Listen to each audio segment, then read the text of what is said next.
We are live. We are live. We are live. What's happening, fam?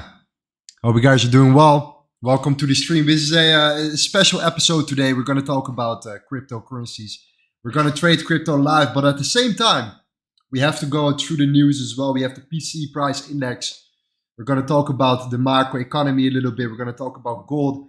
And we have our man, Gavin Dantas, in the building. You guys probably know him from the community here in general. Never met him in person. So, we thought of making a Friday special today to bring him over and have a little bit of a conversation as well. So a full packed stream here. Hopefully we can get some trades going as well. We are mainly going to focus on cryptocurrencies today, but we have news coming. So gold is still coming into play. The dollar is still coming into play. And a lot of macro economic stuff that is super important, man. Man, there's a lot happening right now. It is wild. Looking forward to it. Let's see what the chat is saying. Right now. We have Jonathan Brosma, my man, as always, in the building. What's happening, my man? Hope you're doing well, brother. Cowboy. Yes, sir. Yes, Cowboy. We'll see you later, brother. Looking forward to that as well. We have Thomas, Andrea.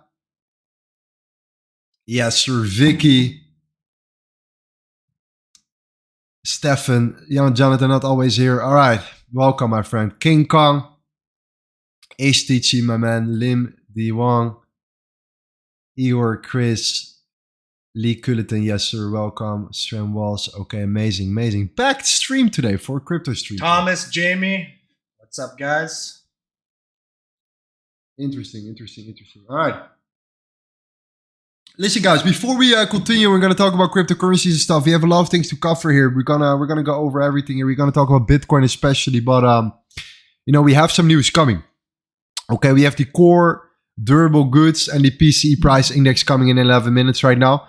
I still want to go over it. I still want to make sure that we are, completely updated in regards to that as well before we move forward with trading crypto as well. So we need to keep a close eye also, in my opinion, on the dollar. The dollar also needs to, we need to observe right now what the dollar is going to do here, because the dollar has been coming down so far, at least a little bit, okay, over the last couple of hours right now after that major run up. Again, guys, if you look here at the Sunday Open, we have the Sunday Open right here. That is where we opened this week. We had a significant increase in the dollar, and we're going to talk about the dollar and everything that is related to that later on, because there is something coming at the 5th of June, which is also massively important. That is the debt ceiling. All right. Yeah, the first, yeah, maybe we'll see. Well, yeah, we're going to find out here. So what are we doing right now in the dollar? We are reaching a strong area of resistance at the moment as well here. If you look on the daily or the 12-hour chart, so we are now reaching this particular zone. We can remove everything here. You look at this particular indecisive candle structure, we are facing some resistance right here. We are going to the 15-minute. We are already looking a little bit weakened. However, we never really know what the outcome of the news is going to be and how that is going to affect the dollar in the next couple of hours here. So also still want to look at gold as well, just to start it off and kick off the stream right now for now, because it's important to see what gold is going to do. It will all make sense why I want to see what gold is going to do right now and how this is going to affect potentially also the Bitcoin price. As you guys know, we have been breaking that important level of 1975, one of the most important lows right there. It's actually 1977. We tried to break back above to come and retest the 2000. We failed to do that. We are actually below that zone right now, and on the daily, we are starting to look weaker and weaker. However, we are at the same time as well, if you look on the 1 hour right now, pushing up. But the question is, are we going to push up above the 1963, or are we not strong enough to push through it, come back towards the 1975 range again to retest these levels one more time here? This is where the news comes into play right now, because we are in an important zone, and you guys know how we sometimes use the fixed zone profile. Well, this is actually the perfect example again. You have the left to the right here, the fixed range bar profile. In general, you have the value area low right here, and you have the point of control right there. Okay, look at the value area low, guys. I keep telling it all over and over again. Look how we're now getting rejected right at the value area low. Why is that? You have the consolidation, you have the expansion, and you have the retracement. Now you see that rejection right there. It's the same thing that happens over and over again. But quickly, guys, before we continue, please smash that like button today. We have a special episode. We have a guest here. Okay, We're going to talk about news, macroeconomy. We're going to have fun, and we're going to do a giveaway as well, during the midstream, roughly that you do not want to miss out on as well. So let's get these likes up and let's get that party started. All right.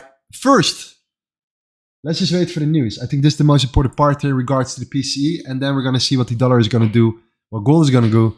Let me know what you guys think about it for now. What do you think is going to happen here with the news? We have roughly around, and this is... Let's get a poll going, maybe. 3 seconds. 3 seconds. We're going to find out already. Oh, yeah. We will find out right now. Let's see what's going up. Negative for the dollar. For the core durable goods order. And now, let's see what the PCE is saying us. Okay, let's look at the dollar real quick. Let's go to the lower time frame. Dollar is coming up for now. Not a massive expansion here. Expect a little bit of a stronger reaction. Gold coming down here after that rejection at the value area low. Let's see what's happening on that end.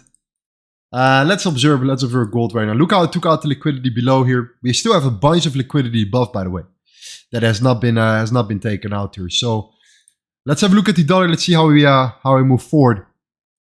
The PCE is actually positive here, okay, which is actually quite interesting. It was 0.1% higher than the expected forecast any previous month.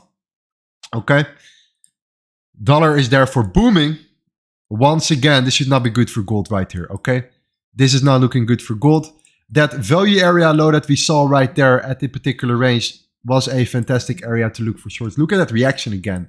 Look how clean and how accurate that reaction is one more time from that volume profile. It's sometimes a little bit scary how that affects the price and how precise you can look for entries sometimes as well. Same as when talking about Bitcoin. We're going to talk about Bitcoin a lot, and volume is actually, one of the most important topics in regards to Bitcoin. And this is actually what we're going to talk about in a second here as well.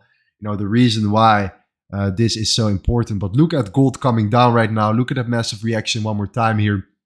In this case, we're going to test these lows. This is going to be a weaker low in general. This low has not been creating any significant highs. So we will find out if the 1936 will actually hold here. But based on what we're seeing for the dollar right now, they're really, really trying to push the dollar, man. It's absolutely nuts here.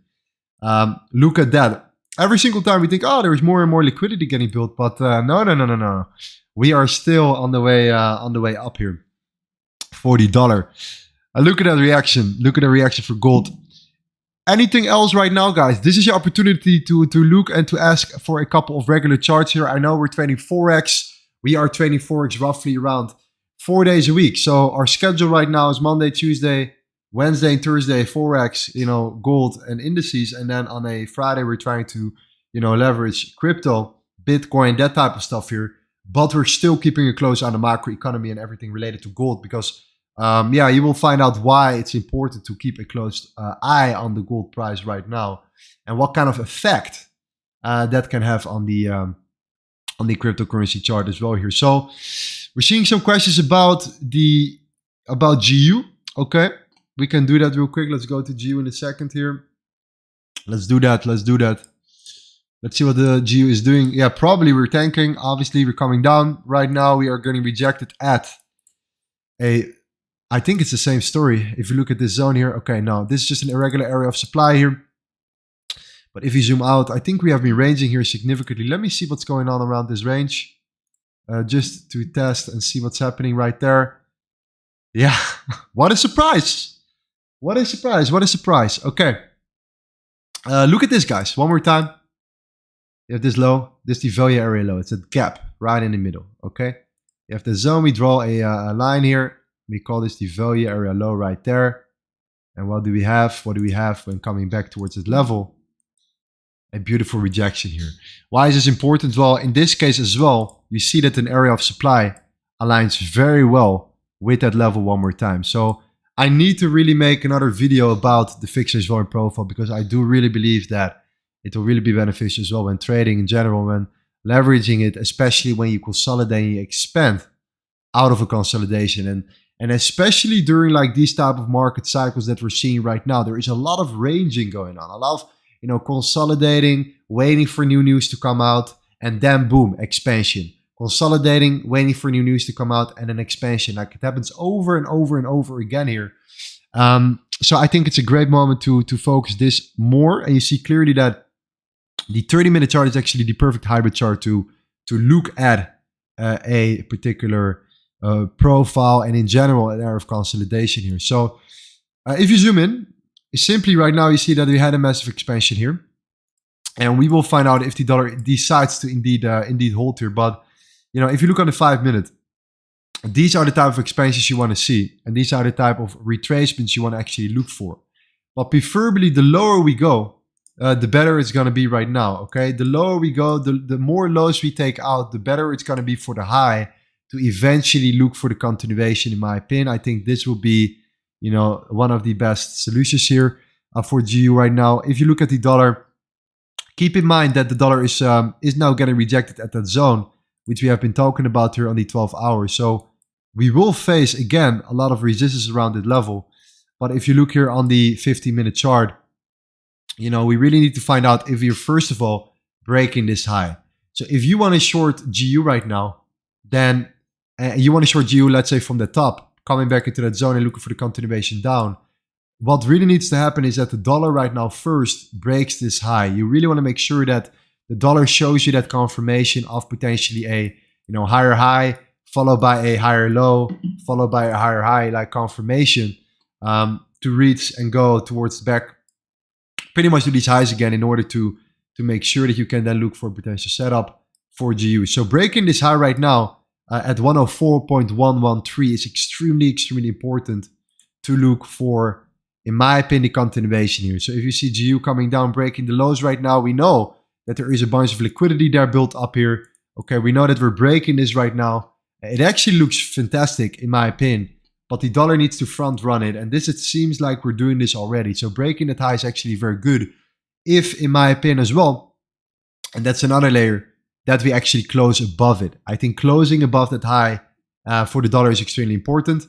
A full body closure followed by a lower low. Then we can start thinking about, okay, what about the retracement? What about potential continuation? Because if you again look at the 30-minute chart, you see clearly that that rejection from the bigger range has already been done beforehand. So a pullback is actually healthy as long as we break that low while the dollar is breaking that high right there. That's the combination. So lower low, higher high, and then a lower high and a lower low, of course, for GU, followed by a higher low and a higher high for the dollar. Let's see what else we have. We have, the New Zealand dollar against Swiss franc. Let's do a couple more. All right, let's do a couple more before we move forward with the regular market and the cryptocurrency market as well. It's gonna be a good stream, guys. I'm very, very excited today. I'm very, very excited. Let's put our little song on right now. Let's do it for a second here. One more time. There we go. There we go. New Zealand dollar Swiss franc. Yeah, let's do it. Let's do it as well. By the way, guys, I don't know if you guys are updated about the following here. And this is important, which we're going to talk about later. But we're going to talk about the metaverse a bit. All right, we're going to talk about, what's the expectation of the metaverse and what's happening right now with Apple, Nvidia, right? Breaking records, $1 trillion market cap right here. What will that have an effect on the cryptocurrency market or in general in the overall industry? All right, so very, very interesting.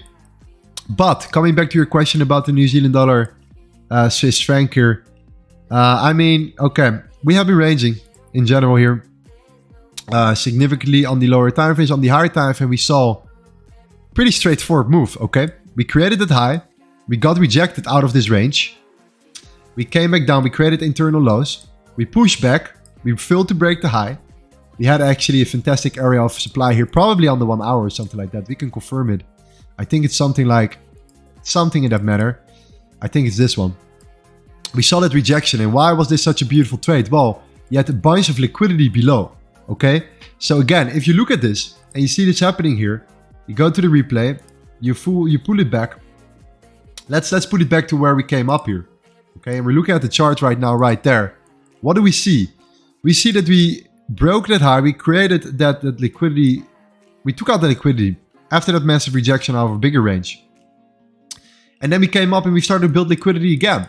Okay, fantastic. So we start to, get rejected. What happened? Indecisive candle. Okay, or a reversing candle right here. This is one of the biggest signs, in my opinion, always to look for, a reversal here, especially when you know that there is a bunch of liquidity below that zone. So that combination is always, in my opinion, very, very golden. Looking for that level. And of course, after that moment, you saw that we started to break that low here.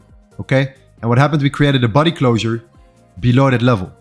And that was a good sign here. Now we tapped into that zone. We have a bunch of liquidity below. We are still trying to hold on towards, but we had a body closure before or around that low that created that high. That low or that high created then a lower low. After that rejection, and then you see that from there, we're trying to push up, but that was the moment. We came back a couple times here to still come back into that range right there. And I think this is where we eventually got rejected from. And this is eventually how we came down. Very, very significant right here. So look at that. Massive expansion to the downside. Crushing it. Coming back down all the way below the previous Sunday open. Below where we have actually opened the market the week before. So not this week, the week before here. But you can also see that the moment we were around the Sunday open, that we started to consolidate and expand here. So from now, in my opinion, we need to zoom out a little bit more and observe the overall market. I think right now we are at a crucial zone where we're going to find some support here. So we already had that massive expansion. We already had that massive liquidation event taking place here, taking out all these stop losses below that level.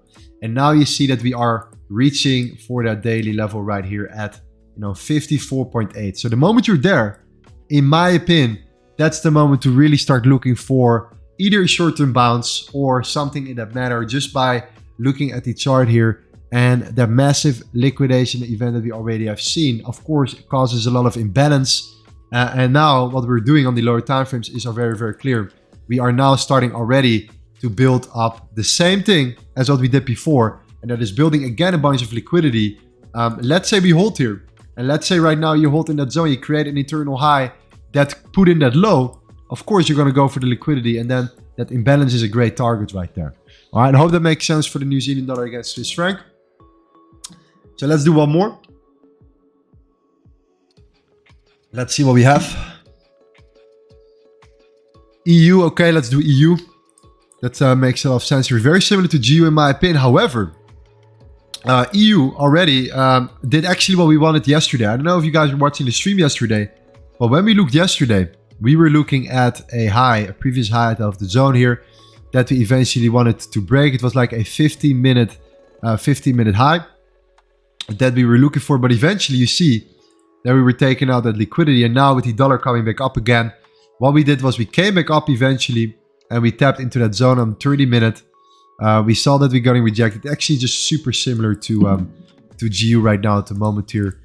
Coming back into that overall range. We're seeing that rejection happening right there, which is the low pretty much of this overall level here, round about the lows of that zone.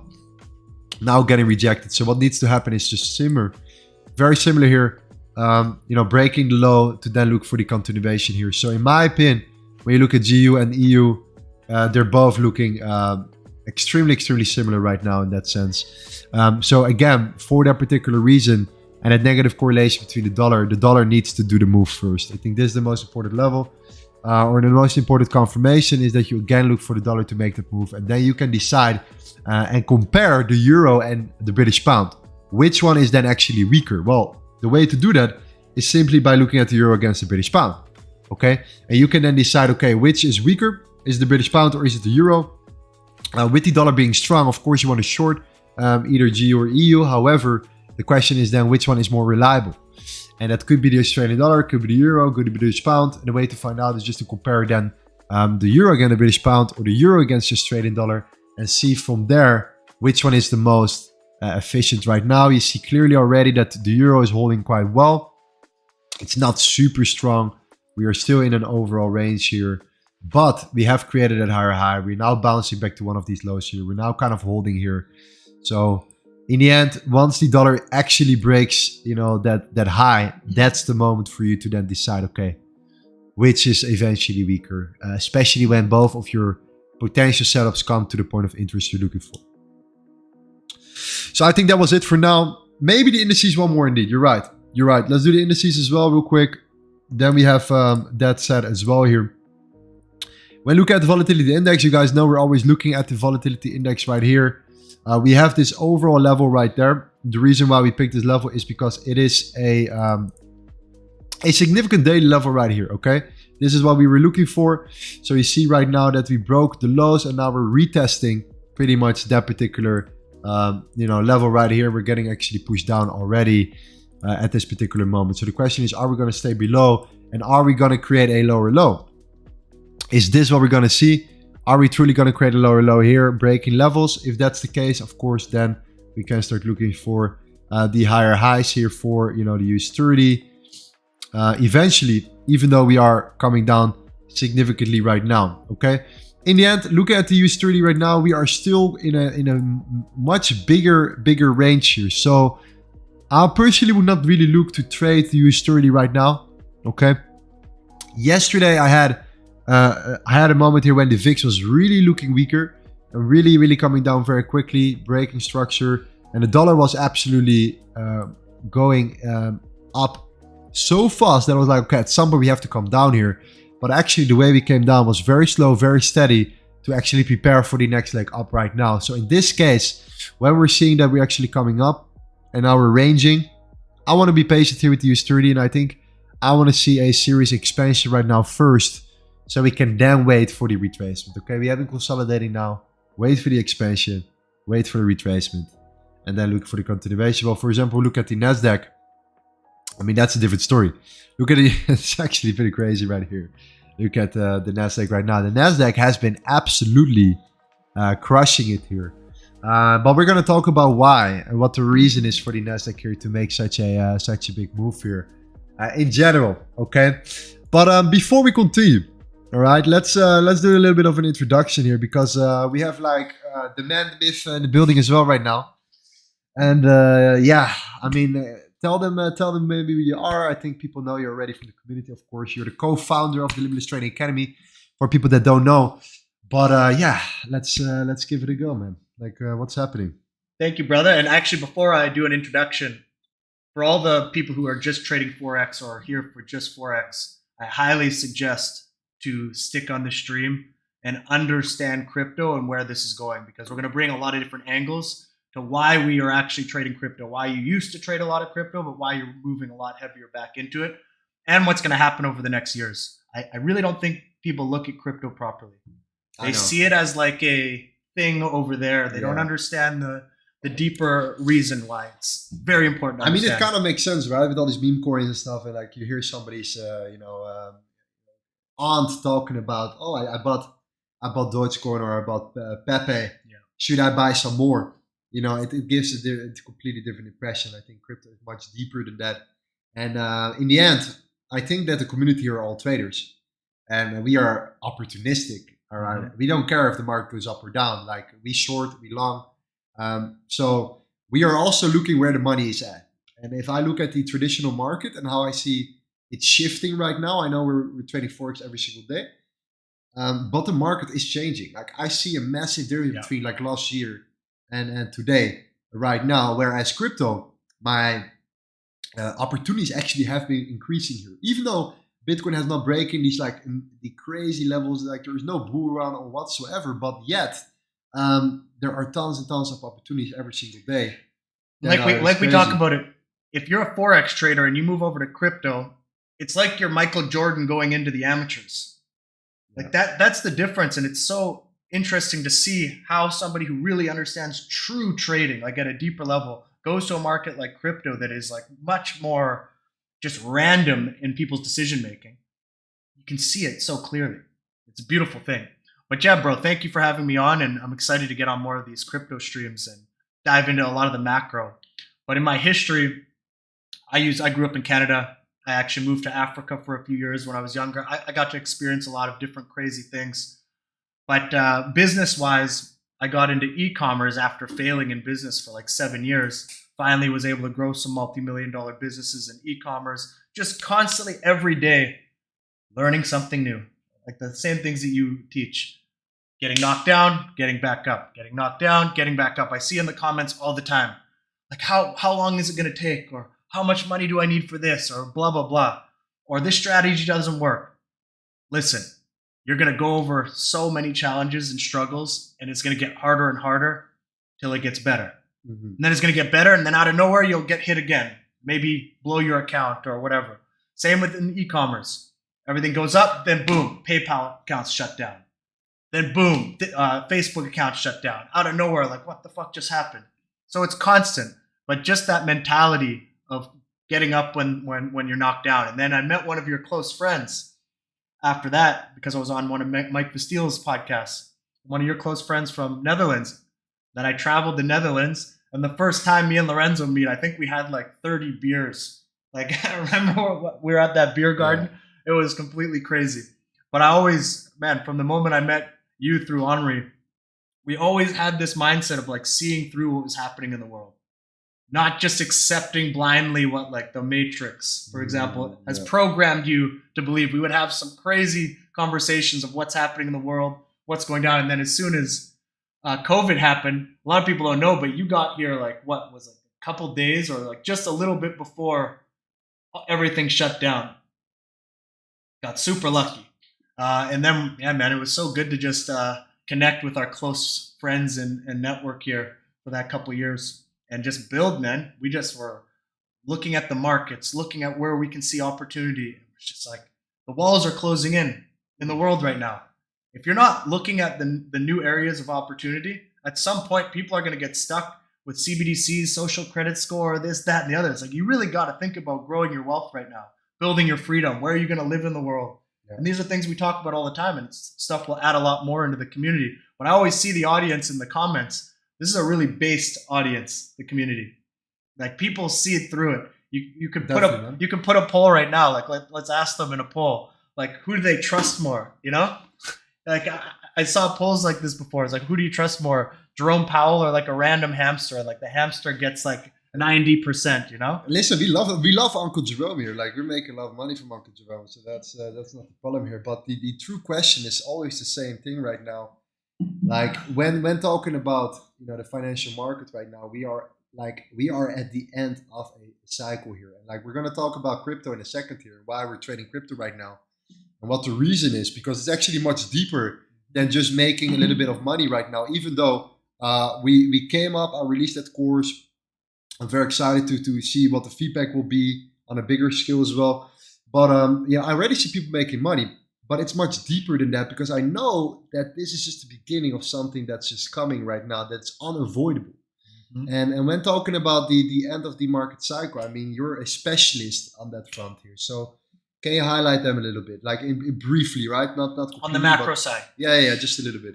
Man, so my journey started when I was like 24 years old. I'm almost 40 years old, so a lot of people know I'm 37. And when I was like about 25, and I started to look at like some conspiracy videos or some random thing, it got me so interested in just seeing how the world works. What is central banking? How does that work? How does food and energy? How is it used as a way to control a nation? If you look at Henry Kissinger, he would say, like, if you can control the money, the food, and the energy, you can control people. So I started to get just super interested in how things flow, how things work, geopolitics, how the central banking controls things also. The deeper you go down that rabbit hole, the more you understand that almost nobody understands it. They're all working within the system, but they never understood how the system is working. Now, I'm not trying to say this as there's some big grand conspiracy theory behind everything. But the main thing to understand is if you do understand it, you have a huge advantage. It's like a chess player who understands 5-10 steps ahead, or the chess player who just starts. Mm-hmm. And if you look around in most of the trading space, most people who are trading are that beginning chess player. And they're not thinking about it multiple steps ahead. They're not thinking about the liquidity behind the charts. Yeah. They're not thinking about the supply and demand. They're not thinking about the psychology.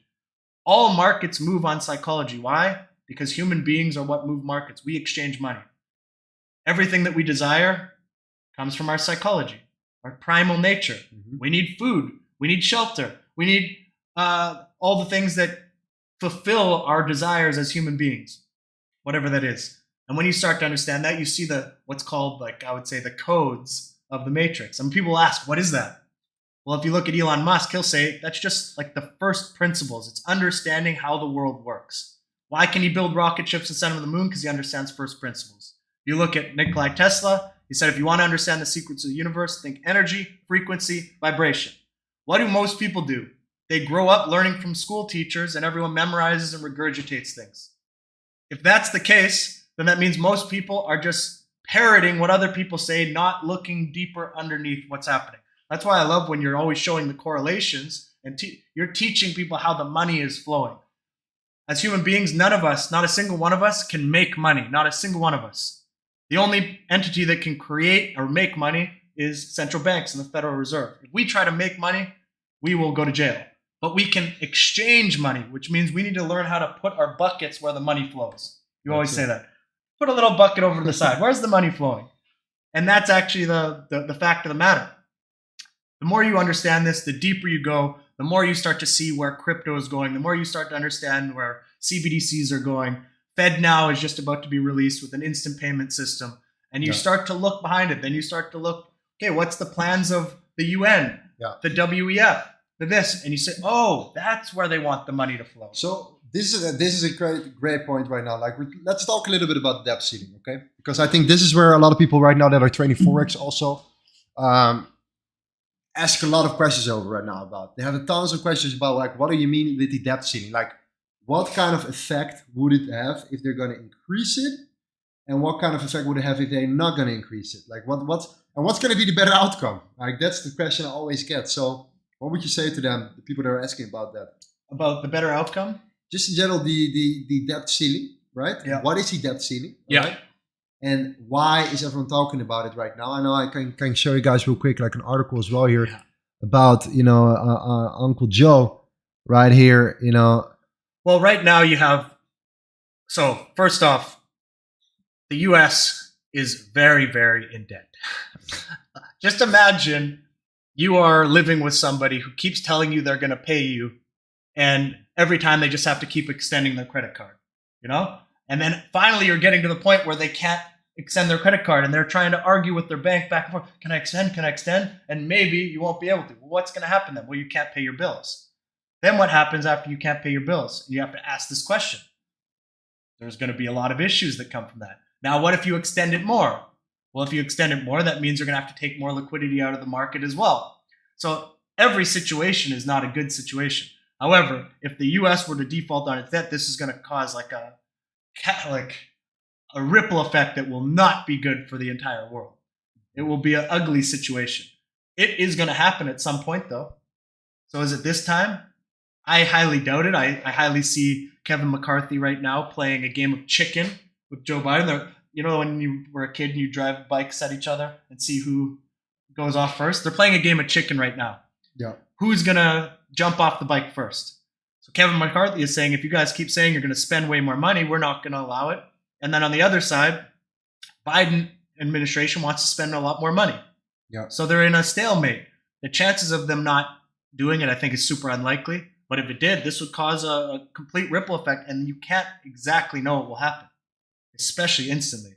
But it could cause just a disaster. So in essence, like, there's always a 99% certainty that they're going to increase the debt ceiling, right? So that means that they're allowed to print more money, right? And we all know that printing money creates inflation. So is that then good or bad for the dollar? That's the main question right now. The funny part is the dollar is now making a massive move to the upside. Like, this is always interesting, right? We have the debt ceiling right now coming. The 5th of June. That means that we have one more week from now, roughly, where we can expect a major move here. So we're talking about, I think it's roughly one more full week. And then the Monday after that, we have the actual outcome here. So the next week is just going to be, in my opinion, a very inconsistent week here with the dollar. But maybe at the same time, they just want to keep the dollar pushing as much as possible until the debt ceiling actually, the outcome of the debt ceiling is actually there, to then either dump it significantly, or, probably most likely, if they're gonna increase the debt ceiling, right? Think about that. Immediately more supply, more printing of money. Of course, it's not going to be good for the dollar. But on the flip side, is that going to be good for gold? Is it going to be good for the stock market? Well, there are a lot of different analysts that say, yes, actually, this could then be better for gold, for the stock market, for potentially cryptocurrencies, even though people are very bearish right now at the moment. Yeah. We have also some guys that are saying, no, crypto is going to go down and we're going to go to new lows, like all-time lows before we actually move forward here. Yeah. So, there are a lot of different things that are be told here, but I think the debt ceiling right now is one of the most important events to truly take in consideration here before actually moving forward and thinking about, especially the making any direct long-term decisions right now, because it's just too chaotic. It's been like really weird the last few weeks. You can just see the level of indecisiveness, but then you can also see how much the markets believe that they are going to increase the debt ceiling. Nobody believes they're not going to do it, which is, psychologically setting something up. What if they just choose, okay, we're not going to increase it. They're not just going to say that directly, but what if they just pause it for 3 days? What happens if they just say, we're going to pause? We need to think of all these different scenarios. I just think it's super unlikely, though. Absolutely. We have a couple guys are saying, let me see what they're saying right now. We have Crypto Stormy, the history of central banking and the enslavement of mankind. Stefan Goodson. Jonathan says, can most kids even grasp those concepts without being paranoid? That's a good question, man. Like, you have to understand, like, where is the youth right now? What's happening in the world, man? Like, honestly, like, okay, I'm 29 years old, right? He's 37. I think we kind of grew up in the same, like, still roughly the same area, I think, or the same, like, generation. It's still similarities. So I think I grew up with, like, without a phone. Yeah. Like, I played outside until, like, I was at least, like, 12, 13 years old. Like, every single day, playing football, like, doing something outside here. Everything from there started to come, right? Started to develop. So we saw that whole transition of, like, the technology from nothing to, where we are right now at this particular moment. But these kids, they grew up with everything. They grew up with the iPad. They grew up with, like, social media. They have no idea what the economy is like doing right now. The educational system. I don't want to go too deep today, to be honest, about everything anti-government and that kind of stuff here, because there's tons and tons more things to do, and we have to go to Rumble for that. but this is still a big point, also with crypto and what got us into crypto in the first place. 100%. What attracted us to the space, and just that level of understanding of decentralization. We've been moving more and more into a centralized power type of world, and then you have decentralization trying to combat that, and it's a battle. And it's really interesting to be able to look at markets through that perspective of these bigger cycles that happen in the world. And if you read Ray Dalio's book, The Changing World Order, you'll see there's these long-term debt cycles. What happens during those debt cycles? Well, you get to a changing world order where a reserve currency starts to change. But now we're in a world where there's never been this level of technological advancement in such a fast period of time. AI, look what just happened with NVIDIA, just with that announcement. This has the opportunity to replace all Uber drivers, all truck drivers, entire things, like in very short periods of time that we've never seen before. What does that do in and of itself? Yeah. If you look at blockchain, what about identity? What about ownership over music? Ownership over your own pictures, your voice? All of these will be blockchain at some point. Why? Because it will need to be protected. Music, Audius is one of those, for example, within. There's some amazing things coming. 100%. We have Thomas says crypto was invented by the central banks. I think this is an interesting topic to discuss later on. We're going to talk about that as well. The big question, can gold go down to 1800? Well, that's a very good point. I think that right now, we all know that gold is one of the most heavy manipulated commodities out there. But there is one more heavily manipulated, and that is silver. This is also another thing that I would like to go over later, because I think we can make a bunch of money in silver in the next coming years here. But in terms of gold can come down, from a technical standpoint, I would say yes. What I see right now on the daily, on the higher time frame, I think that gold can make a move to the downside. But at the same time, the dollar is already extremely overextended here. We are reaching, the debt ceiling right now. We are coming up towards the 5th of June. We might be pulling down much more until that moment. I think there is definitely a possibility here for gold to come back down. Absolutely. I love what Ricardo said here, right? And stocks and commodities will all be blockchain. This actually would be a good time to just play that 1 minute Larry Fink video, because I don't think people are actually ready for the shift that's coming and thinking about what's coming. So this is the CEO of BlackRock talking about tokenization. I actually believe this technology is going to be very important. Look at it. We have been part of a huge revolution in investing through ETFs. We believe that ETFs will be changing the whole way we invest. Many people still use it as a means, well, people are investing it for indexing. No, the majority of people who are putting money in in ETFs are active investors that are buying exposure. The entire bond market is being transformed as we talk right now. I believe the next generation for markets, the next generation for securities will be tokenization of securities. And if we could have that distributed ledger that we know every beneficial owner, every beneficial seller, we all have our code of who's buying, who's selling, instantaneous settlement. And think about it, it changes the whole ecosystem. That's an important one, man. That was an important one straight away from the get-go, like that instant settlement. But before we continue right there, like who was this guy? Larry Fink? Who is Larry this? Fink, CEO of BlackRock. Yeah.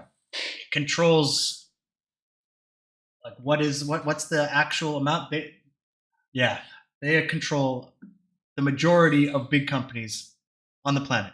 It's just actually insane how much control they have over the shares of these companies, and that means control over what the decisions are. He's definitely saying what is the truth, though. This is actually going to happen, and we're going to move away completely from what the system was and move into a totally new system. As that disruption happens, it's like, are you ready for it? Are you positioned for it? This is why it's so important to understand how the crypto markets work and flow, because a lot of the other markets are going to move into that style of trading also. Yeah, wow. All right, NVIDIA just sparked a $260 billion AI tech rally for new bank buyers for its ChatGPT. This is a massive thing. We're talking about NVIDIA indeed here. And what kind of effect this is going to have on the potential cryptocurrency market. $10 trillion BlackRock. I think it's like $14 trillion asset under management. So you have to understand that that's bigger than many governments out there. I mean, I believe that the UK is roughly a $2 trillion government right now. So think about the difference between the amount of power that you have when you own that type of company here. So yeah, think about it. Gonna have a major impact. So whatever he says, we take very serious. And looking at his track records of what he said before, usually tends to come out here. There are a lot of guys as well that are pretending to do one thing, to say one thing, to manipulate something, and to then actually do the other thing later on. But in this case, this tends to really work and comes out. Pretty much the company that owns the world here. So I quickly want to go to Bitcoin as well right now, just in general here, to quickly go to the chart before we continue right now, because just from a technical standpoint, okay, we had some news coming. Like Bitcoin did not really react towards that news. Yes, we came down and we are now coming back up again, roughly towards that zone here. But if you look on the daily, then what we have been doing one more time is, and I think many of you guys know it already, we trying to push that major resistance that we had. Okay, that's the big border. This is where like crypto, like the chance that we could break through there was very, very slim in general. We were talking about this already before. Yeah. We were talking about Bitcoin in general. I need to go to the other Bitcoin chart real quick. When you look at Bitcoin here, from that standpoint, and you go and you zoom out on the daily time frame, and you go actually towards that zone, and you see that rejection here, and you open the volume tab, you have to understand that volume is one of the most important factors in cryptocurrencies at this particular moment. Why is it so important to understand volume? Well, there is not that much volume. So when there is more volume, it shows you something. It tells you something very, very important. And in this case, we've seen that the moment we came down all the way to like 15K here, we had a tremendous amount of volume the moment we started to come up here. All right, that was that first wave where we really expanded, very, very drastically. Then we came down. Okay, we came down with not that much volume. All right, that's the funny part. We didn't came down. We came down. We had a healthy pullback with not that much volume. Very good sign here. Seems like a healthy pullback. Okay, After that, we had our second wave with still some volume, but less volume than the previous expansion beforehand. Okay. Then we had the third wave to the upside. That was the moment we reached the 31K, and everyone was like, yes, we're going to go for a bull run. And now this is the moment. It's game over. You know, the crypto bull run is going to begin. Hype was coming back into the market. People were positioning themselves straight away. And they were like, yes, okay. However, we were talking about this on the first, I think, live stream also in crypto that we did. The volume was significantly less than the previous expansion series. So that means that you literally, you know, are pushing the limits, but there is nothing more to push right now. All right. And this is where we eventually kind of, you know, turned around to, we're trying to push one more time. Was not enough. And now we're seeing, like, we're looking definitely much weaker than we did beforehand. So in my opinion, the major support will still be around the, you know, 24.8, 25K level. I think this is a level that we have to pay very, very close attention to right now at the moment. If you look here on the daily chart and you draw just simply the fixed volume profile from left to right, we like to work with volume a lot. Then you see right now at the moment that we are exactly, and this is important for today's stream, that we are coming very close to the value area low on that complete daily spectrum right here. Okay, so in general, when looking at the chart, we are now coming closer and closer to that particular level. And even if you look on the 1 hour, you see that there is a very strong potential area of supply that is connected right here with that particular zone. And this is important for us right now when we're going to trade in a second here. We're going to have a long stream. All right, we're going to look for trade setups. We're going to take it down to the 5 minute, to the 3 minute time frame if you have to here. But if we can finally or somehow reach that zone or coming close to that level, then that is a very good level to take in consideration to look for potential shorts, to look for the continuation. Because as of now, the sentiment is very bearish. The dollar is very bullish, right? The dollar is still very, very strong at the moment here. You know, this all will have an effect here. Gold is looking weaker right now.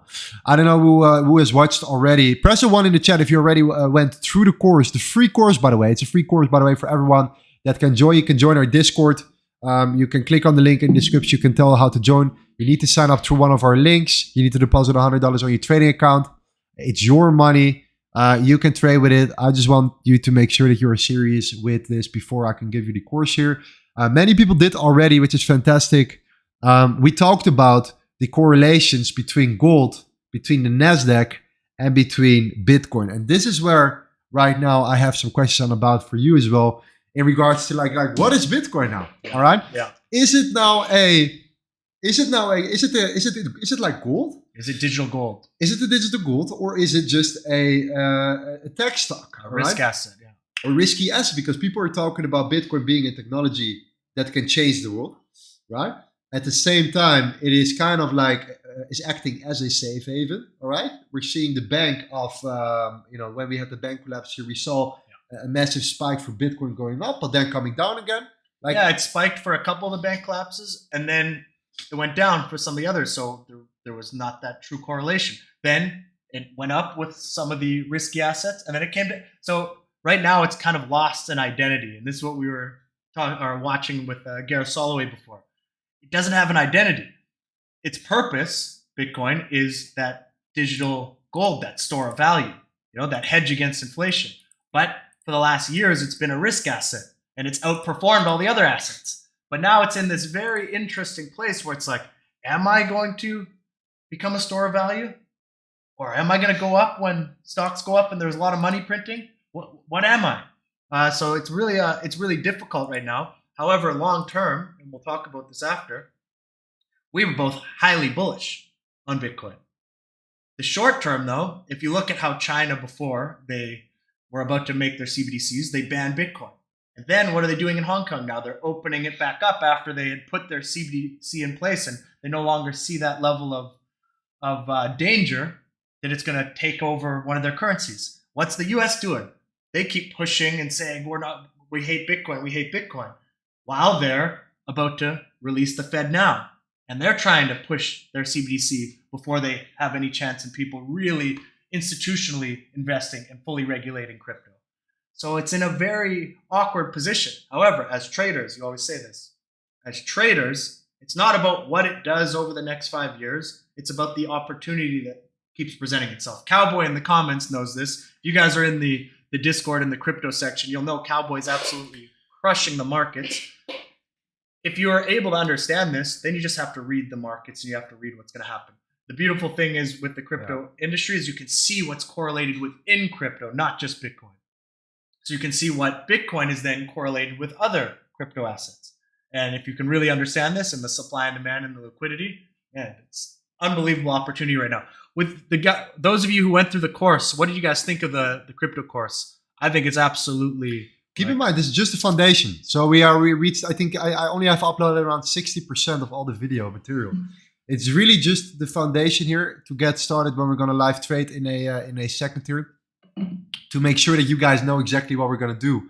Because we had so many questions about the strategy that I was like, you know what, I need to create something so that everyone can use, that everyone has access to right now. So you know exactly what we can do, so we can do it live together eventually.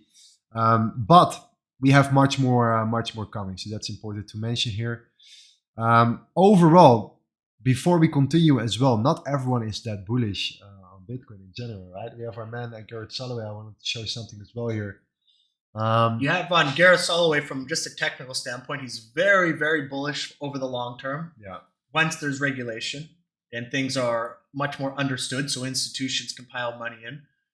Then you have a guy like Peter Schiff that thinks it's going to zero. Same with Warren Buffett. And these are not stupid guys. These are intelligent dudes. However, they're not technologists. And the more and more high-level tech people that I talk to, like they truly understand what's happening behind the scenes. It's hard if you don't understand tech. How many people were geniuses back in the day but didn't understand a lot of this exponential technology and where it was going? You had all sorts of economists back in the day saying that the internet was going to be nothing.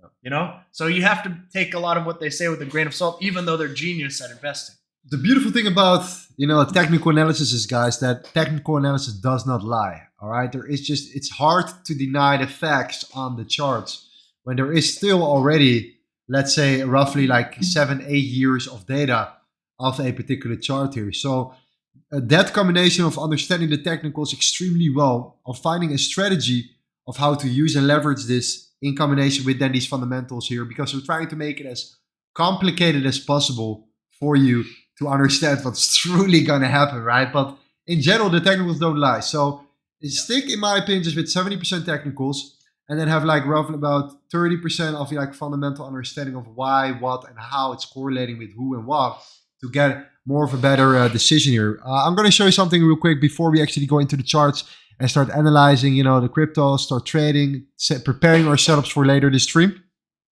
Couple things that I would like to show. One is a video of Garrett Soloway. I think this is important to mention from more of a macro perspective. Yeah. But again, why did I decide actually to go from crypto to Forex and now again back to crypto as well here? For many that you guys know already, I started out in crypto. All right, this is how I started trading 4 years on end. Then I went to Forex, did very well in Forex, and now I'm actually getting back in crypto at the same time as Forex. Okay. Keep in mind, Forex is still our bread and butter. Like 80% of what we're doing here is Forex. The rest is crypto right now. It's just a little bit of extra here. But there is one thing that I found extremely important to give to you guys, and that is the money flow. When talking about the money flow, this is where like the next level stuff comes into play from a technical standpoint. And the reason why it's so important is because if you can track the money flow of an ecosystem, it becomes much easier to get a grasp of what's actually happening in the market here. Trying to track the money flow of all the currencies in the world with a $6.6 trillion volume, with all these central banks, with all these private institutions, these massive institutions, these massive banks, private banks, and so on and so on. Like, where is the data? I mean, it becomes very hard to track the money flow here. So we have, if you compare it, limited amount of data in comparison to an open source blockchain technology that provides us with all the information possible. So keep in mind when talking about probability from a practical standpoint when looking at TA, if you use the right approach, you have the right charts, and you have the right information, you can track the money flow much better this is one of the main reasons why I think that we have an edge here with what we're trying to preach right now in the cryptocurrency market in general. Why we look at the US dollar, the Tether dominance, the Bitcoin dominance, the money flow index of the cryptocurrency market, and so on and so on. I think that will just give us a massive advantage. It does when trading. Man, I saw you 3 years ago when you were just absolutely crushing crypto. You were just focused like every day trading crypto, and like, crazy what you did. Actually, you were able to turn like, I don't know what the percentage was. Don't but tell it's me. Don't tell. Don't tell. But the it's ridiculous what you were able to do, and now 10 times more. Just think about that. So anybody who understands this now, especially before there's other runs, are going to clean up when there's more volume in the market. You're going to make more. I'm certain of this. Anyone who really gets it will make more money in crypto than in other things that they've traded once the volume comes back into the market. Because if you were able to do what you did then, but now that was without any correlations. That was without all of the different levels of understanding the behind the scenes of what was happening. That was just as a technical trader. Absolutely. Yeah, so before we go and actually go into that, I think it's important to show also the both perspectives and why, a bull run is not necessary here. Okay, we're talking about we're waiting for the bull run, and this is where we're gonna magically make all our money. But yes, that's maybe the case. It will make it much easier for you, but at the same time, not really. All right, because there are tons and tons of opportunities right now that we see that many other people do not see at this particular moment here. So we do not have to wait for the bull run only. No, we need to be prepared for the bull run, and we need to study right now, make sure that we are ready for the next leg up. Because if you are prepared for what's coming with the what we're preaching here, the educational part, while we're also live trading already right now to show you just the proof. That's all I'm doing. I'm just giving you the proof that it works. And the best way to do it is to do it live. Right? There is, in my opinion, no better way than showing you that a strategy works than doing it live with a spreadsheet, tracking it with that course, with that understanding, and so on and so on, so you can move forward from there. And from there, we can prepare as a community for the next run. And this is what I want. I want the community to be ready for when we are going to explode here. However, it can happen now. It can happen in a month. It can happen in a year. We don't know when or what is going to happen. I'm not here to speculate also too much on when we're going to see it happen here. But we're seeing people making money already every day right now in the community itself. So it's crazy. Before we move forward, let's go to Garrett Soloway real quick. And then we're going to actually talk about some actual setups here. So for somebody that doesn't know Garrett, all right, Garrett is an absolute OG, absolute legend in the game. Has been trading for 20 years, has been trading stocks, Forex, crypto, you name it. He understands the correlations also very well. Very well. I learned a lot from this guy. And what's beautiful, people don't understand this a lot of time. He's making so much money in crypto right now. Why? Because he's just looking at the technicals. Just like you called it at the peak. It was so obvious to see because there was such a giant wall, which he's going to explain here. And it was like such an obvious short. So he's just taking longs and shorts along the process. Traders who really understand that can do really well in crypto right now. But when the volume really comes back, now you're just 10xing. You're going crazy. Yeah. It's all about positioning. But in the end, we can get in and out. Like, we do not really care about, the mark. Yes, more volume equals more opportunity. More volatility equals more opportunity. But at the same time, we just have to lower the time frames. We just have to lower we have to make sure that the correlations we use are accurate and that we go from macro to micro. But it will make sense. It will make sense. Let's listen to Garrett here for a second. I want to bring up Bitcoin here because we have some really interesting stuff on Bitcoin here. And honestly, I was bearish on Bitcoin before. I'm actually more bearish now, and I'm going to explain why.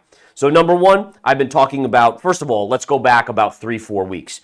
When we were at 30,500, I came on this stream, I came on the game plan, and I said, guys, unless you get above this and hold above 30,500, this is a dead short, this is a bear market rally. All right, what happened? We pulled back. We pulled back to this level on the charts right here. We then bounced, we pulled back, we bounced. We then broke, and look at the bear flag we're making. Now, this is my problem. There's a couple things that I want to mention about Bitcoin. Number one, all right, I went to Bitcoin Miami. Attendance was down 43% at Bitcoin Miami. All right, this is one of the biggest events of the year for Bitcoin and crypto, and attendance was almost half of what it was the previous year. Now, is it partially that we're in a bear market? Well, maybe, but if you look back at when Bitcoin Miami was last year, price was only around 30,000 last year. So we were already well in a bear market, but there was, again, a huge amount of people. So you can't really blame it on the bear market. So the next thing that you would do is say, okay, well, is it the economy? And the answer is yes, it's probably partially the economy. Money is tighter for people. Inflation has taken a bite out of their disposable income. That makes a lot of sense. Okay, so that could be a factor. But I also think one of the unthought of factors is that there's not as much excitement in crypto. And that's an issue. Crypto needs to have the excitement level. Now, if you go in our bubbles, the Twitter bubble, the Instagram bubble, of course you're going to have excitement, right? I mean, you're going to a specific area. But the fact that the government is holding back regulation is very, very problematic. And to me, that's a negative. Now, if we look at the charts are still negative, right? I mean, there's no denying this, all right? You have a bear flag right here underneath this resistance line right here, all right? And any sort of downside move, we actually will have a small stopping point around 24,800, but really the big level is going to be in the 23,000 range. So 23,000 to 24,000. That's going to be your buy level for a bounce. Now, do I think that's the bottom? No. As of now, I'm undetermined. I still think we could go to new lows. I've stuck with that because, again, and this is what drives me nuts. There are so many Bitcoiners out there that are these maxis, and they're like, but Bitcoin rallied 100% off of the lows. Like, it has to be a new bull market. And I'm like, dude, stop being doofuses. Like, think back in 2018. Bitcoin rallied 200% off of the lows and then still went back to the lows of 3,500. So you have to look at history. I know, trust me, I know there's this like, oh, I just wish, oh, I hope I can make $1 zillion. But you know what you're going to do? You're doing yourself a disservice. By not looking at facts, not being logical, not being strong in the mind and disciplined, you're actually going to cost yourself money. Now, again, is it saying that we couldn't have a bottom at 15,700? No, of course you could. Of course you could. But let the charts guide you. The 30,500 level is a level that I went on and I said, this is the Great Wall of China level. This is like the level where, you know, this is the end-all be-all level. And we didn't get through it. So you have to, what's that telling us? I mean, just simply put, what's that telling us? So understand that, guys. You got to understand that. The other thing I'll say on Bitcoin that I don't like about crypto right now is that crypto has no identity. It lost any form of identity over the last couple months. What do I mean by that? Well, let's take a look. The banking crisis hit. We saw banks collapsing. SVB collapsed, Silicon Valley Bank. And what did Bitcoin do? It shot up. Well, guess what? A month later, Bitcoin, some banks collapsed again. All right, we saw WAL, Western Alliance, dropping 50%, PacWest dropping like 75%. Bitcoin went down. So Bitcoin goes up when some of the banks collapse, but then when others collapse, it goes down. Well, that's not an identity. It's not telling us something. Okay, well, let's take another one. Let's talk about how Bitcoin right now, markets go up some days and Bitcoin goes up. Other days, markets go up and Bitcoin goes down.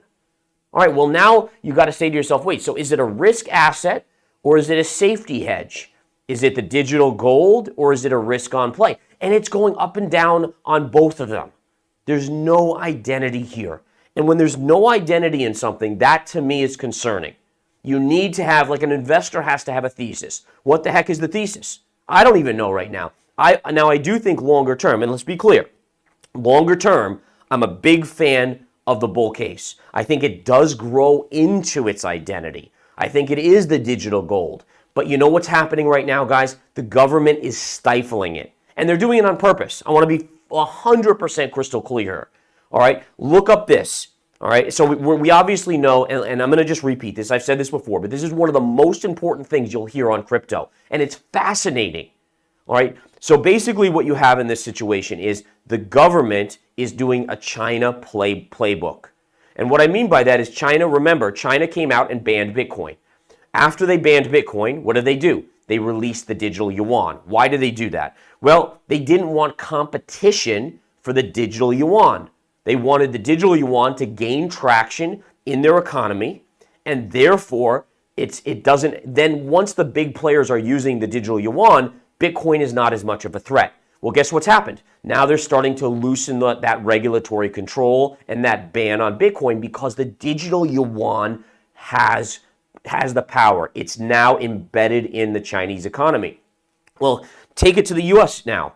The U.S. is saying, yeah, well, and by the way, anyone who thinks that the Ripple decision isn't already made is like ludicrous. You think a judge really needs to sit for a year and think about things? I mean, really? I mean, that's ridiculous. That's absolutely ridiculous. So what that means is the government is saying, don't release this view, don't release your decision, and also we're not going to give regulation. By the way, Coinbase is suing them for regulation, so they can figure it out. They're threatening to leave the country. We've already seen, exchanges leave Canada because of this. But basically, look up FedNow. FedNow is a direct payment system that's going to be launching in literally weeks, I believe. And again, it'll basically be a Cash App equivalent or a Venmo equivalent. And it's the beginning of the introduction of the CBDC. And the idea here is very simple. It's the government is not releasing regulation because once regulation comes out, check this out. Once regulation comes out, then the institutions will get involved. Once the institutions put billions and trillions of dollars into crypto, you can't undo that. So as long as they don't release this information, you know what's going to happen? Then the big money sitting on the sidelines, heck, I'm not even willing to invest that much without knowing the rules in crypto, and they're waiting for FedNow to launch, the CBD to launch, the CBDC to launch, and then once that occurs, then you will get regulation. I would almost guarantee within weeks of this occurring, you will get regulatory framework in crypto. And by the way, one other thing, going to politicians, and I'm not a political dude right here. I mean, I just want to say this, but if you look at, I was at Bitcoin Miami, we had a presidential candidate speaking there. There was a presidential candidate yesterday on Twitter that announced they're all trying to be like, oh, I'm pro-Bitcoin, I'm pro-Bitcoin. Okay, I like that. I'm a fan of that. Good. But you know what? Maybe me, I'm just cynical, but I want to see if they get elected, if they still are. And I think so yeah, that's what I'm talking about here. I see that there is so much more happening, but there is one thing that I really found astonishing. This is super important for crypto right now, and that is the FedNow. Because like we're talking about the Chinese yuan already, people are talking about FedNow, but it's not really like in the picture that much. Like there is some speculation happening, but what is FedNow? What does it mean? What kind of effect can it have on the market here? Well, just in general, we have to understand that it's an instant payment network, like a 24/7 network, like crypto also. Because if you just look at how archaic this current system is, so there's a good and bad layer to what I'm trying to say here, which is that old system had a lot of easier ways to kind of manipulate things. This new system is going to be like direct, like trackable. Everything is on point. And that's got a lot of danger when you look at what's happening in China. If you look at how now you can have social credit scores and everything attached to this, it gets very dangerous. But in general, yeah, why aren't things direct, instant payments, instant settlements? And that's how it's going to be sold. And that's how it's going to be implemented, which then will pave the way for the CBDCs. So, and depending on what you think about that, a central bank digital currency, a lot of people who are more libertarian will be like, man, that's going to infringe on a lot of freedoms. So what is that going to do to networks? Well, it depend on what people spend their money on. If you look at what a ESG is, environmental social governance, what if every time you have money, you're forced to spend it on certain things or not allowed to spend it on certain amounts of carbon footprint, X and X and X. This will change markets in drastic ways. That's very, very interesting. So I think it's time for something very important. I think we have to dive a little bit deeper into the charts right now in general. But there is something I would like to talk about real quick.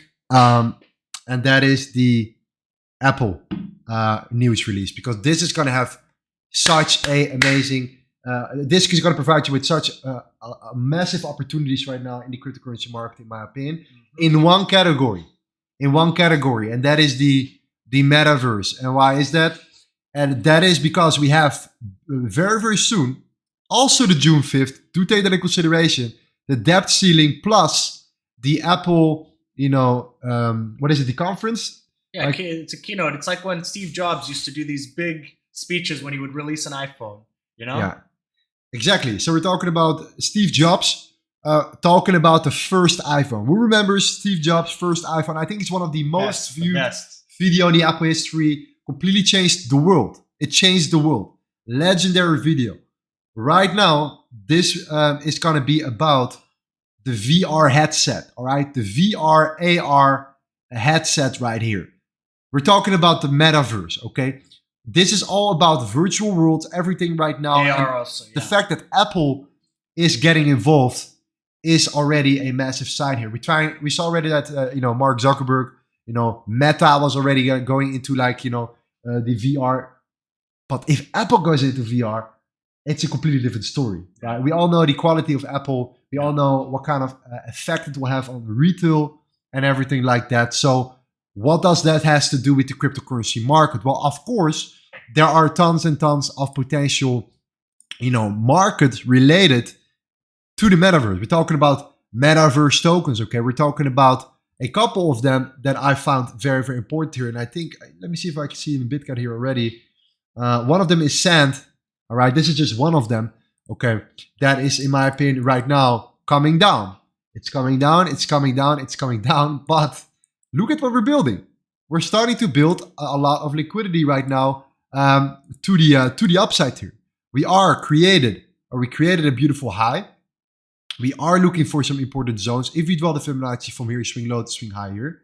We are right now coming already to the 79%. We're already coming to premium levels. Okay, this is the sandbox, right? I know you guys know the sandbox. People that don't know the sandbox, it's a metaverse, gaming token ecosystem, pretty much, where you can make your own money, real money. It's similar to Minecraft, but it's just on the blockchain, and actually looking pretty good to me, in my opinion. It still requires a lot of development and stuff, but we're starting to build a lot of liquidity right now to the upside here.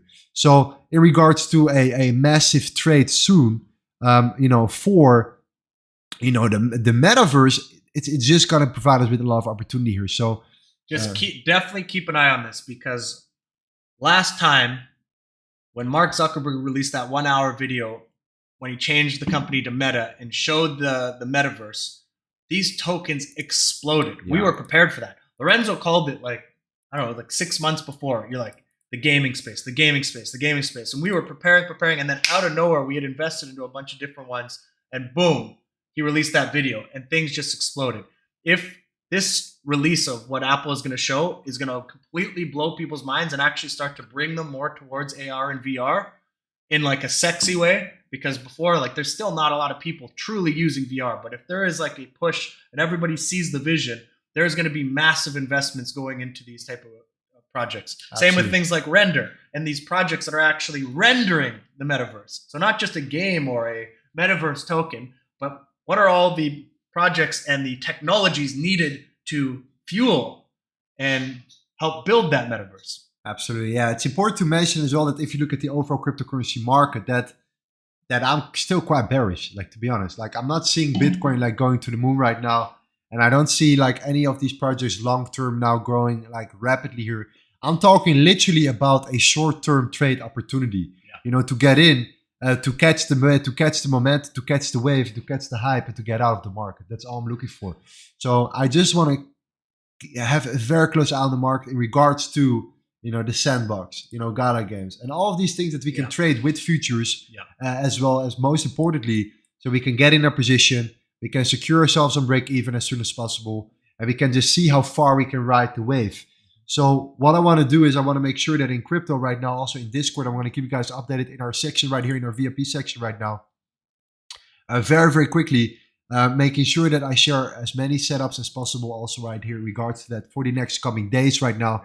Because I just do believe that when talking about cryptocurrency setups, in general here, I think that we can make some serious money in regards to that very, very soon. I think this is very, very important. Already I see so many people here. I'm looking for so many channels right now. We're working there. I'm looking for the wins. Okay, people have been crushing it already. I know a lot more people are sending me messages already with their wins and stuff and everything that's happening right now. If you have some good trades, just share it with the community. Share what you have done. Share your analysis. If you lose a trade, put it in there and say also, not in the wins, but in the chat, crypto chat right now, and explain why you think you lost that particular position and stuff. because I do believe with that strategy and with this particular understanding of these fundamentals right now in regards to these news and everything that's coming here, if we combine both, I think we are just able to make a bunch of money in the next coming weeks, at least in this industry. Remember when we started to really study the flow of money in crypto, and then we came up with that term narrative hopping? One thing that is very interesting within these spaces, if you can start to understand that there's levels of hype behind announcements, and when they really happen, they happen hard. They're not like a little pump. It's like what just happened with NVIDIA, and that's constantly happening in crypto. When there is a big narrative, whether it's AI, whether it's metaverse, whether it's security, or the Chinese narrative right now, these things don't just pump a little bit, they go hard. And if you're prepared and you're positioned, you do really well. Same on the short side. If the narrative really starts to flow into something else, you start to see it right away. It's not just about understanding Bitcoin and Ethereum. It's about understanding these core levels and correlations, but then seeing where the opportunity is flowing to. If you can get that, I can promise you can really do well in crypto. Yeah, absolutely. And we have also a couple other ones, like Gala Games, for example, is also another one. And we are talking just about trading here on futures right now, okay? We're trading here the futures market. This is what we're looking for. And this is where we're going to look for potential setups right now. So especially these type of setups, I do believe when the volatility increases here, that we just can make a bunch of money right there. I think this is the most important part here. Absolutely incredible to mention. We had one more thing that we would like to share. And I think it's time to start trading them from that moment. All right, it's actually not working. Okay, what was it again? What were you wanted to share? Another important article. Yeah, the last layer is that China is opening up for retail trading in Hong Kong on the 1st. Like, this is the big narrative, at least right now. And just like Gareth was saying, they went through those hurdles with their CBDC and they put it in place, and now they're opening it back up. The question is how much money is going to flow in because of that. The thing about crypto versus just the United States market is it's a global market 24/7. So there can be all sorts of different narratives that pump the market that are not just based on what's happening in the US. Mm-hmm. And this is meaning you really have to pay attention to the geopolitics and the geoeconomics. Yeah. You'll see it all the time, guys, just so you know, like things like STX, there's a bunch of coins, CFX, that are Chinese-based companies. And as soon as those narratives come up, they really go hard. Absolutely. All right. So the last thing I would like to discuss, and then we're going to start trading. I think it's time to start trading here. Because I already saw some things on the lower time frames right here. That is, yeah, tell me. Yeah, guys, put a 1 in the chat if you're getting this stuff, because we're sharing a lot of alpha right now. Truly, if you truly get this, if you go through Lorenzo's course and you start understanding these flows, you will be in the top 1% of people understanding this market. This is not a joke whatsoever. And especially those who are trading with smaller amounts of money, there's like a lot of money that can be made in crypto if you can understand this. Absolutely. I'm going to grab some of the magic tea. Grab our magic tea, my man. Yes, we have Vicky in the building. Thank you so much. Appreciate it. We're going to head into the charts right now. I think it's time to start with some live trading, man. It's looking good. It's looking good here. Lower time frame correlations, tether dominance, crypto price. You should have been knowing what we're talking about a little bit here. One more time for the people that are just tuning in. Okay, we have a free cryptocurrency correlation masterclass, I call it. Sure. It's actually a little bit more than a masterclass right here. But where is it? We have these sections right now for the VIP members in the chat. At the same time, we have the correlation video course that you can look exactly from one. This was just a special episode today, in my opinion. Bringing our man Gavin Dentis on and have a beautiful conversation. But in the end, what I want to do is for the next couple of weeks, consistently start live trading crypto. So a Monday, Thursday, Forex, Friday, crypto, and start making some trades, filling up our spreadsheet and providing you guys with more and more proof over time. So if you want to join, the only thing you have to do is you sign up to one of our links. You can go to the instructions page to see exactly how to do it. And this will give you access here. So I'm not here to sell you anything. You just have to sign up. I want to make sure you have some money in your trading account so we can actually start trading live together. One last thing. All right, and that's the Limitless Trading Academy. So we started this live stream, I think, for, in general, like 9 months ago. We started from zero. we came out of another company together. This is where we actually came. So we met in the Netherlands. Eventually, we came to Bali. You came earlier than me. I came later. I started to live in Bali as well. You came into a company. We came into a company together. Eventually, we decided to leave that company, go start for ourselves. I started to decide to start live streaming. That worked. And we started the Limitless Trading Academy. And this is where we both got involved. You are now also co-founder of the Limitless Trading Academy. The actual name Limitless came from you initially. So can you briefly talk about that, the last thing, and talking about the academy and the vision, what we're doing here? And we share a similar vision to a lot of people in the community. And I'm saying that because there's so many based people in here who are wanting to see the world for what it is, create a level of freedom for themselves, their family, a level of security, be able to live where they want, be able to never be held down strictly by one job, let's say. You know, that ability to just have a skill that always keeps you secure, that allows you to have a level of freedom. And that's for us like so deep, because you love to surf, I love to travel. We have all these different passions, but at the same time, we have a deep passion for learning and studying and getting better and personal development. When we were first coming up with the idea of this, when you started a live stream, we're like, hey, let's create a community behind this. It's like, how do we build a network of people, like-minded individuals? It's not always just that mindset of how do I do it on my own? It's what if we all put our heads together? What if everyone's sharing charts with each other? What if everyone's sharing macro information, gathering things together? So at some point, no matter where any of us go in the world, we're all limitless. We have limitless network opportunities wherever you go. There's people in the chat right now. You can almost message any country and boom, somebody in the community. Yeah, let me know where you guys are from. All of you guys are from right now at the moment, because this is something special, guys. This is truly something special. And we are almost at 10,000 members in our community in Discord right now. We started from zero. I think it's the vision, it's the belief that we can build something really extraordinary. All the people that come here just for the trades and stuff, fantastic. You're welcome. We're doing this on a regular basis. We are trying to make money. I get this. But for the people that are here, that are really, want to be part of something bigger, something that we've been doing for a long period of time here, to, bond and combine all our powers. That's what we're doing it truly for. Look at that. Ireland, Canada, Afghanistan, Australia, Gym Time, Germany, Bjorn says Holland, Maxime says Mongolia, Albania, Poland.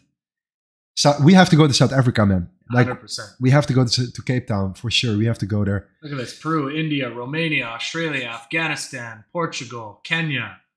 Man, my parents grew up in Kenya. Yeah, you lived in Kenya for a while, right? I lived in Eritrea in Africa, but my parents grew up in Kenya. Wow, Hartley, my man. We have our DJ in the building as well here. All right. But look at this. A global network of traders with this mindset. It's unbelievable. And we've been seeing it inside the Discord, inside the voice chats, everybody connecting, becoming like more of like a global family. And to us, man, like this means so much to us on this side. And trust me, we'll soon have an event here in Bali. This will be amazing. And all over the world. When we're going places, we'll say, hey guys, we're going here. Let's do meetups. It's going to be, it's just going to be beautiful, man. Let's keep building our skills together. And let's just keep seeing more and more opportunities within the markets. We can all help each other out. This is a very valuable point to Absolutely. Keep in the mindset. Like the better the network, the better the skills, each one of us becomes more limitless in terms of the opportunities and things that we can do. My man, thank you, man. You crushed it. Amazing. Thank you. Hey, big shout out to Gavin Dantes. Press a 1 in the chat for Gavin, or press a win in the chat in general. Let's go. I think it's time to start trading a little bit. All right, let's move forward. Let's see what we can do here. Man, that was some bombs right there. Absolutely amazing. Looking forward to it. Gavin is actually, you are not really a trader, right? But you're getting into the trading scene now, correct? You're getting there. I've been always on the macro side, the analyzing side, the seeing the geopolitics, the seeing all the layers behind it, but was never on the technical side until I started studying your stuff. Now I'm about to start going deep. Yeah. Well, keep in mind, a lot of macro I learned from this guy right here. kind of like our mentor, our Uncle Gavin, we call him as well here. We have Uncle Jerome, Uncle Gavin, and Uncle Joe. Maybe we have Uncle Cowboy coming soon here as well. It's gonna be fun. All right, guys, it's time to trade, man. Let's get it going. Before we go, we have one more thing in mind, and that is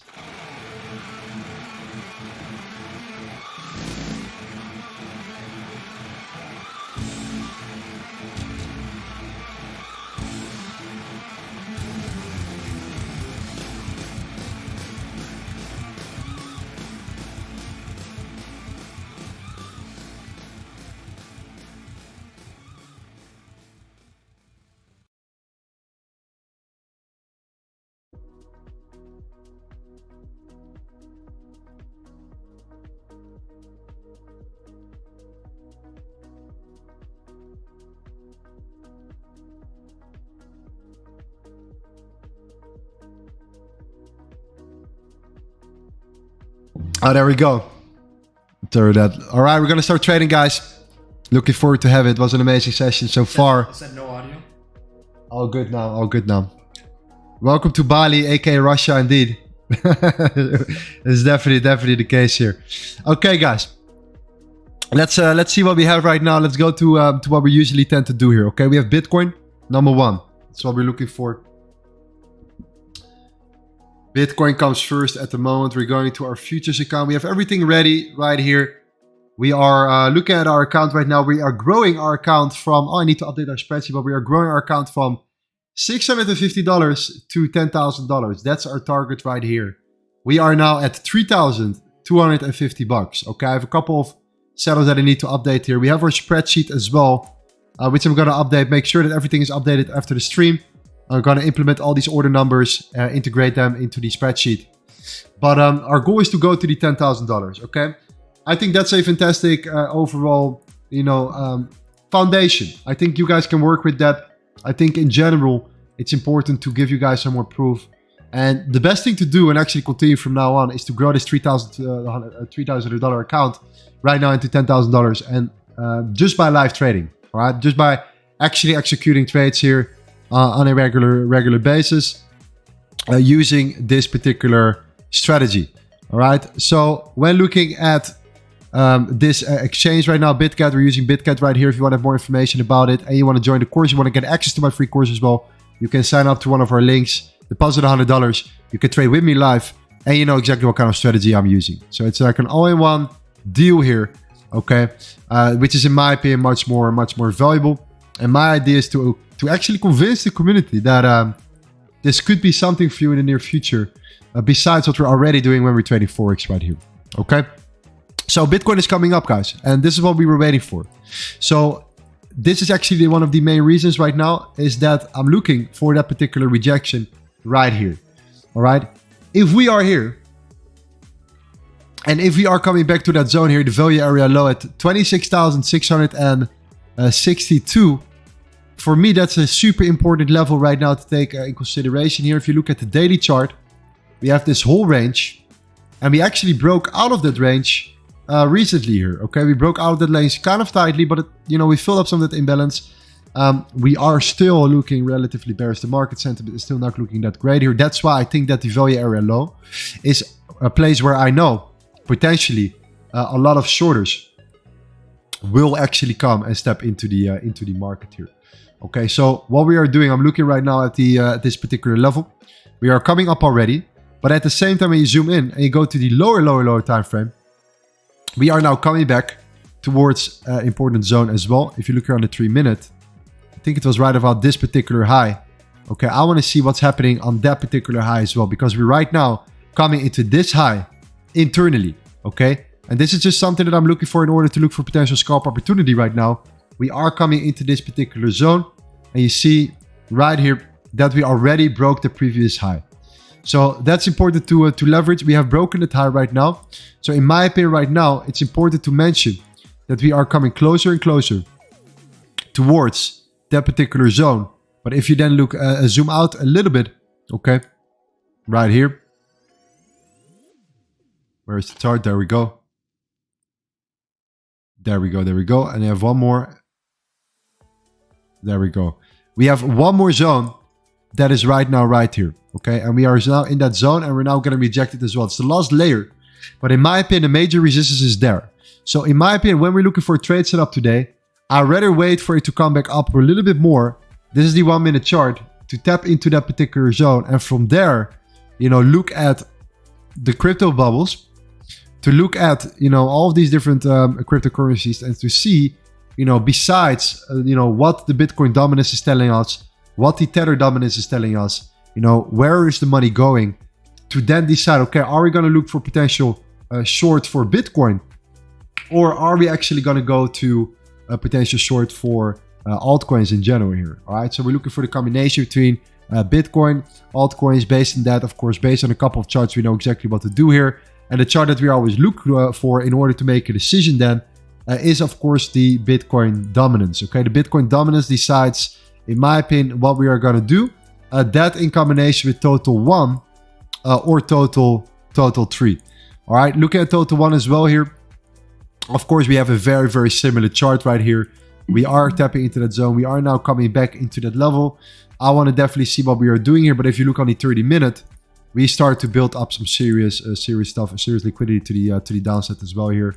When looking at the total dominance, if you look at the Bitcoin dominance, you see that the Bitcoin dominance right now is actually coming up here. So that means that you know, the overall market is coming up, but it's also the Bitcoin dominance coming up.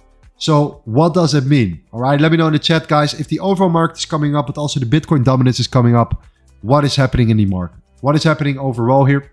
We all know that the Tether dominance right now is actually coming down. So one more time, what is happening with the Bitcoin dominance and what is happening in the market if the Bitcoin dominance goes up, while also the total market cap is going up here? Okay, let me know in the chat.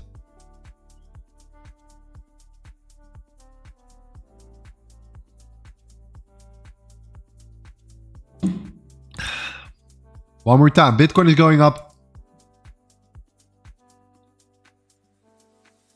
a little bit right now. We have seen that the total market cap is going up and the Bitcoin dominance is also going up. Okay.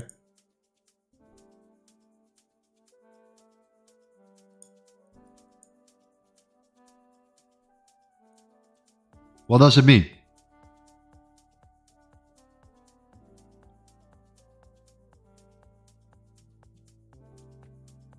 There we go. Yes, okay, Adrian. Yes, you're right. Alts either neutral, either bullish or neutral. Okay, the market is still going up. Tether dominance is still coming down here. Total 3 is looking much weaker. Okay, so either alts are coming down or staying quite relatively neutral at this particular moment, while Bitcoin is still actually coming up a little bit right here. All right, you see already that money is not flowing into altcoins at the moment here. Money is flowing into Bitcoin. All right, the Tether dominance is coming down. That means that more people are selling their Tether for crypto, but not for altcoins right now, more for Bitcoin here. So let's say Bitcoin reaches, and this is important to mention, let's say Bitcoin reaches that zone, and it reaches that target that we were talking about right here, right now at the 2 hour hour. So we're already coming so close to that particular level, right here, right now, coming to this particular area of supply. Okay. And the Bitcoin dominance is holding really good, then in my opinion, the best thing to look for is to look for altcoin short positions. All right. And this is what we're trying to do. We're trying to see which one is the most, you know, relevant right now. Then which altcoin is then potentially weaker. And this is then how we're going to go to the next stage. Okay. We're going to go and analyze some of these altcoins and we're going to see, okay, this one is actually acting much weaker than this one, is much more sensitive. Could it be, you know, does it make sense that this one is coming down more? Okay, that's the case. Let's go and look for short positions or continuations of a short for that particular altcoin here. So it really depends right now on the Bitcoin dominance. The moment Bitcoin is in this area of supply here. Of course, we need to see rejection here, but I do not believe straight away we're just going to blast through it. Okay, I do truly believe that we're going to first see at least a reaction from that particular zone. And based on that reaction, we catch the trade, we're getting to the market, and we're looking for a potential setup or trade opportunity right here and move forward from there right now. So one more time, I really need to update the spreadsheet. Okay, I'm going to integrate a couple more trades from our trade history from the exchanges right now, put it into this section here, and then make sure that everything is updated right now, right here. What I'm going to do, I'm going to release after the stream this spreadsheet clean and empty. So you can actually use this and leverage this for yourself as well to pretty much fill in all the trades that you take here with this strategy as well, all right? The cryptocurrency futures correlation strategy, and move forward from there. At the same time, also to mention, I'm going to release a video this weekend talking about the exchange, how it works, for the people that have a lot of questions here. I know there are still a lot of questions in regards to crypto.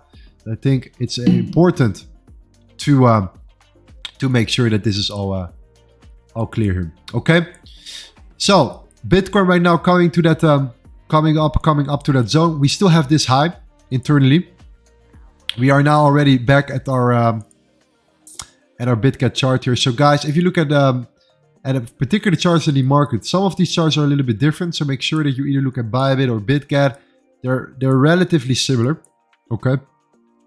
But make sure that when we look at candle structures, that it's identical here, because we are gonna look for setups. And when we are looking for setups, we're looking for very tight, stop losses in the market here. We're not really over risking.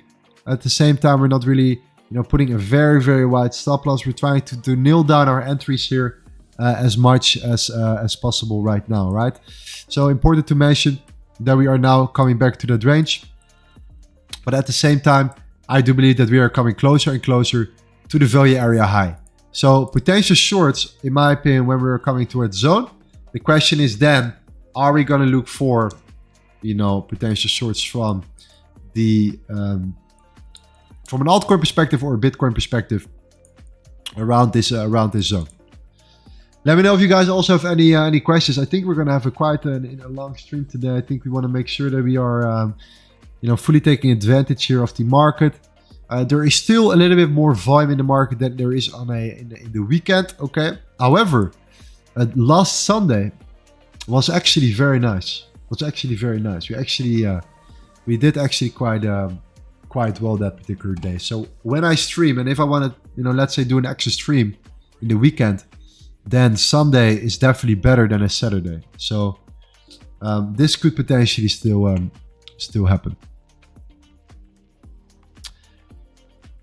Tarek says, what do you think of Dash USD? Let's have a look, my friend.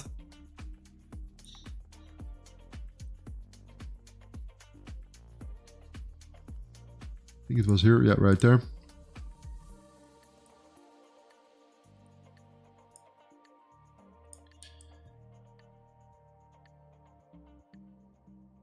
Okay. We're creeping up. However, we're reaching also right now that first zone. That first strong layer. First strong area of resistance right here. We have been reacting from it already beforehand. We have this small range. Let's see what's happening in that range right now. Okay, we are coming to the value area low already here in Dash. Okay, we are seeing that rejection already at the value area low. All right, we're getting rejected right now. We're facing our area low of resistance right here. Let's go to lower time frame. We came into that high, rejected there. In my opinion, there is a bunch of liquidity still below. If you look here on the 30-minute chart, see what we're doing here. Okay, what's an important low to break? This is a higher high, so this is a nice important low to break here, to look for right now. And it all depends again on Bitcoin, of course. Bitcoin is now reaching that zone, but you can already see that we are starting to look a little bit weaker. We're starting to weaken a little bit. We're facing a lot of resistance at the moment. So if we break this low, that's a fantastic confirmation. From there we can start talking about potential pullbacks, retracements, break, pullback, continuation to the downside, targeting lower prices here. Something like that I'm looking for Dash here. That's something that I actually quite like, to be honest, looking quite decent. So whenever we break that particular low at 41.2, we come up, looking for the potential, looking for the continuation from there.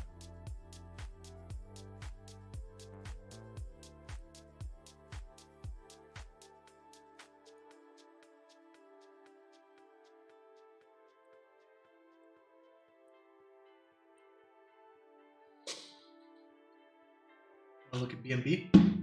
BNB, yes. All right. BNB, yeah. So BNB has been expanding very much, but it's now also starting to loosen up a bit. Actually, we had a really solid reaction here. BNB is actually always one of the most stronger impulses. So it shows you in general that whenever we are coming up, BNB tends to come up better and a bit stronger than other particular coins in the market as well. Which makes sense here. Okay, there is some FUD with Binance lately, but it's not, in my opinion, the end of the world. If you look at BNB in general, they have been outperforming many of the other cryptocurrencies here when looking at the market. We're still coming down all the time here, but in general, we've been outperforming them overall. But still, there is still a zone that we have to take consideration. And in this case, we still have created a lower low. So you see that we have created a higher high and that lower low right now. And we're right now coming back towards that range. And if you do the Fibonacci from swing high to swing low, we're now coming back to the 50%. 50% is right in the center. You see that this zone aligns very well with that particular area. So again, a good solid impulse. Looking quite good. So I really want to see more weakness here. I'm not really interested in shorting BNB with an impulse like this. A strong order block kind of expansion after that. Usually is looking actually very, very good. But at the same time, if Bitcoin gets rejected and if the Bitcoin dominance will go up, altcoins will suffer, right? And if altcoins will suffer, then BNB will be one of them. And you can already see now on the lower time frame that we are starting to, we're losing a little bit of strength here. So like one more impulse would not be a surprise to me. To then potentially look for internal lower lows on the lower time frame. Same thing, coming back to the 50%, and then from there looking for the internal lower lows and see if we can make a pushback to the downside here when the Bitcoin is actually getting rejected at that level right now. Very interesting where we at. And let's see where the dollar is at right now. The dollar also broke that high that we were talking about here. Is still coming back to that range. So, okay, let's see how we react right now. It's an important moment for the dollar to see if we can continue or if we actually starting to make a little of a pullback here. It's good to know here. Also, in regards to gold and stuff, important to mention. But overall, BNB is something that I would look for around about when we're coming back to that range, unless Bitcoin of course breaks through that initial very area high low here. That's another layer. But overall, we still have created a higher high, lower low out of that range. So this is still what I'm looking for, even though this is quite looking like a significant increase here. So be aware. Let's do a couple more, so we know actually what to look for right there.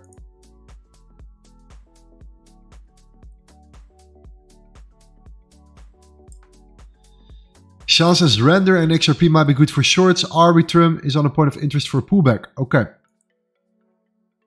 Arbitrum right now, super, still a lot of hype around it. Let's see where Arbitrum is right here.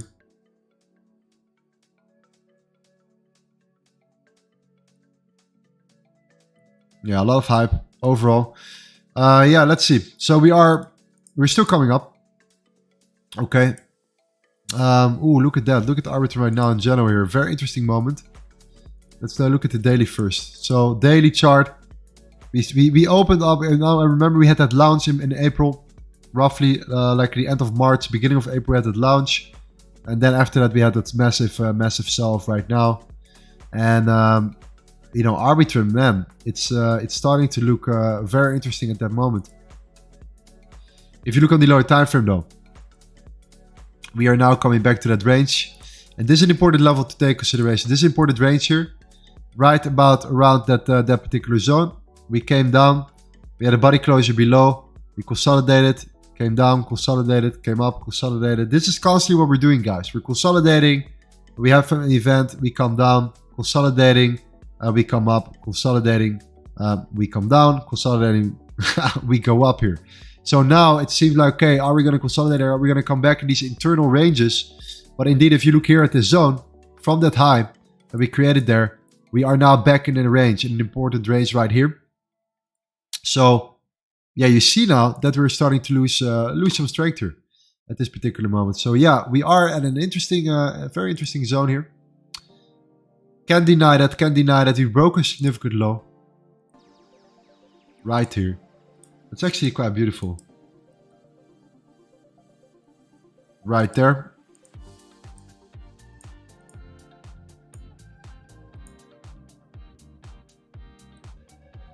Let's see how I reacted out of that zone.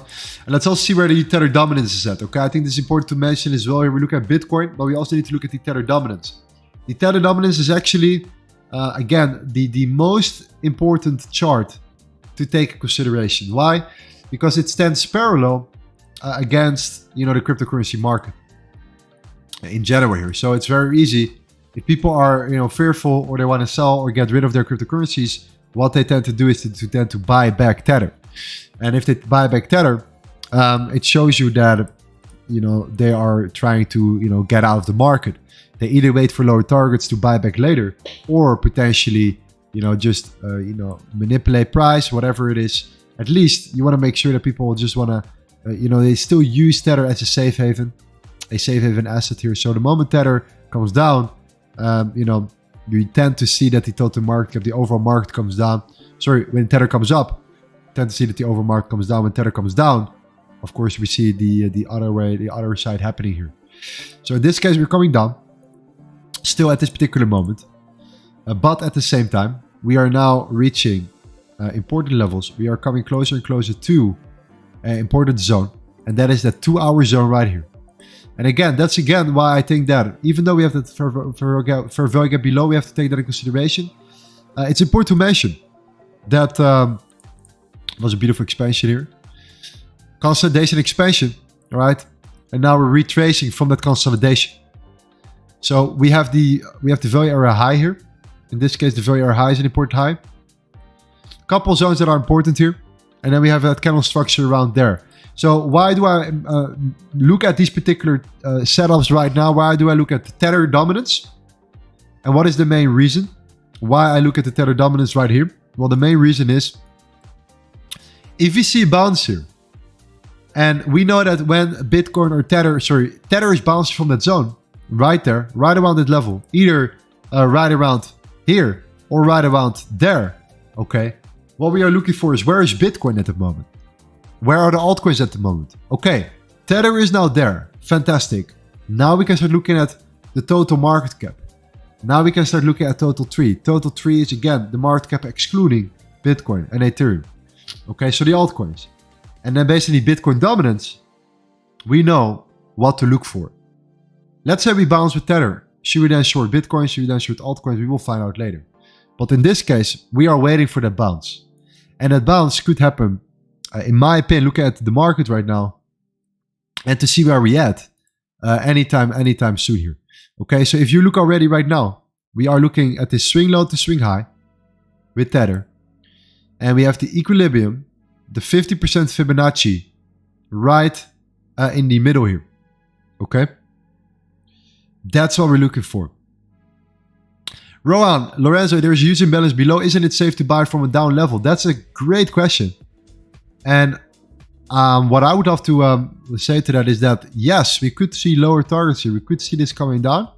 But at the same time, what we need for the live stream right now and to look for a potential live trade is pretty much a short bounce, all right? We're looking for a bounce, and that's all we're looking for. Because that bounce is going to give us that trade. That's it. So we're looking for that bounce. That's the reaction we need. And from there, Tether can come down more further. Bitcoin can come down up, in my opinion, more as well. We're looking for that bounce. See that bounce happening. We take advantage of the market. We're looking for that correlation.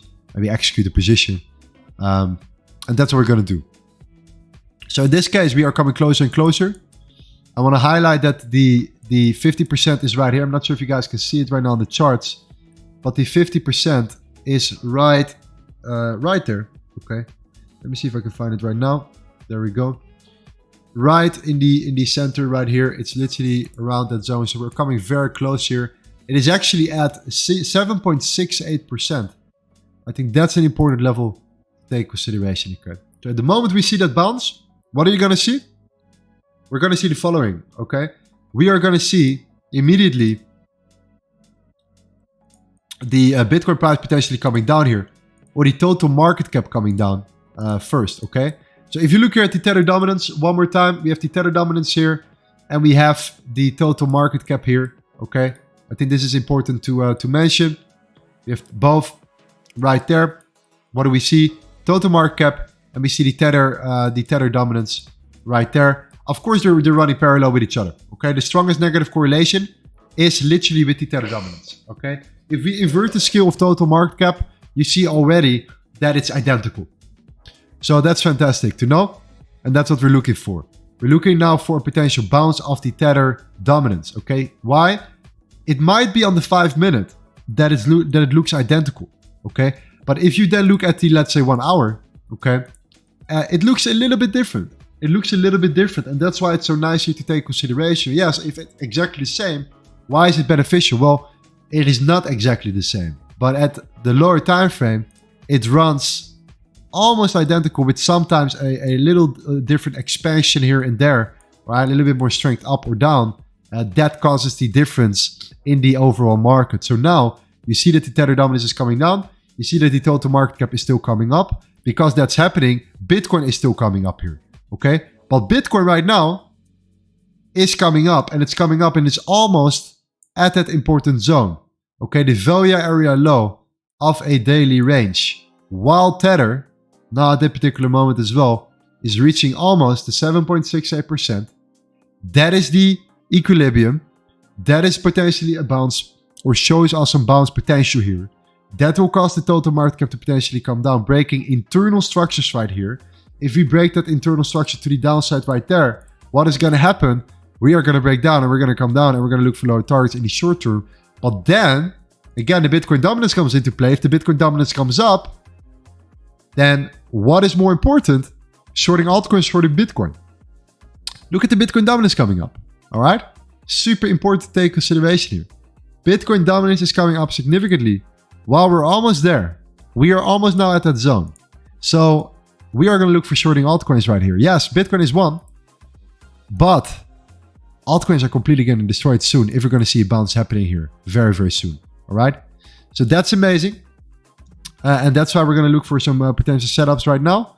In my opinion, Bitcoin has still some potential. And we are coming down in the value area low. So we're getting somewhere. We're starting to get somewhere. And it's, in my opinion, starting to look very, very, very interesting at this particular moment. If you look at the Tether dominance one more time, I'm just simply waiting for the bounce, guys. So that's what I'm going to do. We're going to wait for the bounce. Based on the bounce, we're going to look at the potential right setups for altcoins. If the Bitcoin dominance indeed decides to keep mooning as of what it is doing at this particular moment. Let me still highlight the Bitcoin dominance one more time here. There we go. Look at that. Tether dominance is coming down. Bitcoin dominance is making a massive move to the upside. Money is flowing into Bitcoin. Money is not flowing into altcoins at the moment. Not as much, okay? How can we know that? Well, simply look at what we're seeing right now, right here. And let's go to the lower time frame. 5 minute. And look at what the rest is doing. Ethereum is red. Ripple is red. You know, Dogecoin red. ADA red. They're all turning. They're all flipping right now. They were much greener before. You started to see more and more red at this particular moment. You see that Bitcoin is definitely winning here. Okay, in this case, we're talking about the last 5 minutes. Okay, important to mention right there. This is what we're actually now talking about. We're talking about the last 5 minutes. But look at that. Okay, we're starting to flip a little bit. So yeah, waiting for that bounce, waiting for that reaction. The first reaction is there. The second reaction is the Tether dominance. Okay, once we have seen that, we know exactly what to look for. Is it Arbitrum? Might short Arbitrum. Might short it. Okay, totally depends on what will happen with the Tether dominance and where we are going to bounce from. The first chart you need to look at is the potential bounce of the Tether dominance on any time frame. If the higher time frame and medium time frame align with the lower time frame, fantastic. That's what you need. That's your ultimate confirmation for Tether dominance. From there, look at other ones. From there, look at whatever. Look at Bitcoin. Look at the total market cap and see from there. Tether is where it's all starting. This is where the whole masterclass is based on. It's based on the foundation of Tether, the dominance of Tether. USDC as well. It's all aligning here, and to then look for the potential reaction on other charts here. So in this case, when the Bitcoin dominance is coming up, what are we going to expect here? Well, total 1 is coming up. Total 3 is coming up, but not as much. That is because more money is flowing into Tether. Okay? Important to mention. It's still coming up. It's not coming up as much because of that. Right? Because of the Bitcoin dominance. Absolutely making a move here. What is the solid target for the Bitcoin dominance? Well, as of now, I think we can seriously go to the 47.86% here. I think that's a fantastic target on the 1 hour to take in consideration. That particular high, that pretty much put in that last low. So this high put in this low, took out this low, coming back to that high. That will mean that from there, we know roughly what a target could be on the Bitcoin dominance as well. So at that moment, we will find out. But important to mention to see, again, the total or actually the USDT dominance bouncing from a particular level first. So let's see where we can bounce from. Is it the 2-hour chart? Is it the 15-minute? Is the equilibrium on the Fibonacci? Or is it maybe even, if you zoom out a little bit more, the value area high of that particular range, which we have been talking about a lot here. If you expand to the upside, we're not looking for the value area low, we're looking for the value area high. If it's the other way around, we're looking for the value area low here. So coming closer and closer. I'm going to wait right now on the Tether dominance. And let's see from there. Let's see from there if we can actually potentially look for a bounce here. That's the only thing that we're looking for. Are we no longer doing the Bitget copy trading? So we had a lot of problems with this at some point. Okay, we had $100,000 connected to it with the community. If we placed one trade, we either created a massive brick wall and nobody got filled because there was not enough volume in the market. So our position size was too big. If we just trade Bitcoin, it could be possible. It could be possible. But we could better than divide it into like multiple orders with the strategy we use in the lower time frame. Such a precise strategy. It can get very messy. So we're still trying to test things out here. I didn't cancel it completely. For now, I just deactivated it. But we could reactivate it later on when there is a little bit more testing done at that front right here. For sure, altcoins do not work. Ethereum has a lot of problems with replacing an Ethereum trade as well. Bitcoin could work. So when we're talking about Bitcoin, there is still possibility here. New to Bitget, is it fairly easy to get your funds out if needed to be? Yes, it's very similar to all the other exchanges. It's actually growing a lot in volume as of now. And it doesn't require KYC like Bybit right now. Bybit has mandatory KYC at the moment.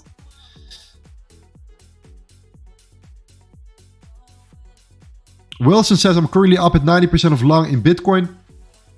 And seeing this makes me concerned. Well, we're not there yet, man. We're not there yet. We are still waiting for a bounce from the Tether dominance. Tether dominance is what we're looking for. I think that's what matters the most here. So I need to add on my other trades right now. We are already at $3,000, $3,300. We started at $650. I purposely started with a relatively small account here to show you, first of all, that you do not need that much money to start with. That's one thing. The second layer is that at the same time, we are having a target of $10,000. That's the idea.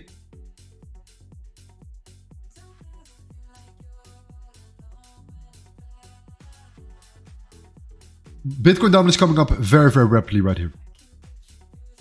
That's not a good sign for altcoins. Okay? That means that Bitcoin is holding better than altcoins at the moment.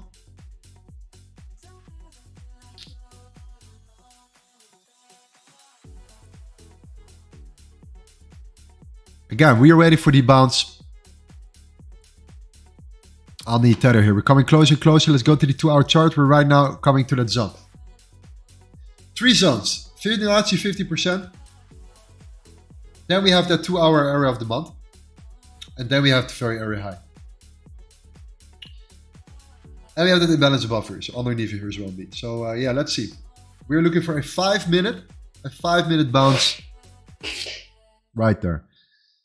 Herein says link to the free course. Yeah, so go to our Discord. You go to instructions. And you see what you need to do in order to get access. There are 3 different exchanges right now. We have Bitget, Bybit, and MEXC. MEXC is for the people that are from the United States. From Canada, of course, anyone can use it. But, you know, a lot of people that are from United States with all these rules and stuff cannot go to Bybit, cannot go to Bitget. Have a lot of problems with Binance and so on and so on. So MEXC is one that has a crazy amount of American volume or US volume. Therefore, we decided to add this one as well.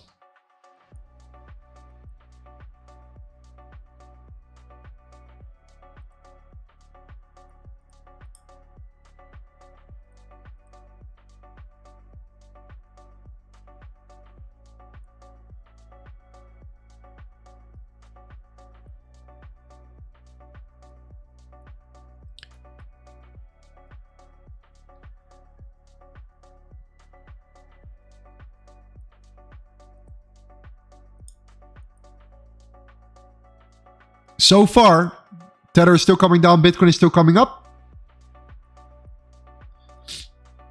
The only thing that we're looking for is a bounce. Where that happens, we don't know.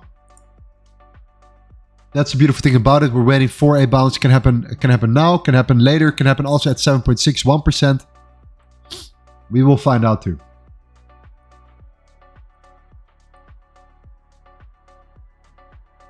But you see clearly with the Bitcoin dominance coming up already right now to this zone, shooting up. Okay, we're reaching closer and closer to the closure of the London as well. We have 1 hour and a little bit more to go, so we could see a little bit more volume. So this is actually good. Waiting.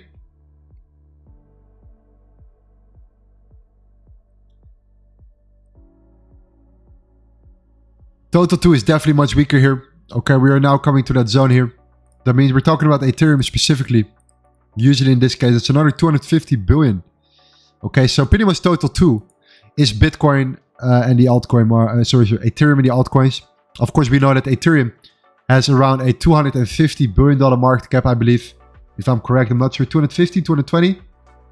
So that's around 50%, roughly 40% of this whole chart. Right, it's based around, built around Ethereum here.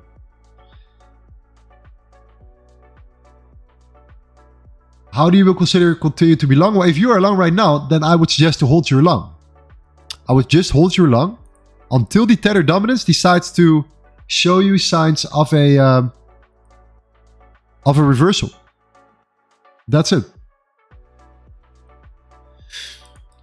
The Tether dominance is the ultimate confirmation for you. If you see the Tether dominance breaking internal structure on the lower time frame, bouncing from a higher time frame standpoint, that makes sense. You then have a lower time frame confirmation. If you are in a long and in profit, then that's the actual moment where you can say, okay, this could be the moment when Tether, you know, will hold support and potentially halter, and this will make sure that more money, or not more money, will flow into the market, into the cryptocurrency market. Therefore, potentially also not into Bitcoin, and based on that you can have actually an outcome here. So you can hold your long as possible until Tether decides to turn. It's a good way of looking at the market.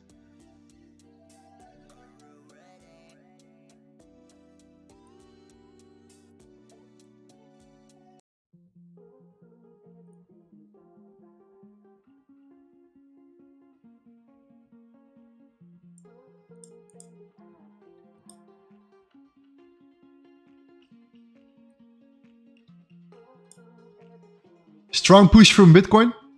Tether is still coming down, so Bitcoin is now pushing through all of these zones here. So very, very good how Bitcoin is pushing through everything. If Tether was coming down, if Tether was holding support, we were looking for short. That's the beautiful thing. You don't have to. The only way you will look for shorts right now is if Tether gives you that confirmation.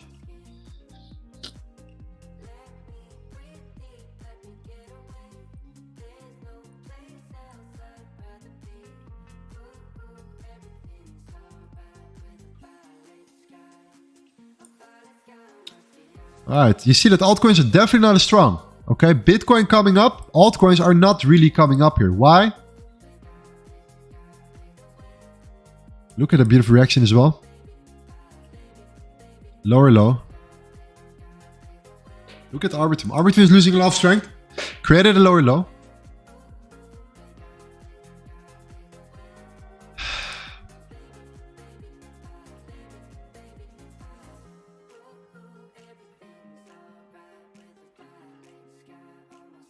So altcoins are not as strong. Okay, it's just Bitcoin that's making that move right now. Altcoins are not following up here.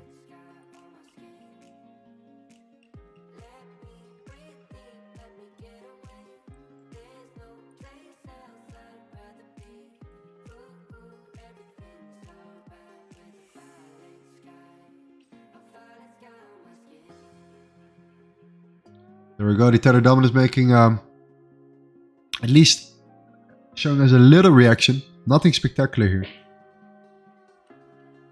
Bitcoin coming up. Altcoin is not following up here. Look at that. Lower low, higher high internally. Some serious liquidity built up below. But Tether okay. Tether is making a reaction, but it's not coming down. It's just the Bitcoin dominance is coming up very much. So I'm not looking too short right here. Even though it looks fantastic.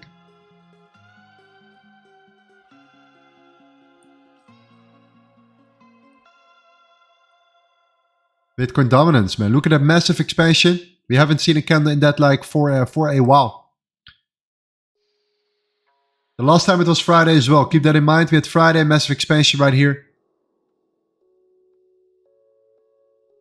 The next Friday we had a consolidation, I believe.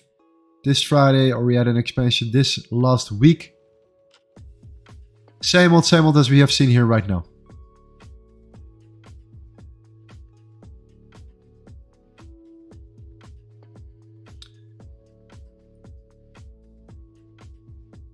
So look at the difference here between total 3 and total 1 here. If you look here a little bit closer on the let's say 30-minute chart, total 1 is coming up much more aggressive than total 3.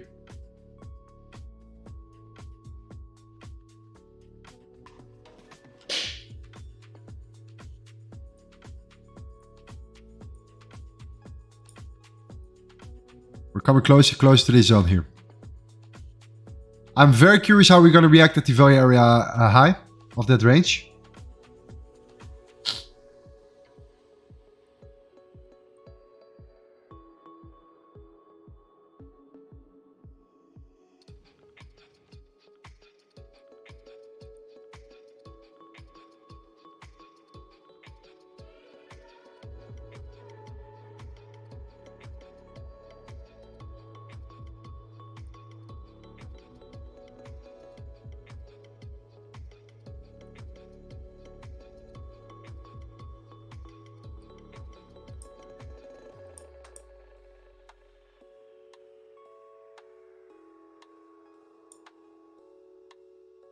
By the way, guys, please be careful of, I think it's important to mention, a lot of fake accounts right now.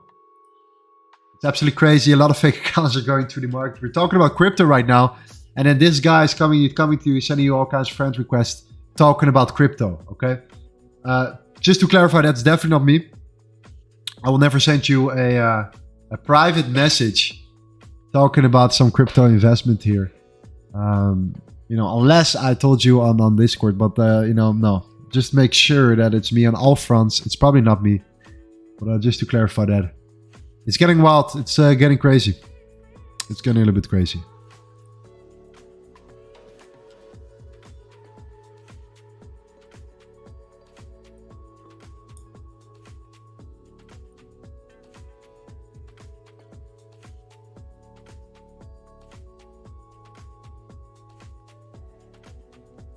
I'm long in the Nasdaq. Yes, we're talking about the US30.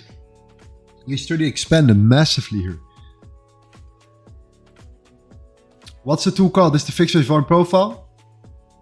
The fixed range volume profile right here.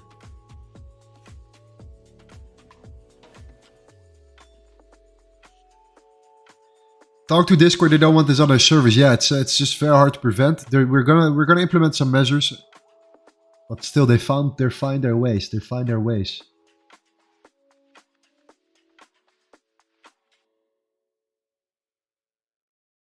It's pretty nasty. Pretty nasty.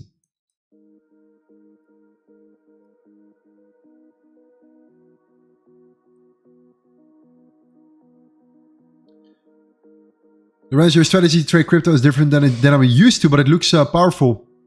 So yeah, I think a lot of people that have tested out right now, I had some very good responses right here. I would love to see more data, more feedback. To get a little bit more feedback from you guys as well. We probably will get this within the next couple of weeks. But yeah, so far it's the understanding. The only thing that you need to know is supply and demand. Supply and demand is an important factor. Support and resistance can also be good. Supply and demand, in my opinion, is a little bit more precise. So that's something that you need to know. For the rest, it's all about perspective and understanding how the money flows right now. You see clearly that the Tether dominance is coming down. All right, the Bitcoin dominance was coming up. That proves that total tree, which is the altcoins, is not coming up as much as Bitcoin. Where you can measure this very well in the lower time frame, you can turn and you can really nail down these moments where they can potentially bounce. This is where then, you know, your setups come into play here. So if we bounce already, I can tell you right now that potentially, you know, altcoins are much more interesting than Bitcoin, or shorting altcoins is much more interesting than Bitcoin.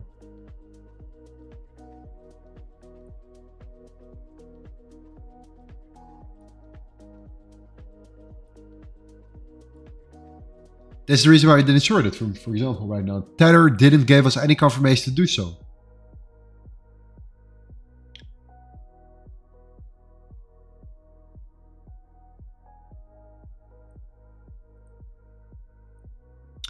However, we're seeing our first reaction.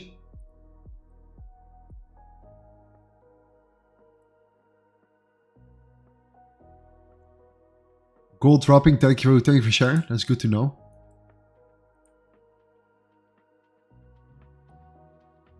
All right, we broke through these levels.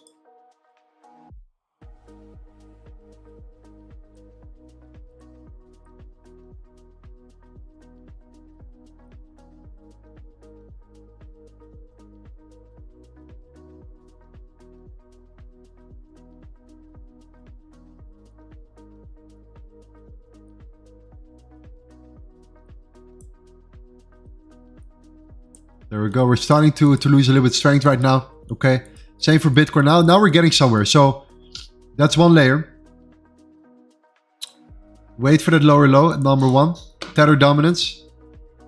Looking for a higher high. Number 2. That's a combination. Total 1. Creating a lower low. Tether dominance creating a higher high. Second layer right there. Okay, that's one thing. Let's say we break up here for Tether. Total 1 is coming down. Okay, then what is happening with the Bitcoin dominance?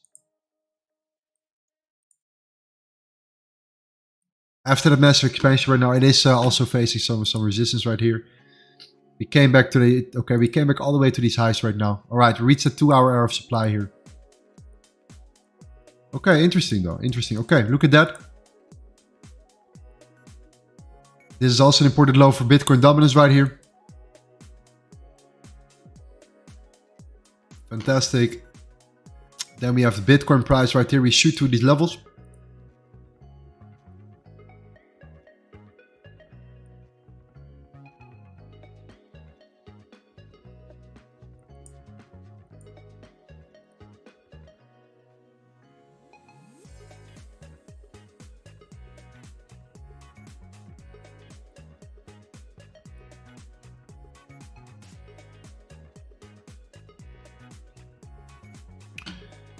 That's one. Okay.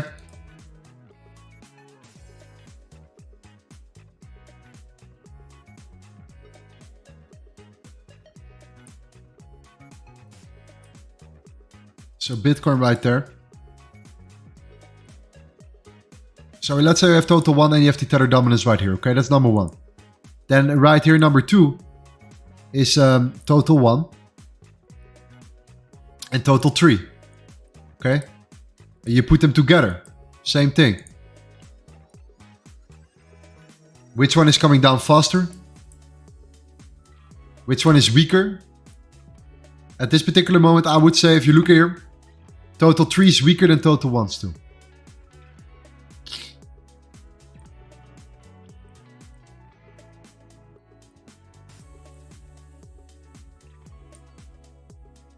Let's go to the chart. Everything turns red, okay? Crypto bubbles, important to mention. Cardano minus 0.2, Solana minus 0.3, BNB minus 0.2, Matic minus 0.4.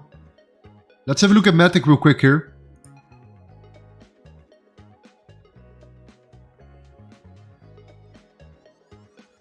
There we go, looking much weaker.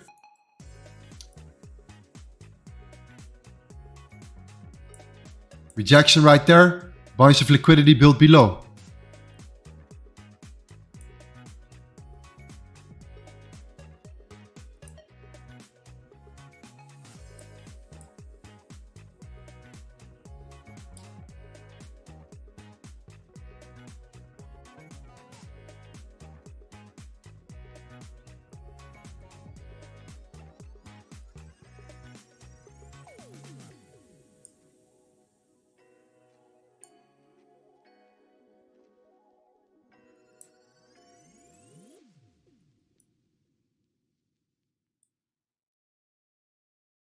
So Bitcoin came into the jump. This is where we now find some serious reaction here. The tether dominance is creeping up. Okay, we have been waiting for that moment to see potentially the bounce. Let's see if that bounce is actually strong enough. If we can actually find a reason for the bounce right here. And that bounce is right there. Okay, we have this particular area of the month, which is a breaker block. Okay, what we did was we came down. We came down aggressively and we immediately shoot up and used this, turn this area of supply in support right now, in demand. So it's a valid potential area of demand right here that we have to take in consideration. Because now you can see that this is where we at. We are now seeing that we are at that zone and bouncing from a pretty significant range, if you ask me right here.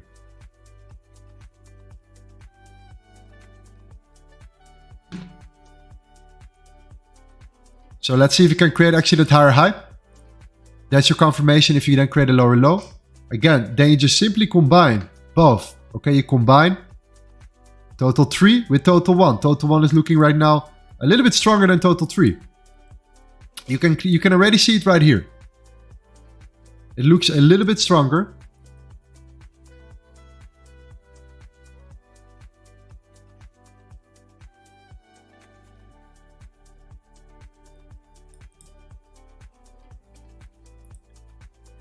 Bitcoin on the lower time frame, Bitcoin on the 3-hour chart here. Okay, tapping into the fair value gap right now. Coming back into the middle of that range. Let's see what we have in this range in general. We have this area of, we have the point of control right there. Most volume traded around that range, so that's why we're going to face some resistance right here. And you see already that around that zone we're facing the resistance we were talking about.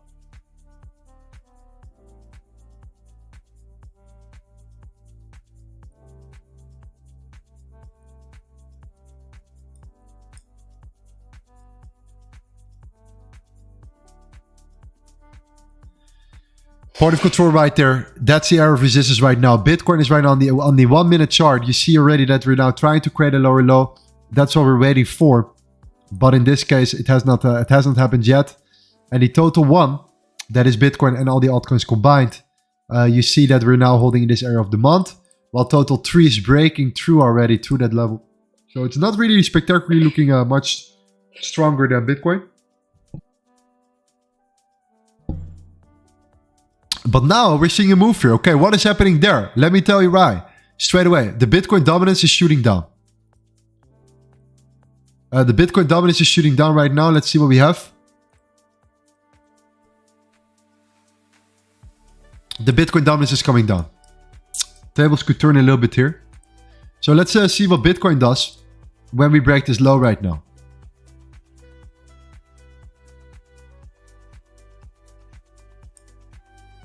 Let's see if we have to refresh right there.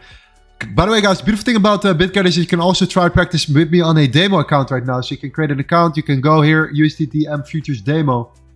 And you can literally just do everything with me in a demo account. It's fantastic if you want to practice and see how the strategy works and what we're doing here. Okay, look at that. Creeping down. That's the low. Bitcoin dominance is coming down. Tether dominance is coming up. Total 1 is coming down. Total 3 is actually now holding better because the Bitcoin dominance is coming down. Fantastic. So we might be looking for Bitcoin indeed. We're seeing the 2-hour rejection right there.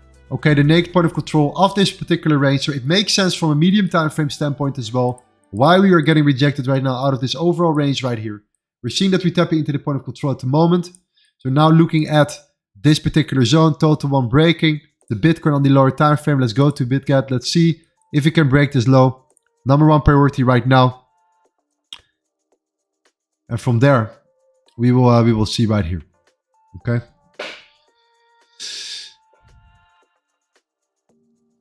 Can you check Floki? Yes, I can check some other coins in second here as well.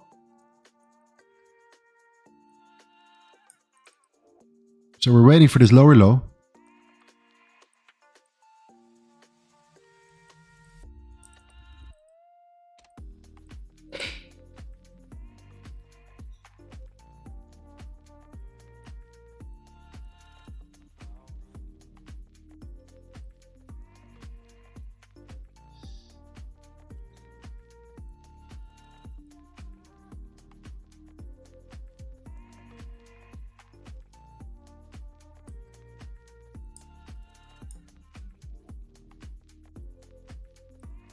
That's what we want to see right now. We want to see the Tether dominance breaking above.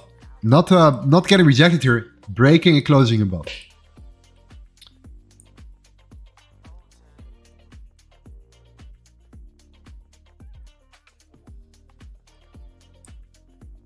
$30 minutes for that 1 hour candle closure. Super important candle closure as well. Super important for Bitcoin right now. Super important closure. And also have a very close eye on how this 30-minute candle closes. Because if we close this red, we could see potential, flip here.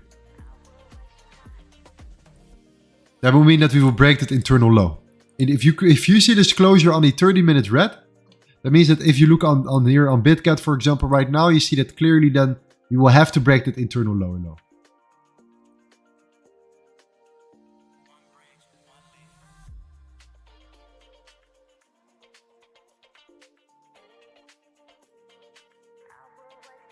My Bitget demo account got 0 balance. Where can I top off the demo credit? Oh, that's a good question. That's a good question. I have no idea. So please, as a chat, you can support. As support, I think you're quite easy to reach, and they help you immediately. You just say, no, I want to speak to somebody. Boom. Within no time, you have somebody, and they explain to you how to top up your demo right here.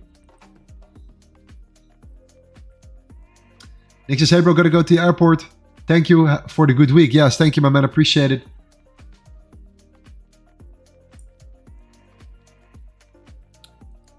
Not bad if you want to practice with a demo as well. If you're new to like trading futures in general.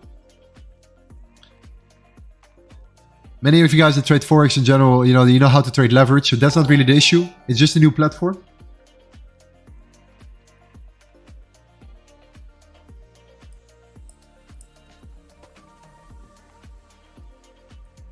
Bitcoin dominance is slowing down.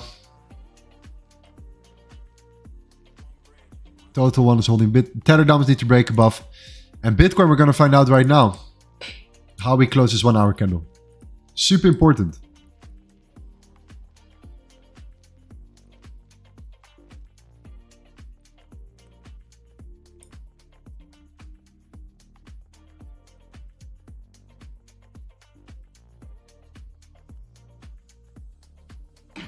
What is the difference between a valid shock and an invalid shock? It is if you close, in my opinion. a candle that makes sense depending on the structure itself. So if you look at the market structure, the overall high point, low point, it could be the 15-minute range. It could be a 1 or 4 hour swing, higher swing low. It could be a lower time frame. In my opinion, I would love to wait for a closure. I think a closure is the most important part. I've seen just too many fake outs happening with just wicks and just, in general, different types of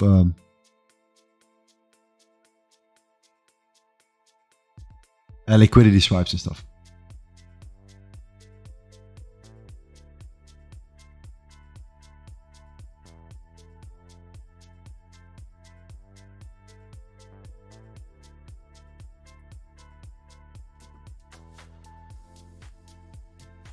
All right, we have literally 10 more minutes for the closure here. I'm very curious how we close here. This is super important. Lorenzo Blow, what is the streaming schedule of next week? Monday, Tuesday, Wednesday, Thursday, Forex. Friday, crypto.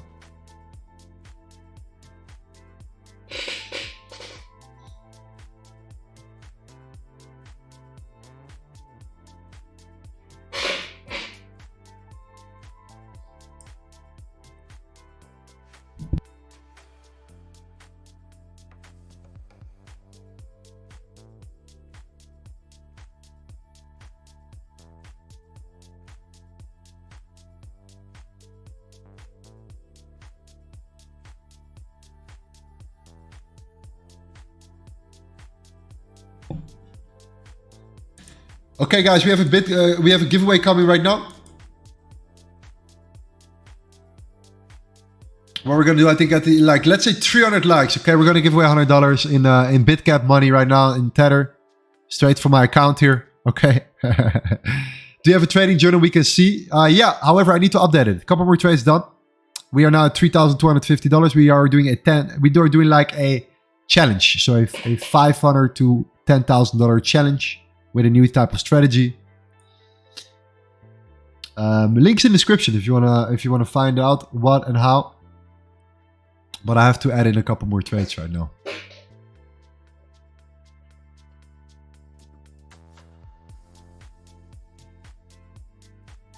It also seems like about to form a reversal candle. That's what we're waiting for. That's exactly what we are waiting for. We're waiting for that particular candle. We're waiting for then the total market cap to come down. If the Bitcoin dominance comes down, we're going to short Bitcoin. If the Bitcoin dominance comes up, we're going to short altcoins. In this case, Tether dominance coming up is fantastic. Breaking above is what we want to see here. The zone where we bounce from makes sense in general. Fantastic zone to look for. This is only 1 hour. That's great. Nice breaker block right here. Strong bullish momentum or small bullish candle here, closing in 7 minutes. It's very important to see how we close and if we close above a high. If you do though, the Tether dominance will come up. We're going to see a pullback, push up to the 7.69%. This is going to push the market down. And of course, if the total market cap comes down here and the Tether dominance comes down, Bitcoin dominance comes down, with it, we are not going to short altcoins. We're going to go short Bitcoin right here. Okay, beautiful structure here. Point of control of this range. Fantastic. Exactly the zone that we're looking for.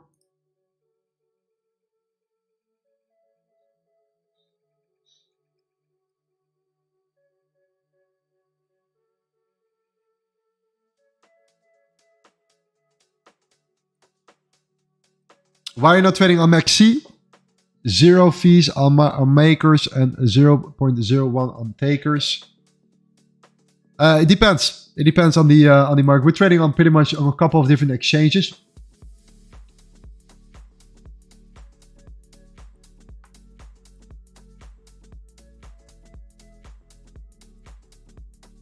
It depends also where you're from, in my opinion.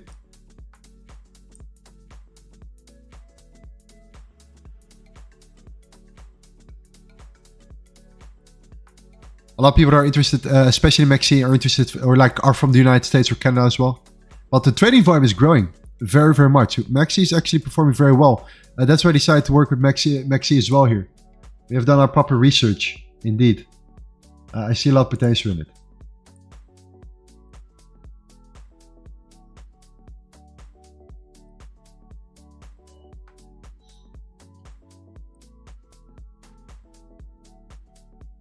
So yes, guys, again, our free masterclass is available.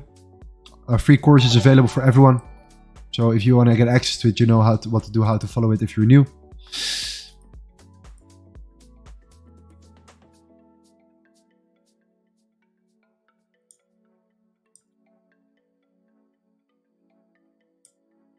All right, one closure in like 5 minutes, super important. 30-minute candle is important here. We are at an important level. The tether dominance is shooting up already. It's not closing above yet. We're getting there.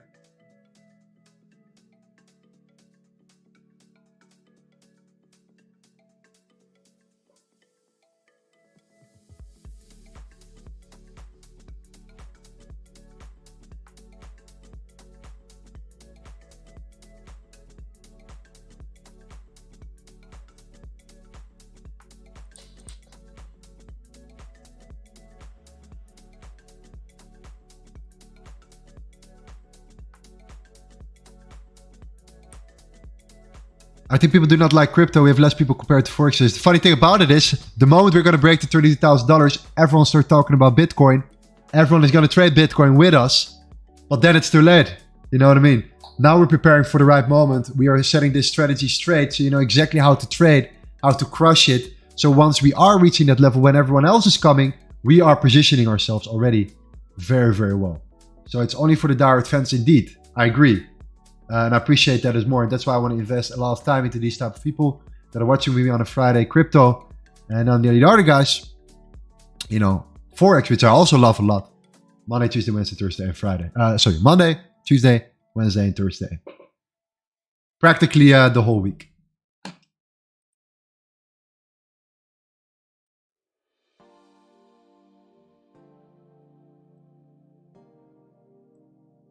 Do you use divergences? I do use divergences, yes, on the higher time frame. 4 hour daily.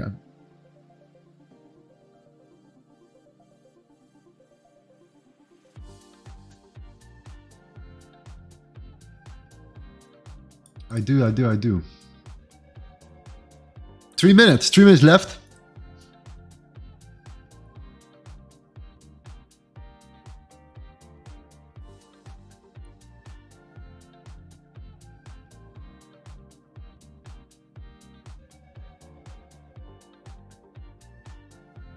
Harris says, Lorenzo, watched through the V2 last night. Such good info. You were looking at the video series? Let me know, my man. Great to hear, Harry.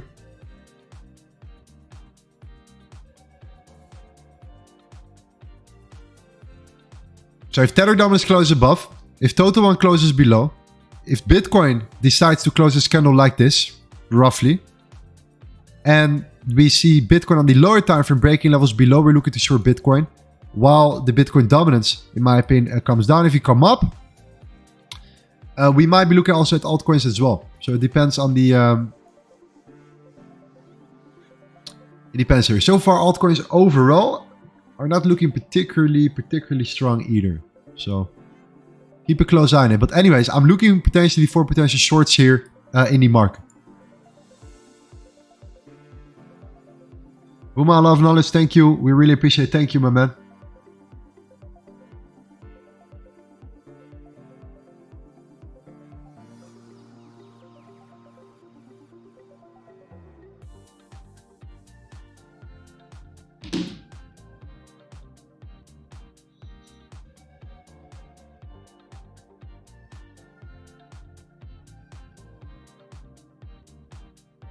Wilson says, I wonder your perspective on USDT dominance, 12th of May high and the 25th of May high. It seems there is a divergence where the 25th of May high broke the 12th of May high, but the divergence going down in the daily time frame. Okay, we'll have a look at it. Some great information, thank you. We'll have a look at it here. These are the things that matter a lot. So I really like that you're saying this, my man. That's great information. Look at divergence also on the Tether dominance to determine potential outlook for the market. Is a great way of doing your analysis. Okay, beautiful. Total 3 already coming down. Bitcoin dominance also not looking strong.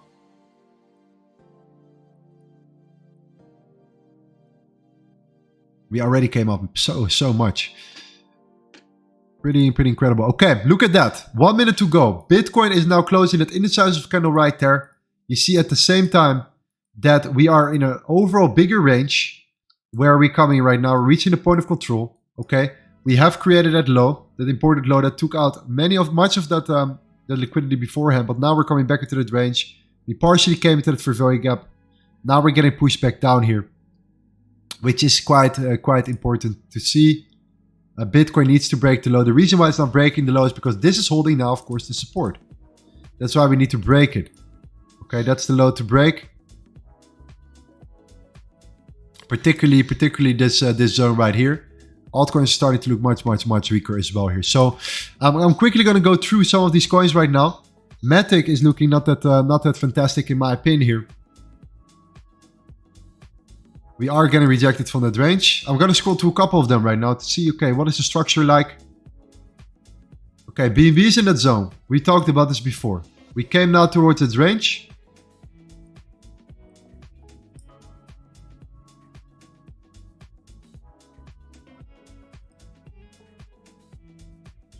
Fantastic. Okay.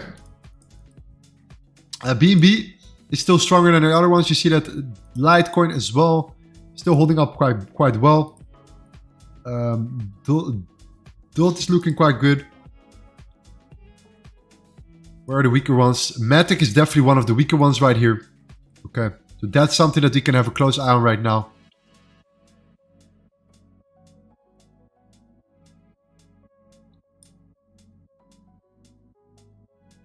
Yeah, Bitcoin dominance holding here. Still waiting for that closure buffer for the Tether dominance. If you do not see that closure, there is no trade yet, but we're getting somewhere. Are you in the trade or not? Not yet. We're waiting. We're testing. We're waiting for that moment here that the Tether dominance breaks above that level. Coming closer. Ripple also looking quite weaker. I have to agree. Ripple is looking nice. So let's go to lower time frame.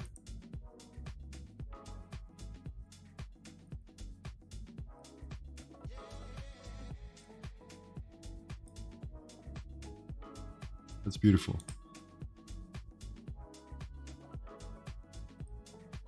We build a lot of liquidity now below.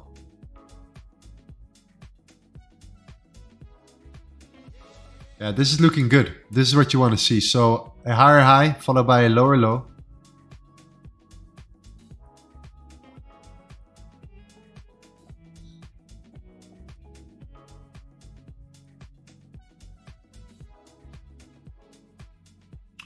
We had our closure right now for Bitcoin. Super important. So the closure has been done.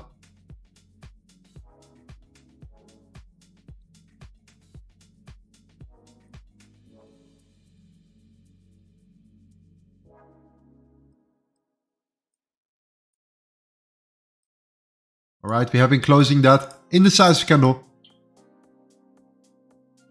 At the point of control, falling and coming into that gap. Look at that structure. It's time to close underneath that last candle structure right there. And that's the moment to look for shorts.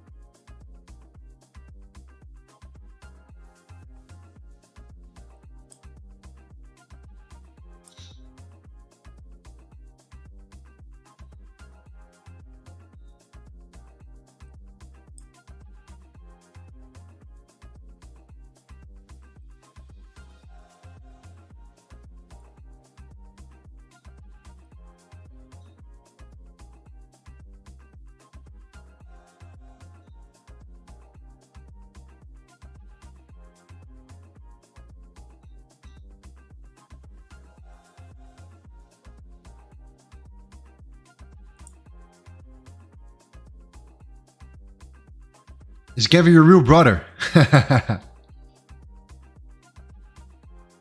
In our reality, it is.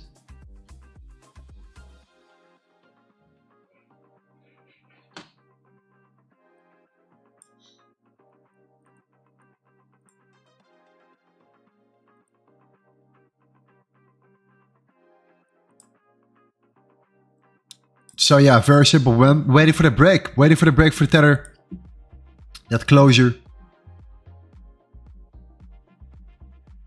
Check link. Yes, we can check link as well indeed. Let's check link. Still looking quite good. Still looking quite strong. Okay.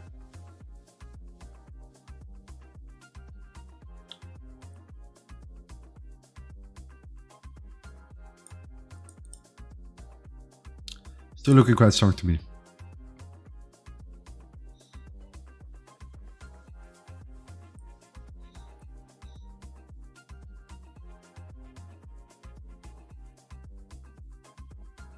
Phantom, nothing spectacular, simply just ranging.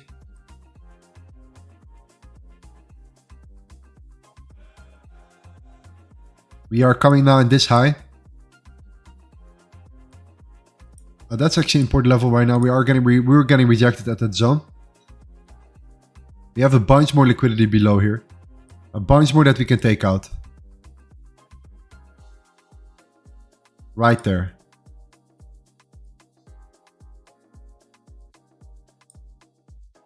So it's actually looking quite, it's beautiful actually range to take out here. So yeah, Phantom is also interesting. It's coming back towards these lows right here.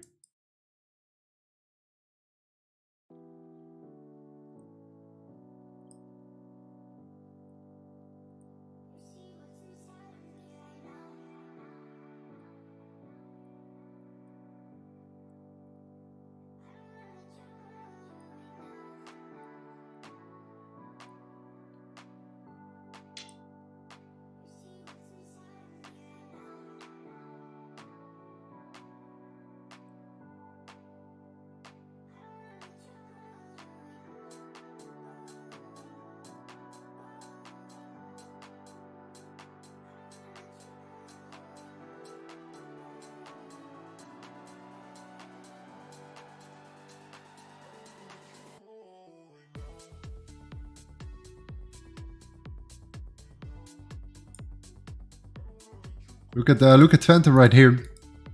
The moment you see the tether dominance closing above, that's the moment you will see Phantom coming down pretty significantly in my opinion here. However, we still need to see that closure.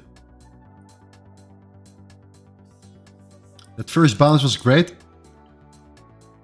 And the way we actually closed was fantastic, but now we need to see that continuation.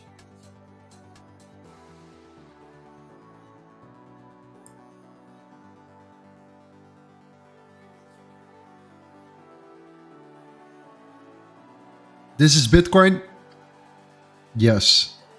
We look at Bitcoin as well, yeah.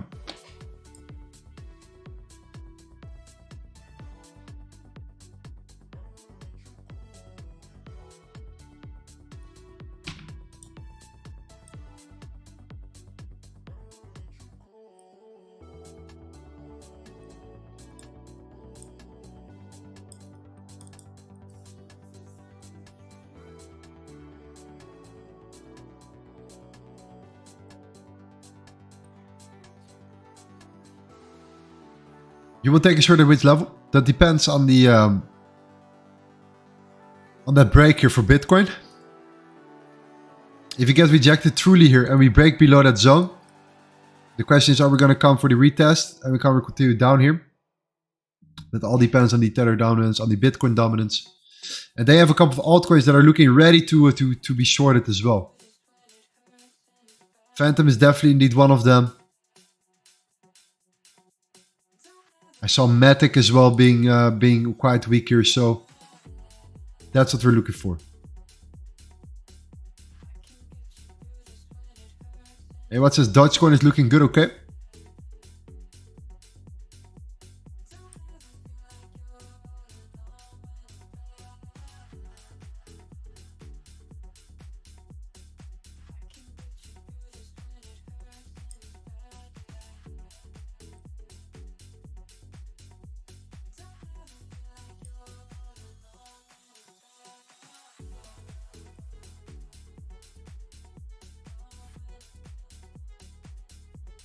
Let's see what Dogecoin is telling us. Yes, you're right. Very same thing right here. Dogecoin is doing the exact same thing right now. We got rejected at this high. Beautiful high, by the way. This overall zone is actually a great example. Very area half that range. We came back to that candle structure, we lower low. We came back down again. We got rejected. Now we're looking at that rejection. I have to agree here. Hey, but do you trade Forex gold as well, or just Forex? Oh, we trade gold as well. We trade gold as well. We're actually focusing much more on gold now. We did a poll with the community. I think it's important to mention that 60% wanted to see gold. Prefer gold when trading live.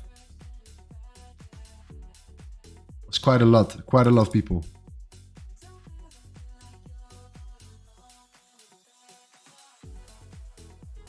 So yeah, that's definitely something.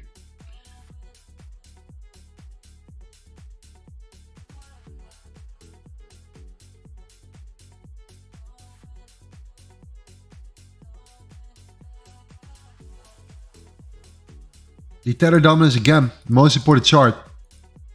The moment we're going to break and close above, that's the moment when we take action here.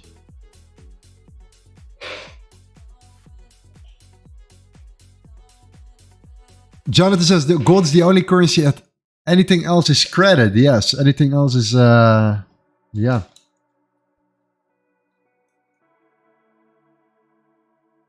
It's pretty much this.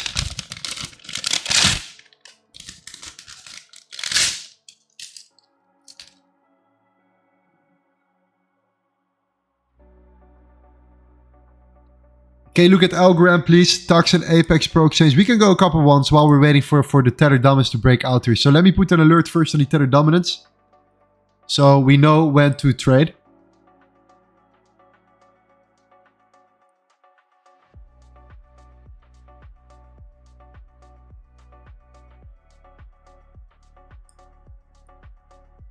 Want to see body closure for sure.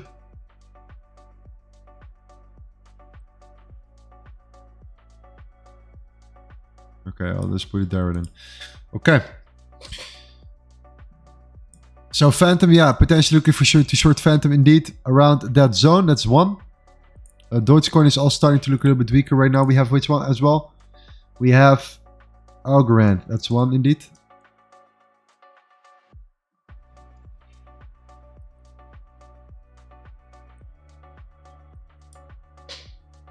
Algorand is already like looking pretty weak in general here.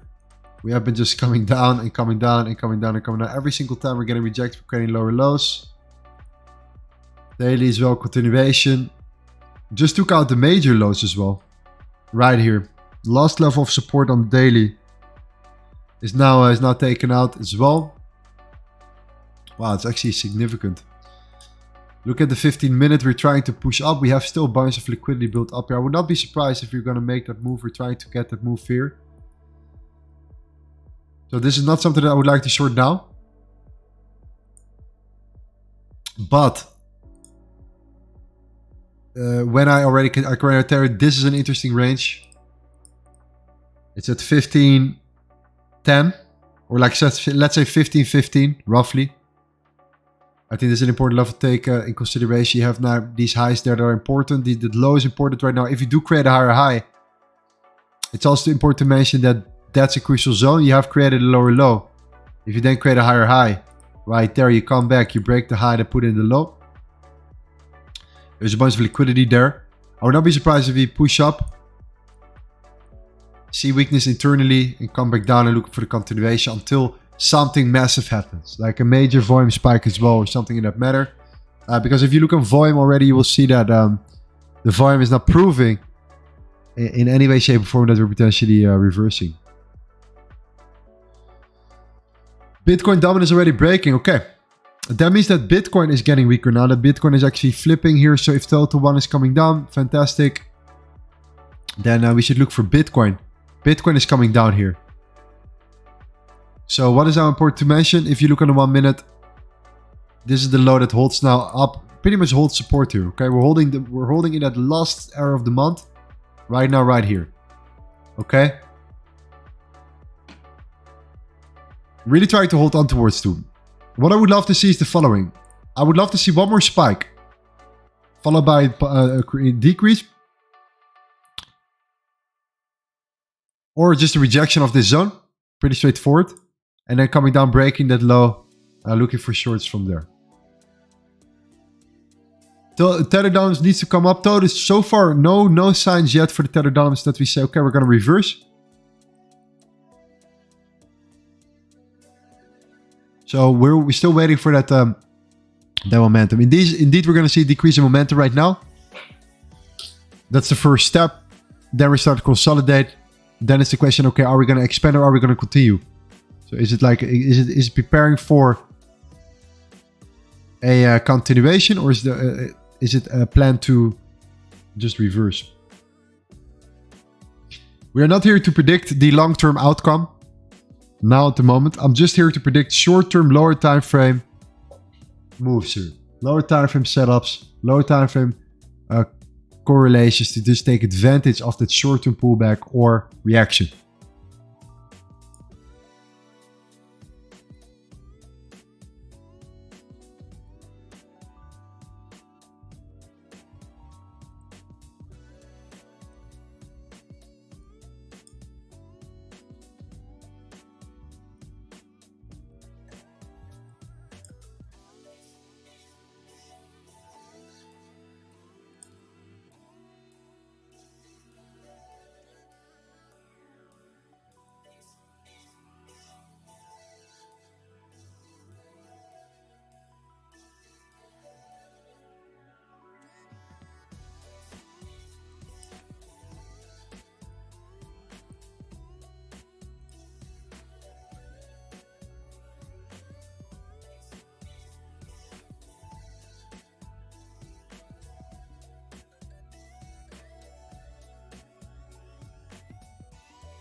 You forgot the Arbitrum.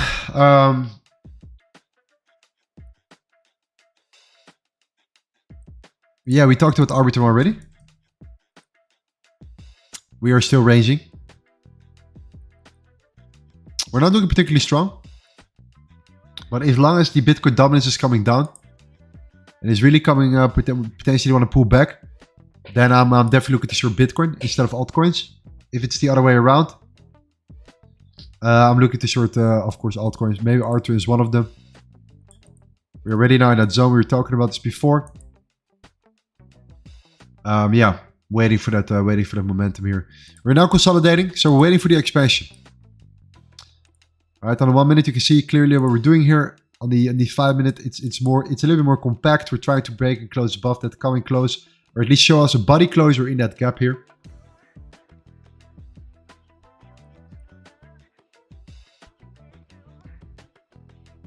Shows us Litecoin, lots of liquidity underneath, okay?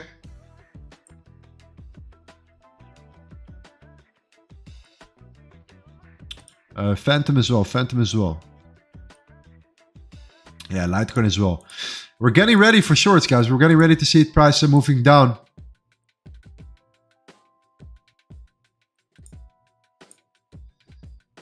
I'm starting to like it here. We're starting to slow down a little bit.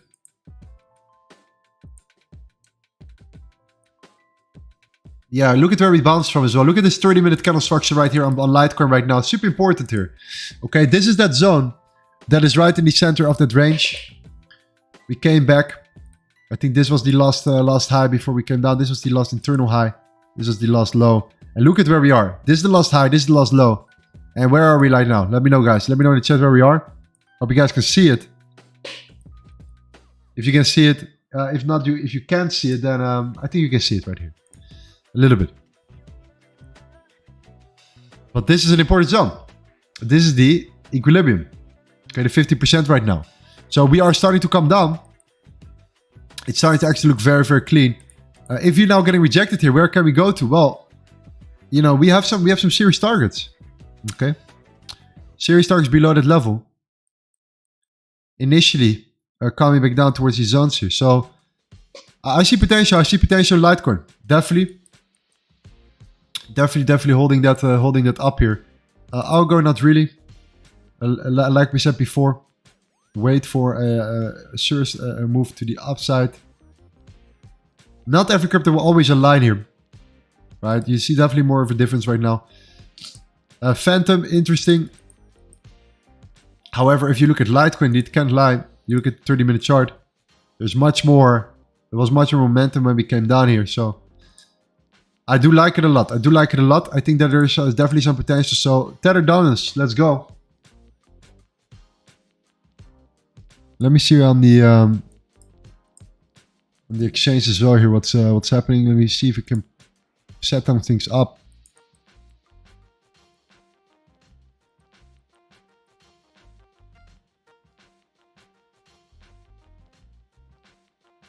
Yeah, this is definitely that zone.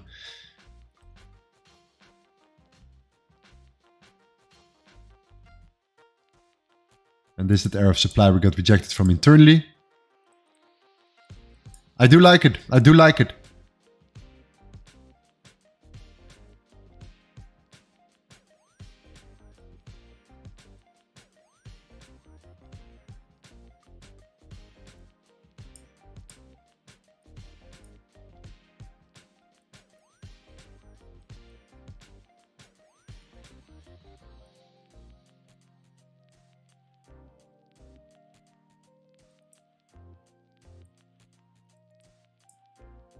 So on the 5 minute, we had that zone here.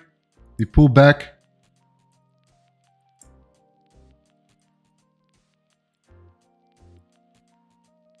We have this high support level.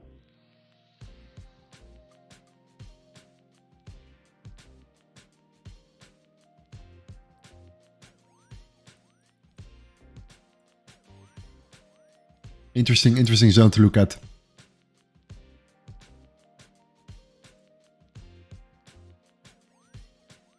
So we saw that massive pullback right now. You see now we finally found that bounce.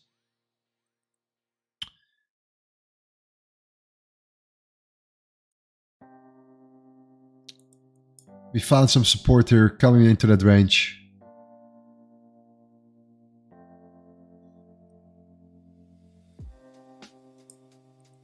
Can we come back up to the 7.69%? If that happens, we have our trade already done. We should have our position already.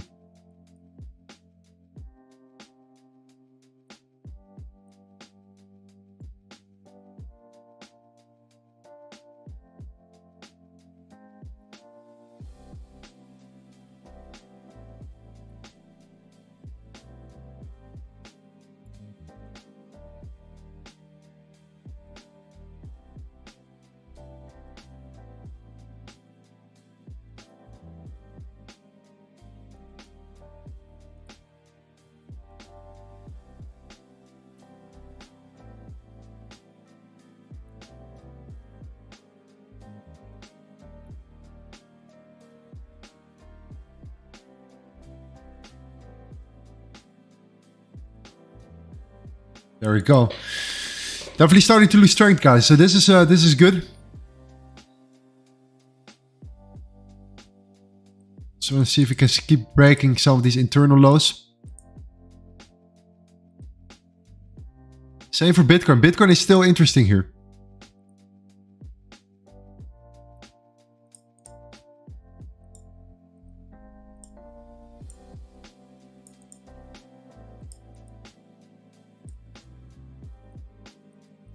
Look at what we're doing here.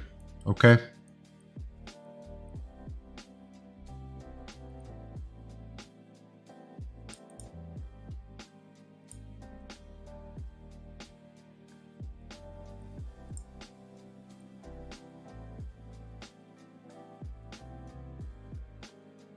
What's your win rate? It depends on the strategy. It depends on the risk to reward.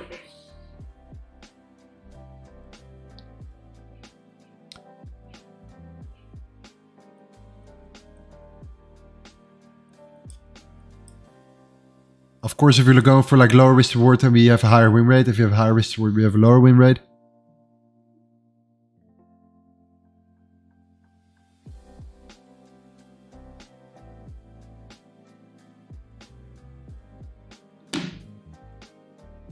My suggestion is to keep just track on the spreadsheet here, and the links in the description. We're going to update the trades. I need to update much more trades that I've taken as well from the exchanges. Put it in there to pursue our challenge.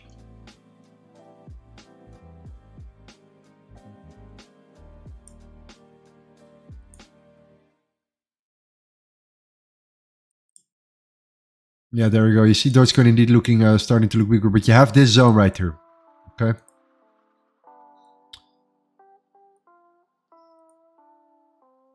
And you start building a lot of liquidity to the upside right now as well. So be careful with Dogecoin in my opinion.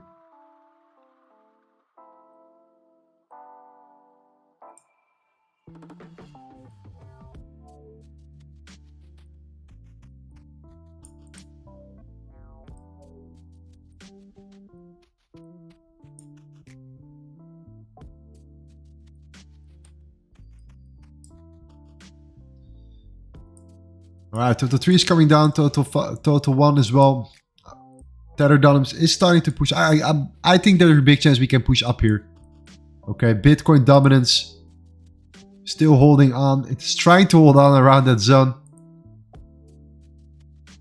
It's getting very, very interesting here. So let me look at a couple other ones right now.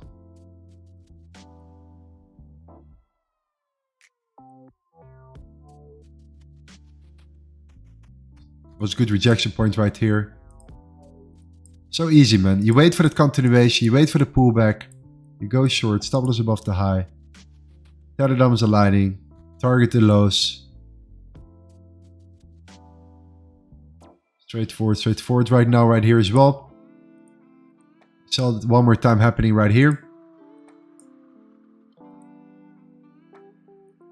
Now internally you see lower lows getting created. So lower lows. Came back to that range, rejection. Now you want to see more lower lows. You want to see him break the low. Look for the continuation.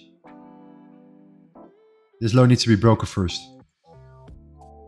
Lower low, lower high. Look for the continuation. Lower low, lower high.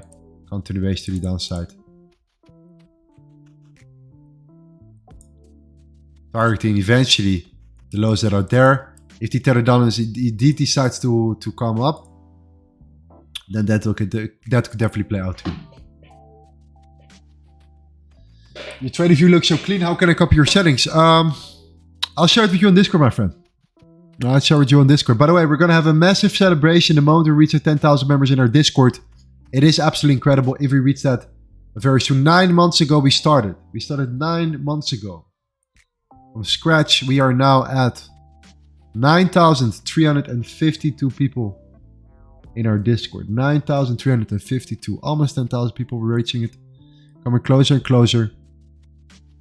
It's going to be amazing. It's going to be amazing. Again, if you want to have access to my free cryptocurrency course that I created. We love working it. Not particularly in the creation. In the strategy behind the creation. Like the actual information itself. That was a lot of testing. That took a lot of time. So again, if you want to get access to that, links in the description. I think it will help. It will help a lot too.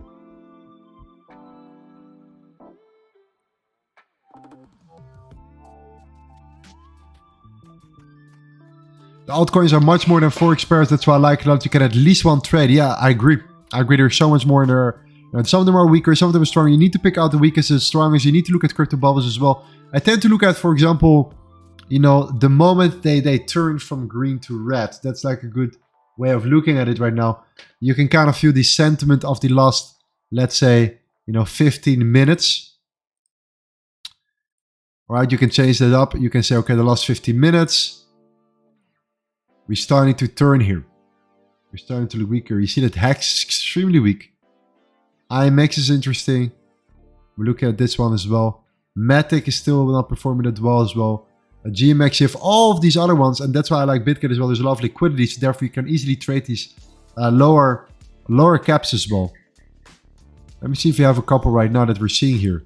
One of them is indeed the GMX. I think that's one That is interesting. The other one is of course Matic, and we had was it OP or IMX? IMX. Okay. So we had IMX right here.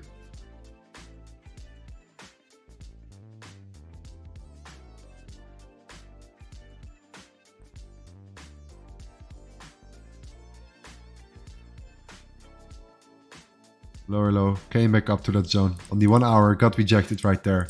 Tapped into that range. Rejection right in that area. Did not create a lower low. Important that we didn't. So not the best in my opinion. The other one was GMX.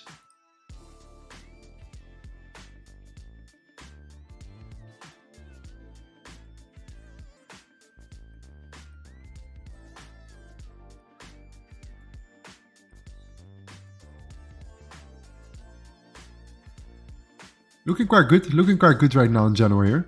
Tether Dominance is still not coming up. So Bitcoin is now pushing a little bit. Tether Dominance is coming up, failed to break these highs. So as long as we're not breaking any highs here, there's no bounce. Okay, we tend to look for these bounces in general.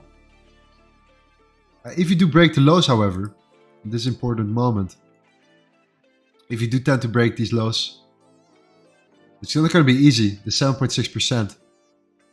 And we close below it, we will definitely look for a flip. Until that moment, we're looking for the bounce still.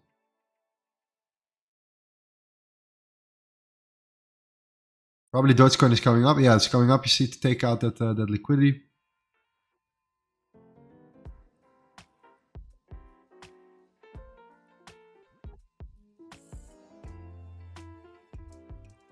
GMT.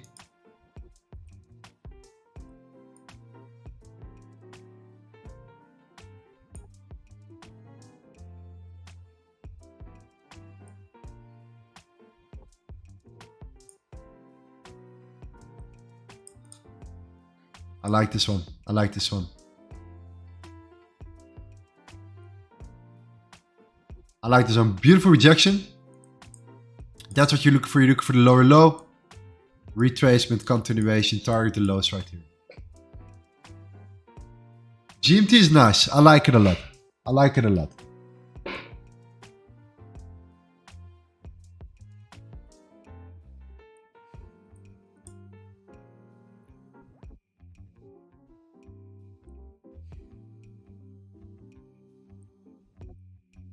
That low needs to be broken, obviously.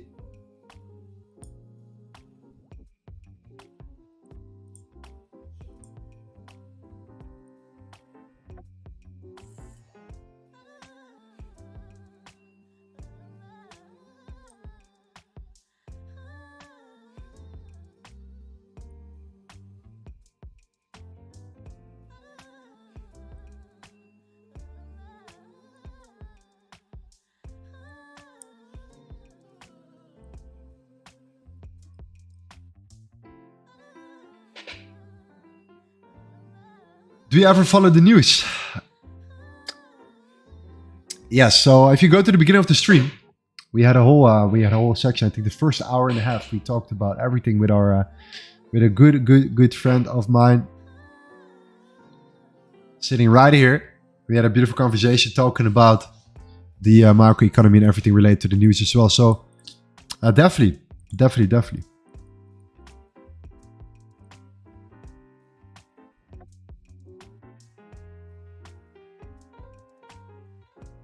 Call me for the storm. Yes. I'm going to set an alert on this one. If you break that low, I'm looking to short it. Still not there. Still not convinced yet. Look at the Tether Dominance. Okay. Still not completely there. Convinced that we are now just going to come down again.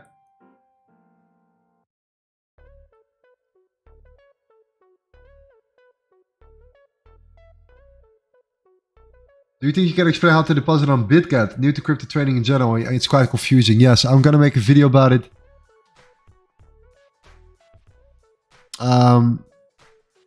You go to assets, or you click on deposit right here. There are a couple ways I think you can deposit. You know what? I'll create a separate video for it. It's gonna get released shortly. Better to do it just show a special my own video. You can always watch it back rather than doing it now on live stream. But it's important indeed. I already created an account both exchange. How can I join your VP? So if you already did that and you want to join, you want to get access to the course, and in the VIP section, the section in general here, talking about everything that's important here. Imagine to you know, all the meta charts in general, the private group, okay, and of course the course that I cannot show you because otherwise you can get access to it. Then you have to go to instructions. If you understand this, you go to get VIP, you type in get access, and you fill in some information, and you will be granted access within a couple hours.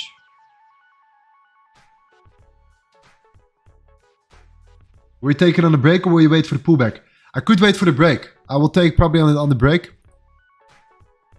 It depends how the structure is shown. Okay. Overall, that lower low is fantastic. If you fail to break that higher high in general here, if you just break structure to the downside here, pretty straightforward. You just break structure to the downside. We fail to break a higher high. We come back into that range. That initial range was another rejection of a previous rejection already beforehand as well. So just a continuation of a rejection. Now coming into the zone, then creating a lower low. When the tether dominance is coming up, usually this depends that we're going to at least test this particular low right here. That could be a fantastic target at 25.77. So short it from there towards these lows. Unless I see something fantastic on the lower time frame, like a very clean candle structure or something like that, or some imbalance that needs to be filled, we might fill up the imbalance and enter from the gap, and then continue to weigh it down. Are you going to show us the live trading today? Yes, if an opportunity presents itself, absolutely. Absolutely. Crypto bubbles, where to find them? You can go to cryptobubbles.net. For me, it's a very beneficial tool here to look for. Now look at the sentiment in general. Okay.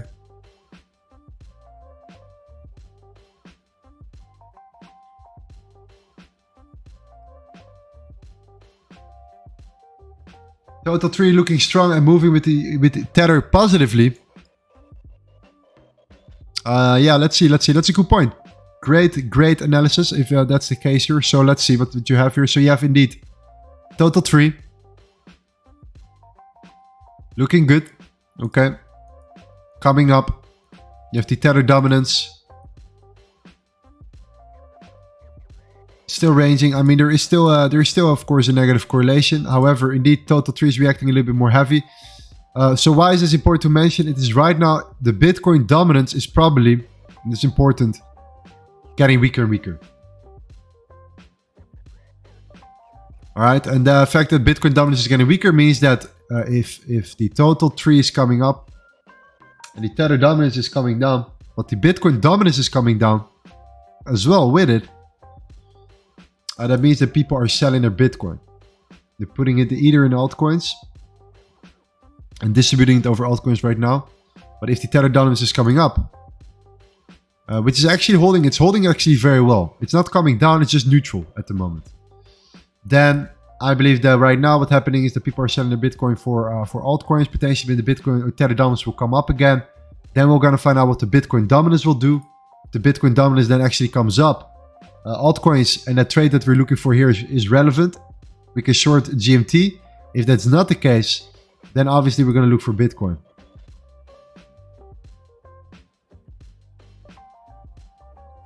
Roa, man, have a good day, man. Have a good day in general, man.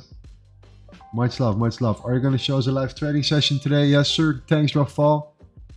Rafal is a G.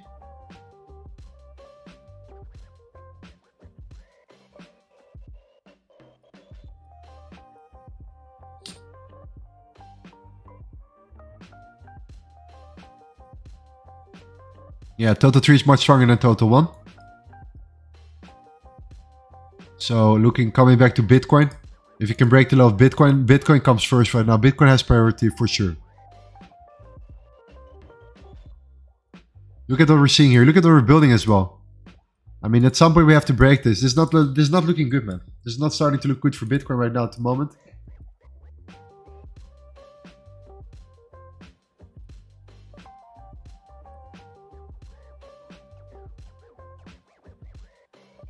Look at what we're doing here.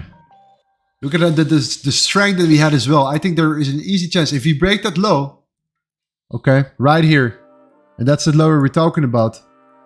We're talking about this low as well, but if you're breaking this low internally, that internally created high, and we close a body below it, might be looking for shorts and putting our stop loss above that high here. We already came into that zone once.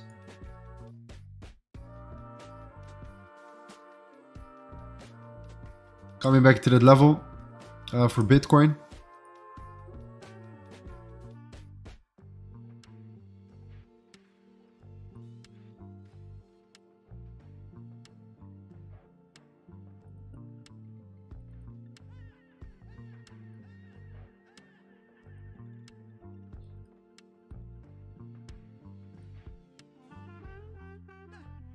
Seen that rejection already. Waiting for a lower low.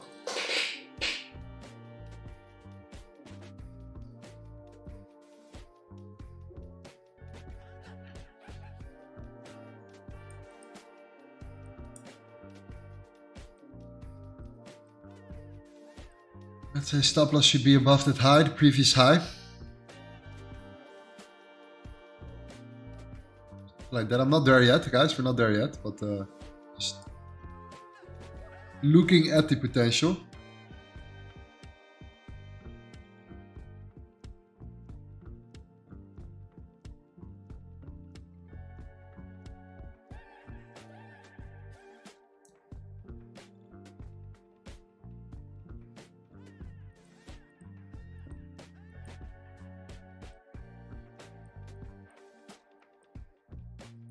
That's one. Total, yeah, Tether, let's go. So wait, the longer it stays above there, the better it actually is right now. The better I like it, the more I like it here. Did you invest in Pepe before the pump? Yes. Yes, we did. Where is it? We have it. We have it. Where is our Pepe one?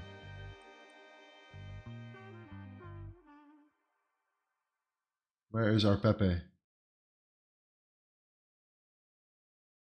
There's our Litecoin. Pepe, right there. Boom.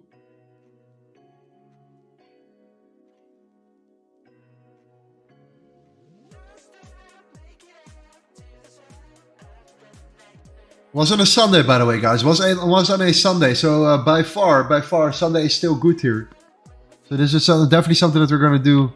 If you're going to find an extra stream, then it will be on a Sunday, not on a Saturday. Then it will be on a Sunday here, if it's crypto related, and won't have an extra stream.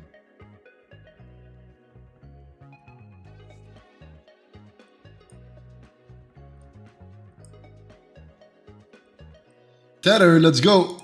Waiting for Tether still. Bitcoin.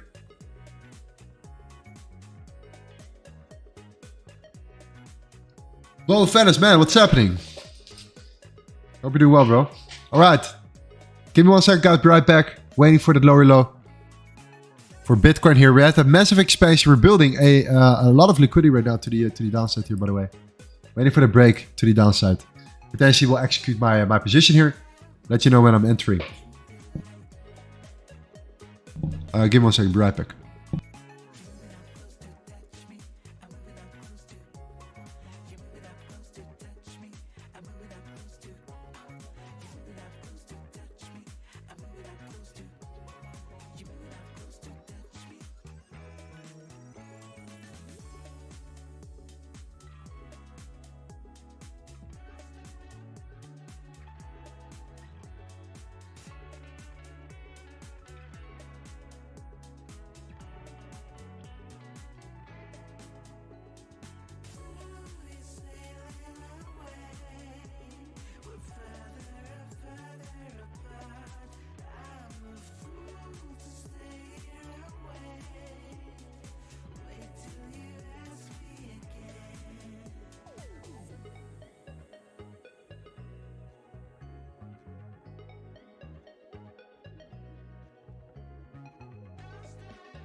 to peep my ancestors' artifacts.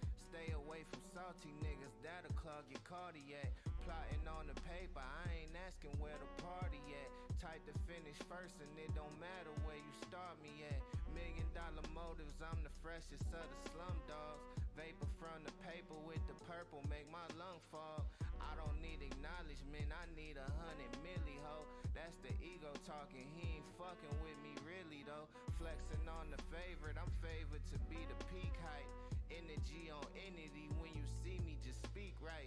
Shorty say she love the way I'm styling on them, I could dig it, send me that attachment, I attack it if you rockin' with it. Brand new Hirachi, color broccoli, getting sand in it. Finish my hibachi, pick a tourist spot, then land in it. Interior dope, send it, formulating quotes, send it. Niggas see me riding, they be acting like the Pope. Hey yo, I'm teed up, throwing funny bones in this bitch, stacking cheese up, double money phones in the pit, by the beachfront, blowing honeycomb, slinging dick. Young legend, I done made 100 O's in the sticks. Yo, I'm teed up, throwing funny bones in this bitch, stacking cheese up, got 100 shows on the tip, by the beachfront, cooler than the stones in my wrist. Young legend, I done made 100 O's in the sticks.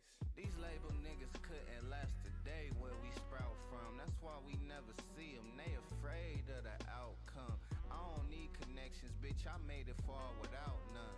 This the side of town you gotta watch the way your mouth. Okay, what's happening? What's happening with the market right now? That's without a doubt. 30,000 feet above. How could I be down and out? Let's see. Okay, Tether is still ranging. We're still ranging overall here. We are waiting for the London closure in general. Let me quickly go to the dollar as well. I just want to see what the dollar is doing. Probably by the weekend. Swimming with piranhas. Dollar has been coming. Dollar is at resistance right now. Dollar came up. Still looking strong, guys. Still looking strong. Yes, we are in that range, but the way we close this candle here, if we close this candle like that, same for that here. We still created a higher high and a lower low beforehand. This is still an area of demand that we have to take consideration internally. So wow. Dollar is still looking very, very good. Good, interesting to know right here. We might be creating a separated channel for cryptocurrencies here. All right. The reason why is because then we can fully focus on Forex on one channel and we can fully focus on crypto on another channel. And if you are in our Discord, for you it doesn't matter. You're gonna get updated and notified regardless if you're gonna do something, depending on which channel it is. Maybe it will be better to just remove the confusion and so on and so on.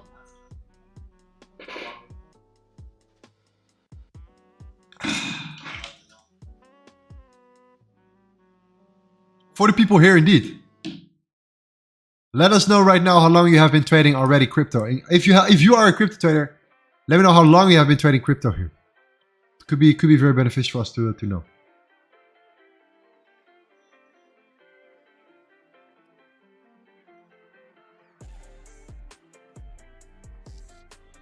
Mystery says that 2 years. Adrian says 6 months. 6 months, quite new. Okay, good to know. 1.5 years, Quinton. Don says 14 months. Darkwater says day 1. Darkwater, you're an OG in general, man. You have been following the license in general lately. Just here for the support. Love it. Appreciate you, bro. Maxim 3 months. John never. Same for you. Cass 3 months. Ricardo says 3 years. Memphis is 0 months, 1 year, 4 months. So it's very different, very different. Some of you guys are quite, 3 years is a very long time in crypto. Okay, already. Some of you guys 3 years, some of you guys literally day 1 new, yet are interested in it. Okay.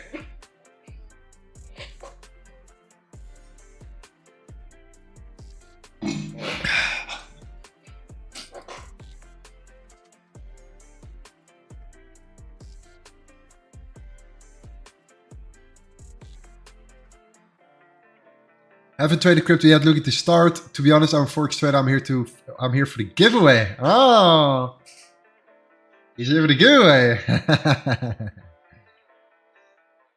Okay, giveaway is coming soon. Yeah. Hope you're doing well, brother. Good to see you still here.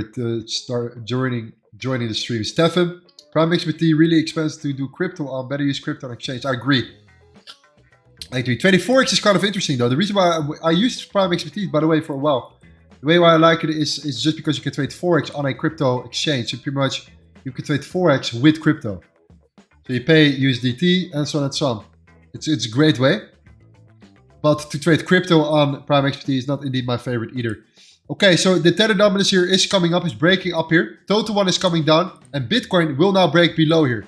So this is fantastic. I'm looking to short Bitcoin from roughly that zone. Taking out the lows here.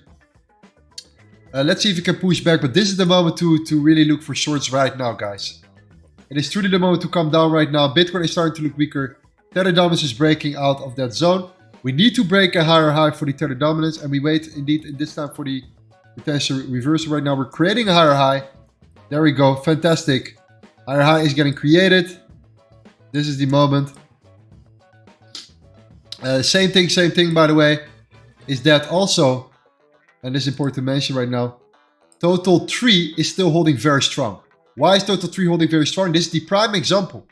Okay, total 1 is coming down, total 3 is holding very strong.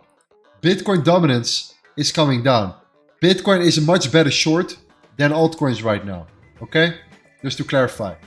Fantastic reaction so far. Let's see if we can pull back. Come back into this particular range.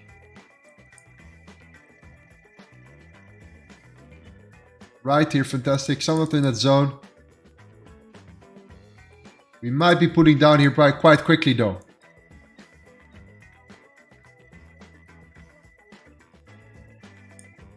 This is short territory right now for Bitcoin. So we're getting somewhere. We're getting somewhere.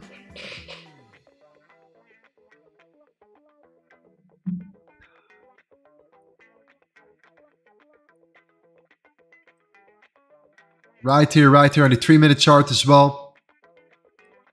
So again, 3-minute chart, Bitget right here, boom, that zone. This particular candle structure, pulling back.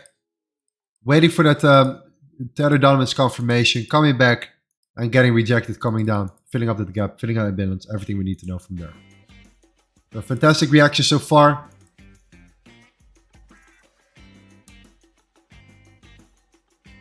Stop loss could still be there. We're targeting some lower lows or some lows here below. Okay, we still have a significant gap to fill.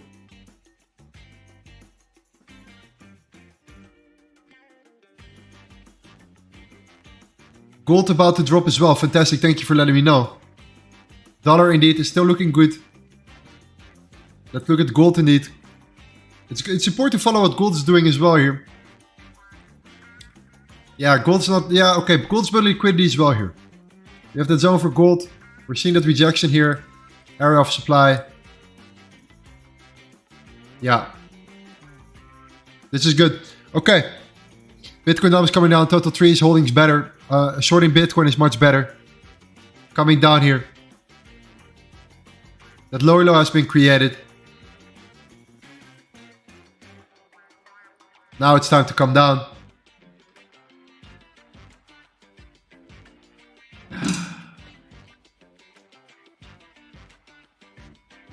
There we go. It was a matter of time. We start building too much liquidity there. We came back into that gap.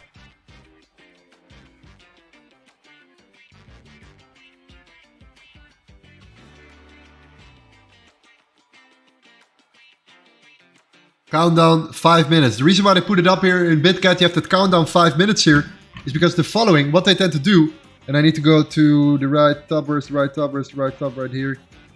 No, right here. You see that they put the countdown of 5 minutes right there. And the reason why they do that is because they show you that the 1 hour candle closure is in literally 5 minutes. So it's important to mention that that is the 1 hour candle closure. Sometimes it's important to wait for that 1 hour candle closure before you execute the position in order to prevent any liquidity getting taken out or being used as liquidity or anything in that sense right here. Just to clarify, very important, 4 minutes to go.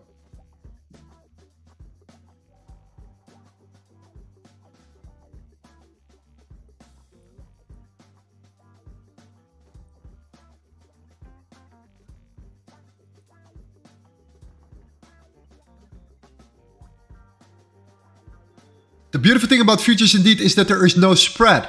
There's no difference between the bid and ask price. There is only a fee that you pay here. These fees depend on, the market, the amount of leverage you use, the amount of, if you enter with a limit order, if you enter with a market order, there are a couple of things to reduce the fees you pay. So also keep in mind, it's very important that you do so, right? Trying to save always on fees, but there is no spread. So that means that you will actually enter exactly on that particular price you want to buy or sell for. Nothing else. So that means that if you look for a stop loss, that stop loss can be as tight as you want it to be, because that's exactly the stop loss that you need, because there is no spread that can take you out when it's not necessary. So that's the biggest difference between futures and between, meta trader, people that trade Forex and all that stuff. It's just a major difference as well. And Prime XPT has also spread and has also these things that we were talking about previously as well. So, futures, in my opinion, are the best way to trade. And the beautiful thing about futures is that you don't have to use leverage. You can also go for a 1x leverage. It's pretty much a spot position. You don't own it. You have a futures contract. However, you can secure yourself on break even. There is no liquidation price. You cannot get liquidated. You can hold it as long as possible. Okay, you pay fees though. Keep that in mind again. But if you have a 1x leverage, it's tremendously much lower than it is when you go with an higher leverage and you borrow money from the exchange.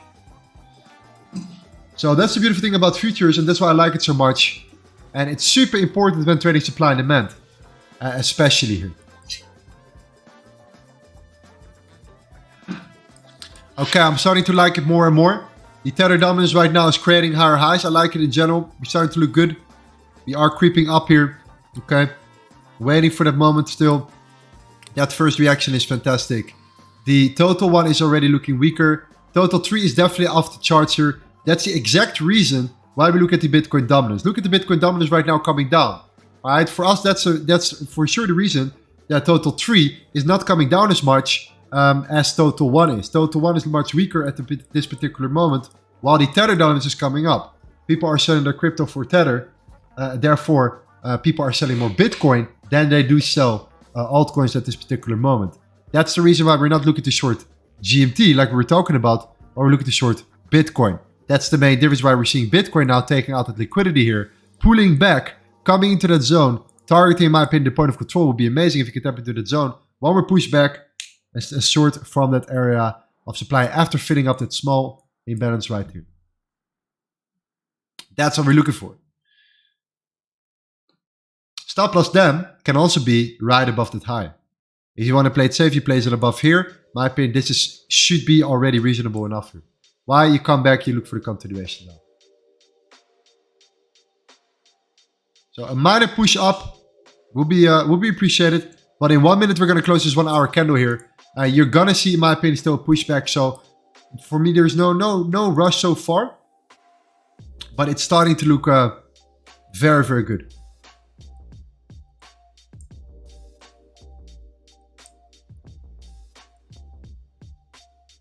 What is the point of control number? It depends on which chart you look for. At this particular moment, it is exactly, to give you an exact number, it is 26,766. That's the point of control of that range. We broke out of that range. We created a lower low.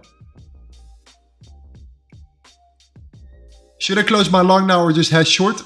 If you want, you can hedge your short. You can close your long later. It depends how long you want to hold your position. If you have a long-term bias, and in your bias or your analysis, you think that Bitcoin is going to go up in the long term, you can hold your position if you're already up significantly. If you are to just have a lower time frame setup, you can also execute a short against your long. However, what if you keep coming down? That's something that you have to take into consideration.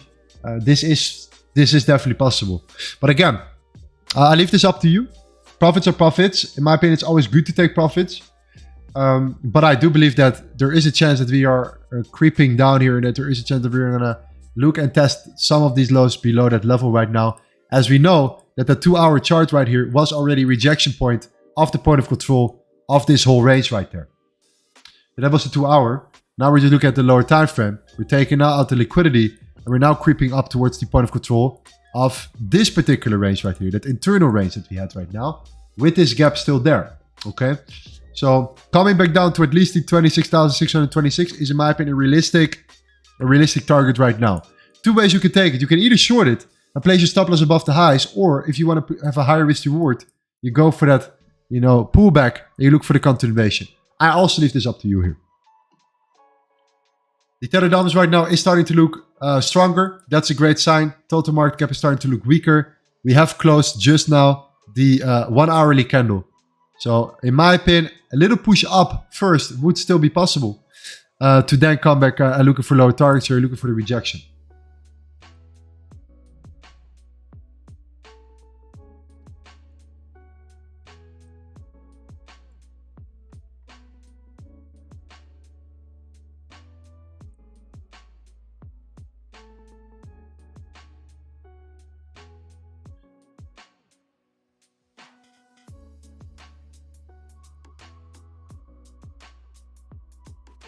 Lorenzo, how long can we hold a futures trade? It depends on what kind of leverage, how long, how much money you have, how much big your position is. If you are in profit and you put your position on break even, you can practically hold it as long as you want.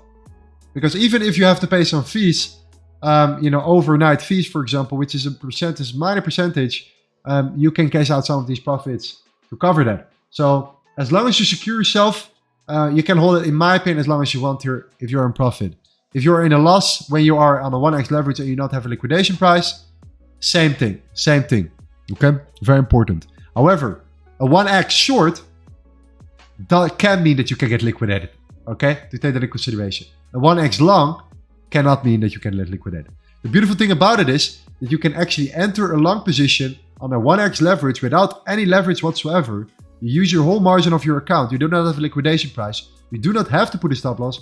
My recommendation is to always put a stop loss, but if you do not do it, you still have enough room for it to eventually grow. Once you are in profit, you can literally put your stop loss on break even, increase the leverage on your futures exchange right there, make more free balance available. That's what happens when you increase the leverage of your position while you're still in position from 1x to a 10x. You now have 90% of what you had before available.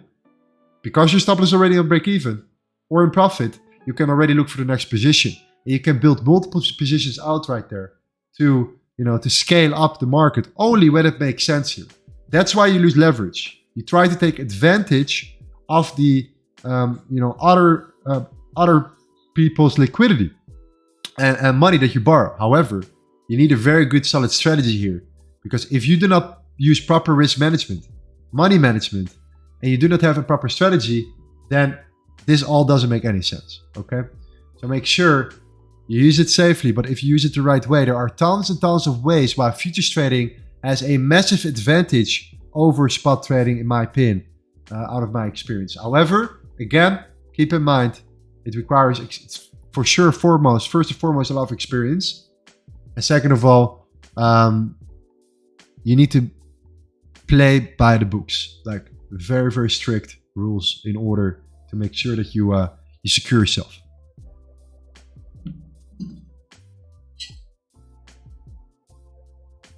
Okay, we're making moves. 1 hour. If you look at the 1 hour one here, let me create a map real quick so you see what I'm talking about right now. Okay, we have this one right here. Sorry, this one's there.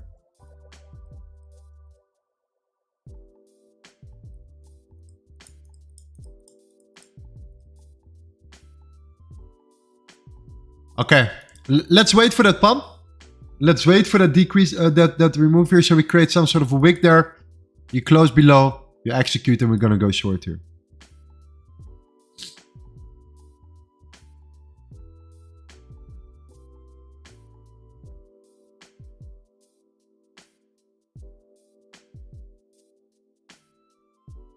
Jonathan says, got to make a topic, not sure why it happens. Jonathan, go to sleep.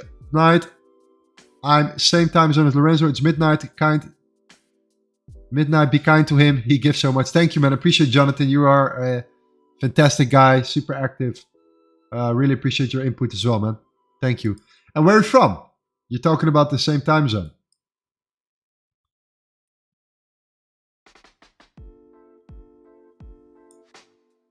All right, we're creeping in that zone.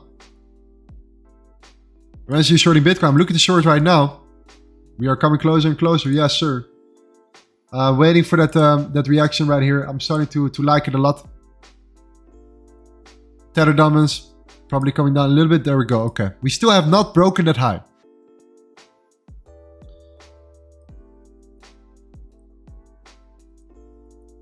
Coming closer and closer though.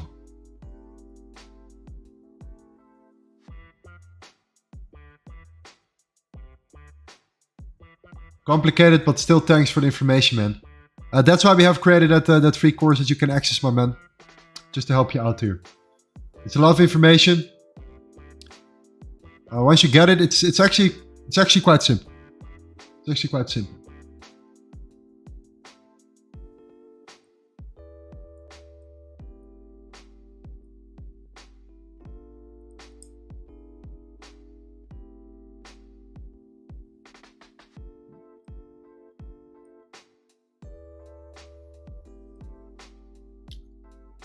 All right, we're coming up. Creeping up right now to the point of control here. I would love to see the Tether dominance actually making a move here. We failed to break a close buffer.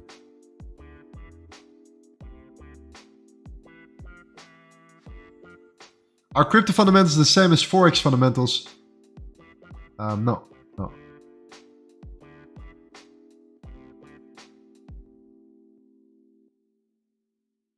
No, it's literally its own ecosystem.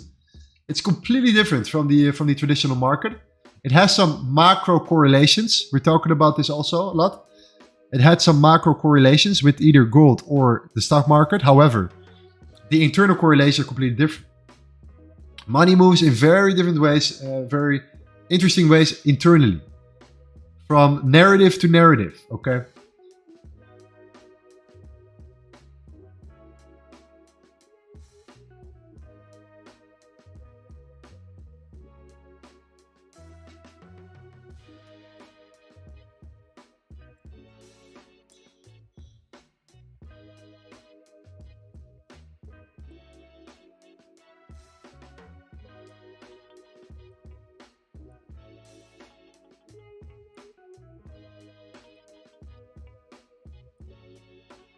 All right, we're creeping into that zone.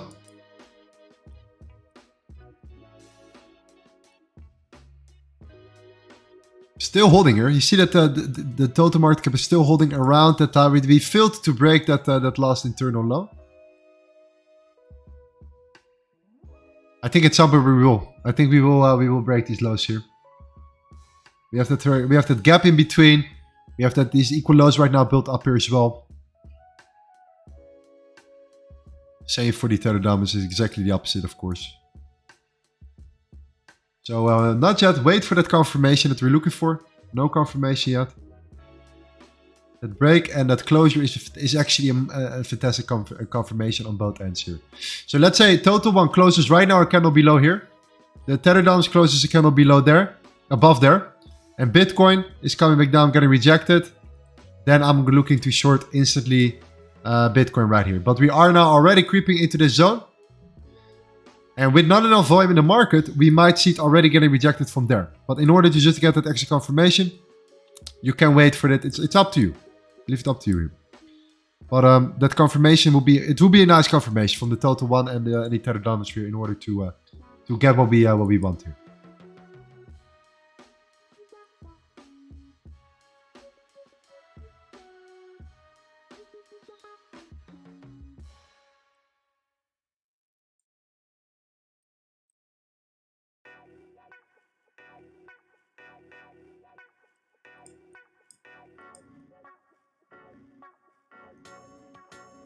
Trading is the best thing ever. I love it.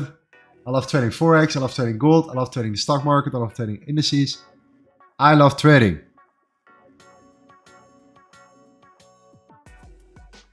It's for me like the ultimate game. I mean, we're talking about video games and stuff. Trading is my video game.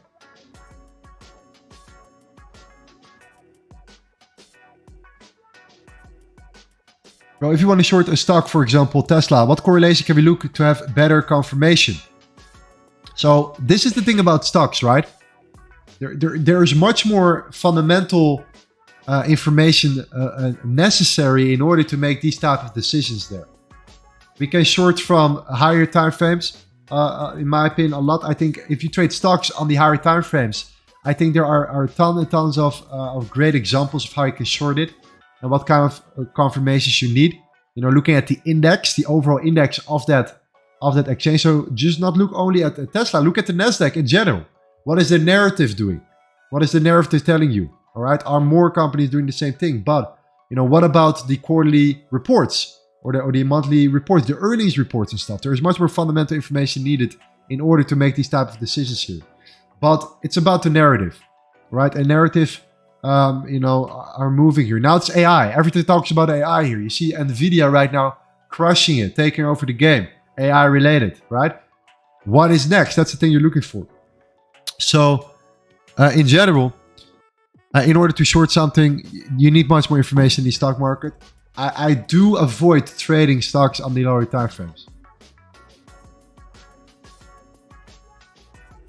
Forex, I like it. Lower time frame, no problem. Crypto, no problem.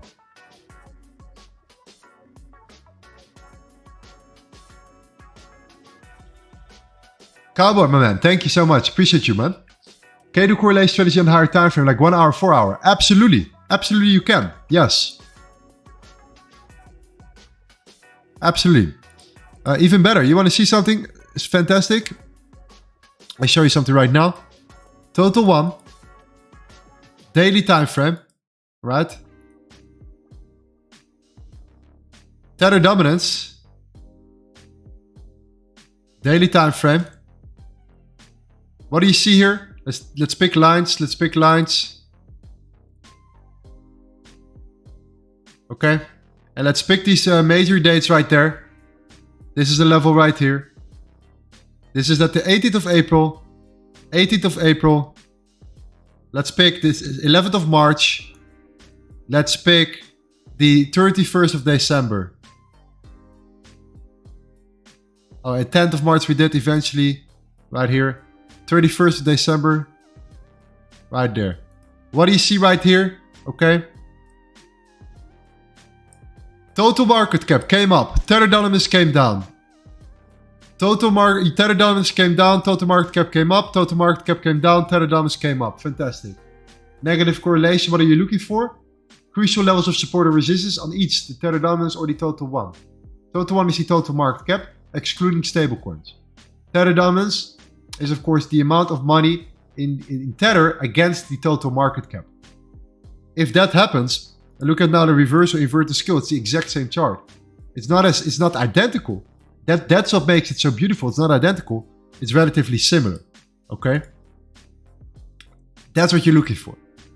So in order to get an understanding of where the cryptocurrency market can go to, well, do you think that the overall cryptocurrency market can go up if Tether is in a strong, higher time frame area of resistance? Support. No, you have to be careful with deploying your money in crypto. Why? Because Tether is in an area of support on the higher time frame. I know it's crazy, but it works. So it's important to make sure that you are paying close attention to it right now. Okay? Look at that rejection right here. Fantastic. We're seeing something happening. It's a beautiful rejection so far that we're seeing here at the moment. I like what I see here. I like what I see so far. Looking very solid. That rejection is coming. That lower low is the ultimate confirmation you look for.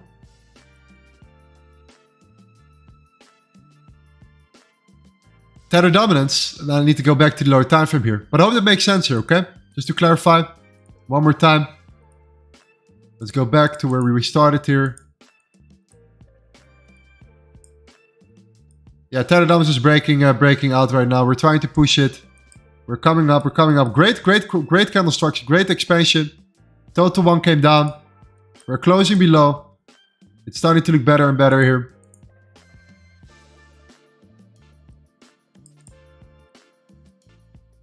Let's see how we respond in the zone if we can look for the continuation up. It's starting to look weaker. Overall, if you look again, let me see one more time. This is the gold. Gold is breaking up here. Interesting. Let's see what we have for ecosystem. Bitcoin dominance. coming up here. That means that altcoins right now are coming down significantly. GMT is coming closer. Okay, not GMT. Dogecoin is coming down. Where's Litecoin? We talked about Litecoin as well.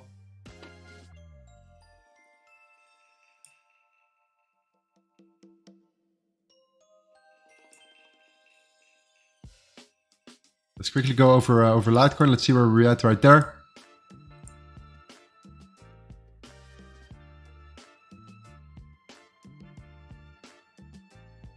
Martinez, hey Lorenzo, I appreciate you giving information for free here. I feel like I know how to spot potential sells or buys. It's my entries that are really bad. What can I do?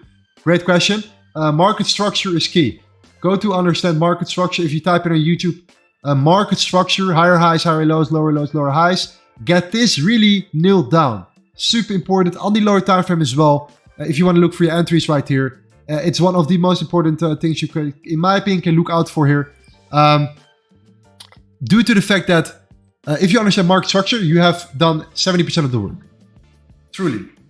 Then you can start looking at candle structures. After market structure, candle structure. Okay, that's next.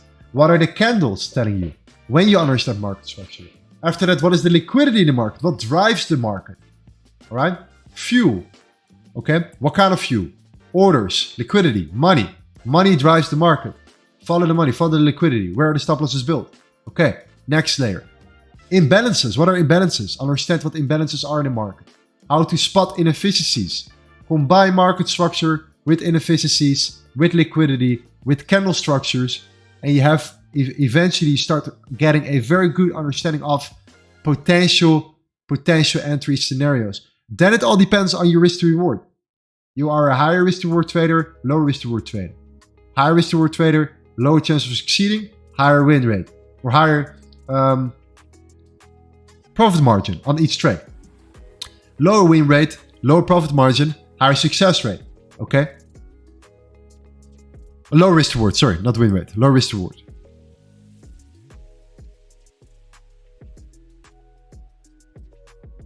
Sean says, thank you, Lorenzo, for the live stream, and Gavin for all the great alpha. I got to go. I have to bring my dog to the vet. Good luck, my friend. Good luck.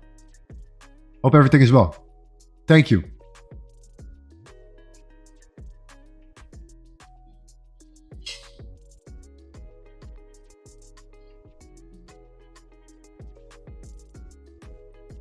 How much percent do you risk in crypto futures? Like 1%. I think the 1% rule is a fantastic rule. Sometimes 2%. And sometimes I risk it all. No, I'm joking. We have done it in the past, but no. I learned from my mistakes, so I hope you don't make the same.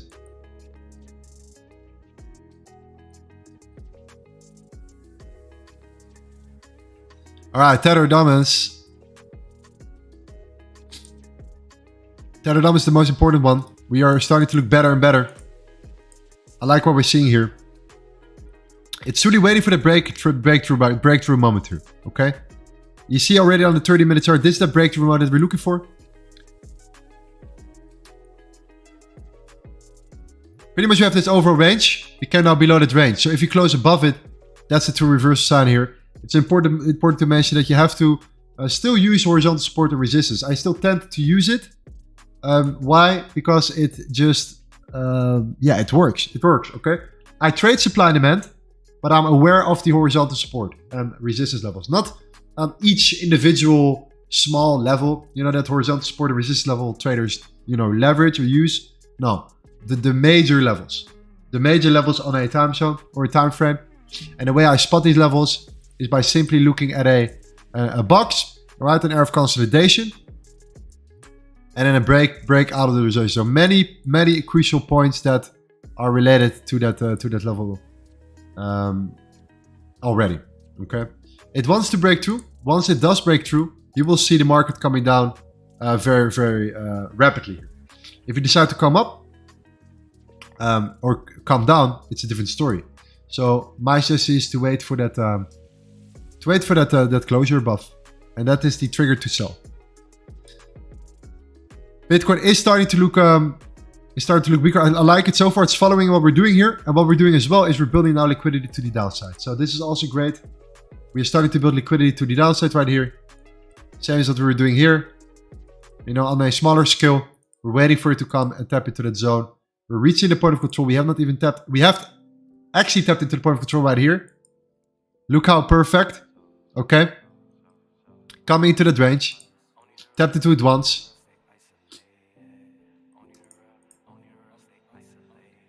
Tether doms need to close a buffer. And we execute.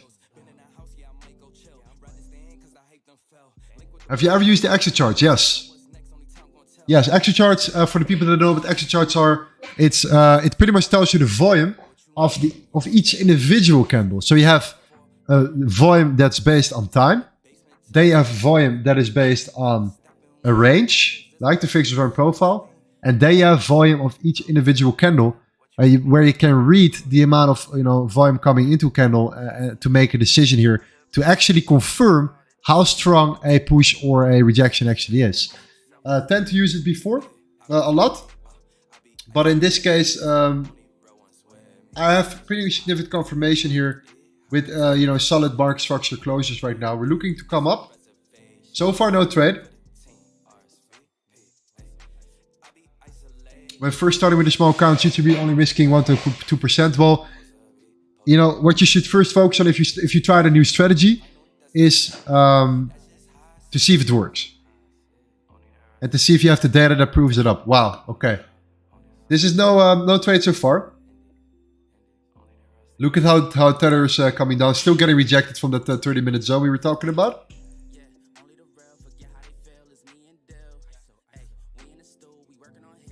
Look at that.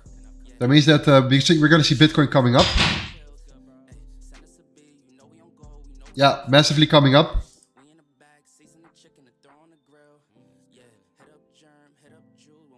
Okay. Unfortunately, no closure above here for the Tether dominance. Would love to have seen that.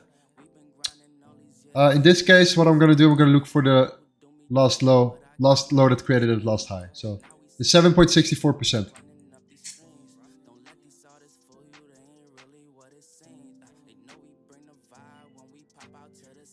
All right, bye. See you Monday. Thank you, man. Yes, Monday Forex. Our bread and butter.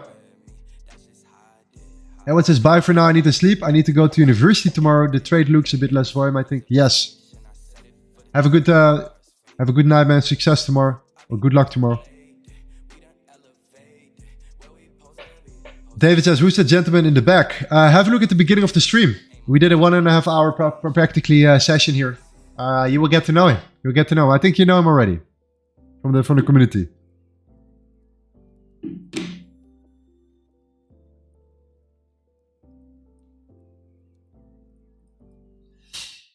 That closure is so important. Look at that. That closure is exactly what we needed.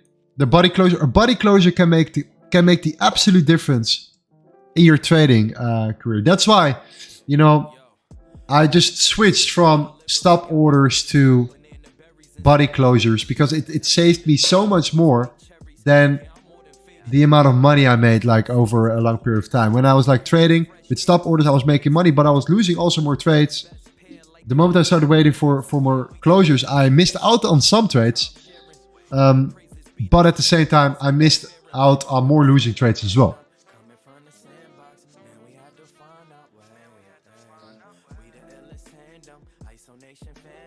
Matthew says, body closure is so key. I've noticed YouTube rules without. Absolutely, absolutely. I like how you use the other charts that are related to Bitcoin. Yes, the Tether dominance is the most important chart. You see clearly, Tether dominance comes down. What is happening right now?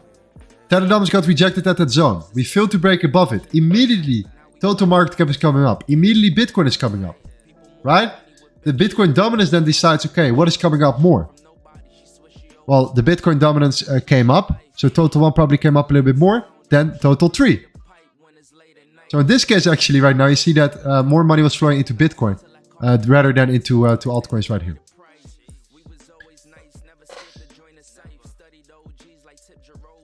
We are still holding above, so nothing crazy yet. Okay.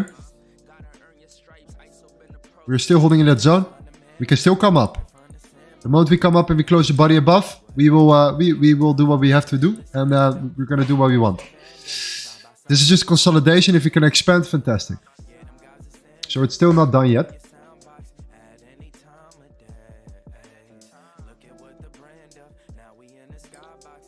floating through the airways, we floating through. You see the proof like this here the truth, right? We ain't that spoof type, bringing in that true light. This ain't that goof hype. You know it's two types, the good or the bad. The breakout's gonna be massive. If you're gonna break out for Teledums up, it's gonna be a massive move, guys. Okay?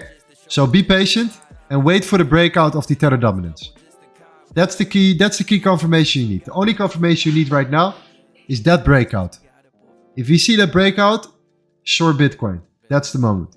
If then Bitcoin dominance comes up the moment you break out, short altcoin. My suggestion is to have one Bitcoin position or one Bitcoin chart open, right? So you look at Bitcoin right here, number one.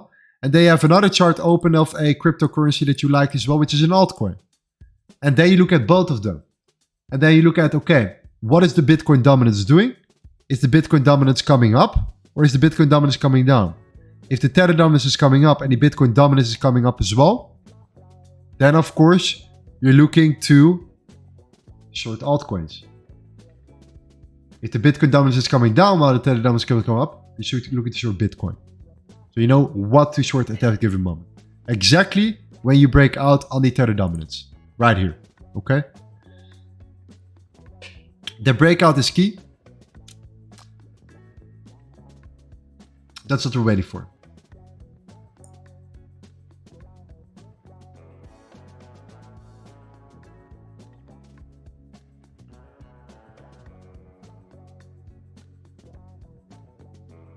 If we decide to break the lows, we might be looking at a flipper. So that's another story.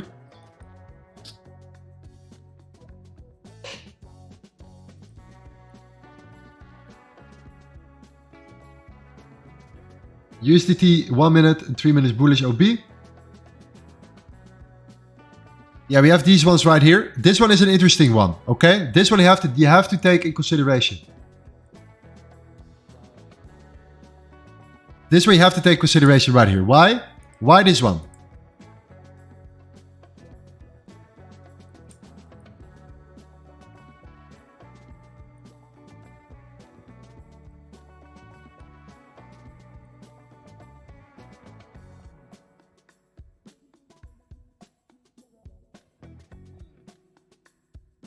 Why is this one important?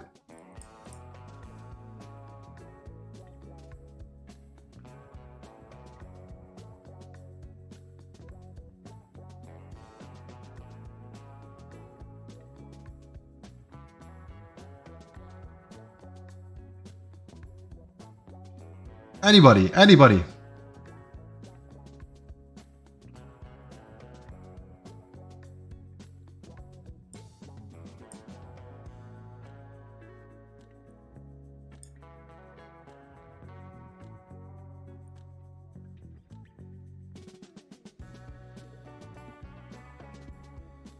Strong low internal ruffle, yes.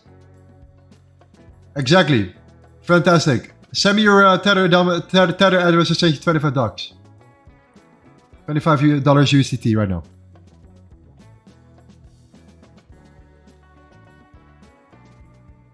Rafael beat me in chess as well, so yeah, that's another layer.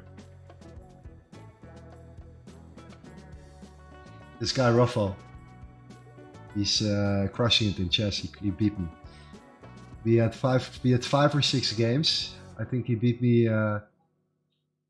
I think it's equal now. I think it's 3-3 right now, or it's still need to figure it out. Yes, indeed. Strong high, a strong low. Created a higher high. Looking for the higher low.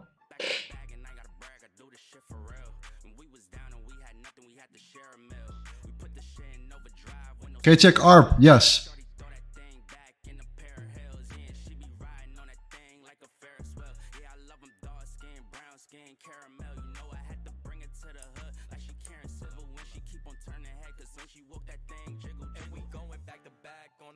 ARP was getting rejected at that zone. We were talking about it before.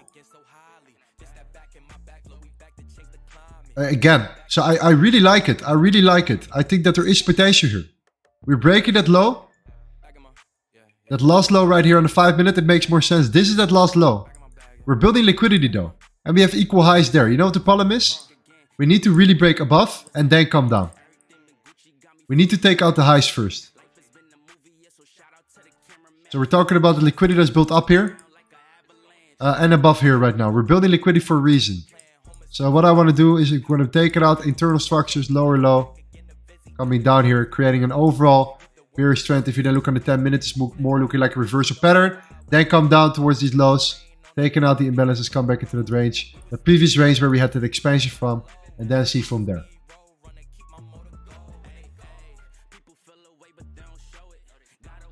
Looking good, but it requires a little bit more patience here. Tether dominance, want to see it holding here. That will be in the Bitcoin from there, can potentially still push down. That's what we're looking for, waiting for that.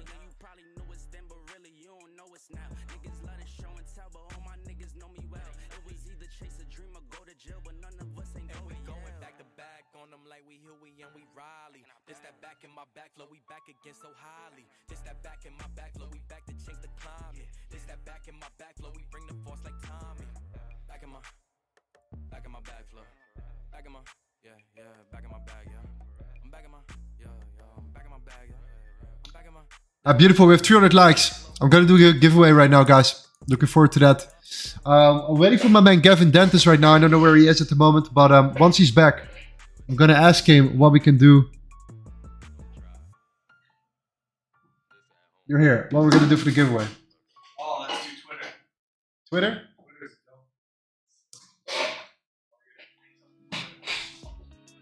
Twitter? Twitter, okay.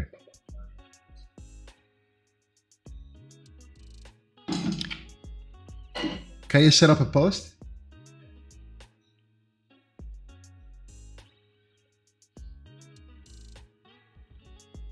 And if you want to join a giveaway, we're going to give away 100 bucks Tether right now.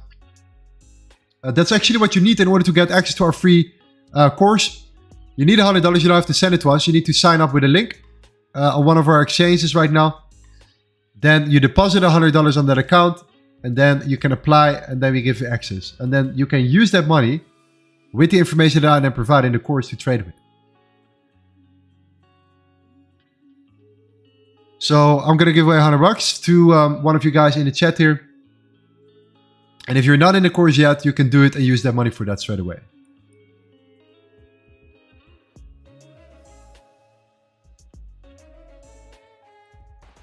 All right.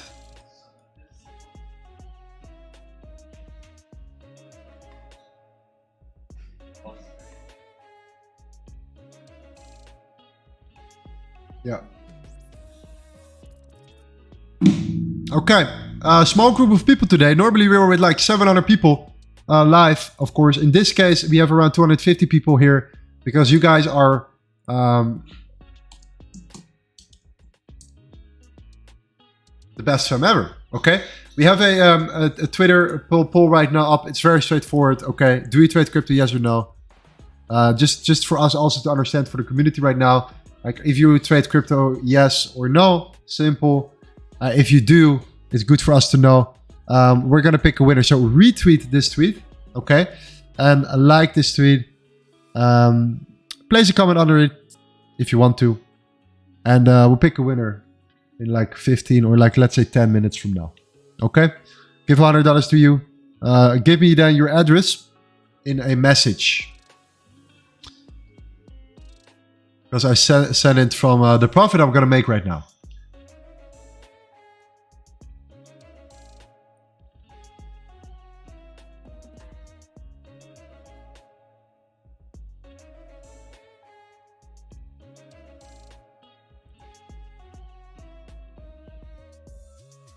Like and retweet. Yes, that's all you need. That's all you need. You were right with Dogecoin, Lorenzo. Let's see. What did I say again? Yeah. Wow, massive breakthrough. Okay, I didn't expect that strong of a reaction already. Was much more focused on Bitcoin here, but yeah, no rejection, liquidity building, coming down, taking out the lows. The lows are taken out right now. Now you can come back up. Yeah. Tether dominance though, it's coming down, so keep a close eye on Bitcoin, really. I still want to hold here. This is still a higher low. So if you create a higher high, we are still in the game here. Total one is coming down, creeping down right here. Bitcoin itself, let me go to Bitcoin real quick. We still have that low internally. It's not the low that created high. It's important to mention that. It's just a low. Still this zone right here. It's just this low that we need to break. You see that? And we didn't close below that. Nobody closed below that last candle. This is indeed, if you look on the 1 minute, this is that low that created this high.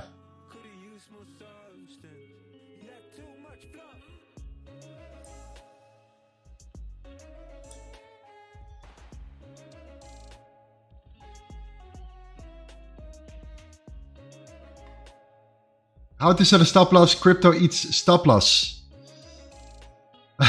Crypto eats stop losses, yes, all the time. Same as in the forex market as well. How to set a stop loss? It depends. You can. It depends what exchange you use. I'm gonna make a video about it. Steven says FTM. Steven, also you, man. You have been working very hard. Thank you for the support. I appreciate you a lot, hoor. Really appreciate you. Consistent support on a regular basis. Being part of the fam. Great to have you here. Yeah, beautiful. Altcoins are starting to look more bearish right now. I started to like it a lot here. You have created a lower low. You're pulling back. We see now that the USDT dominance is actually coming up here. Total one is coming down.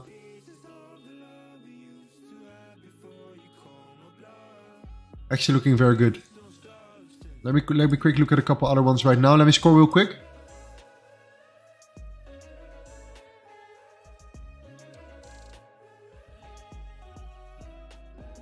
Okay, yes, perfect, fantastic. Litecoin, no chance. Tron is completely different. All right, is very strongly correlated with the Tether dominance.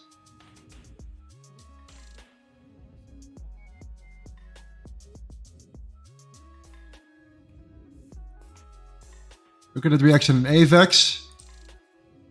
Look at the 1 minute. Guys, this is it.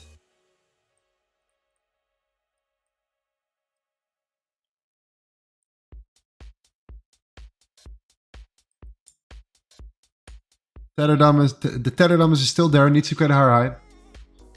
Yes, you can get in these type of positions. For me, that's just the ultimate confirmation. It gives me a significant win rate. Look at what we're building here. Look at what we are building right now, right here on this one called Mask. Okay. I really don't care what the project is. I just see the chart and I like it.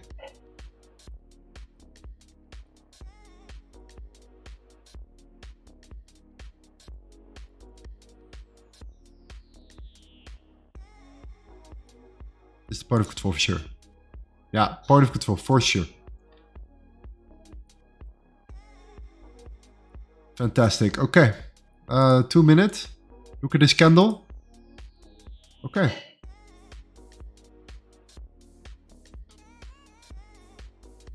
I'm gonna highlight this one. Mask.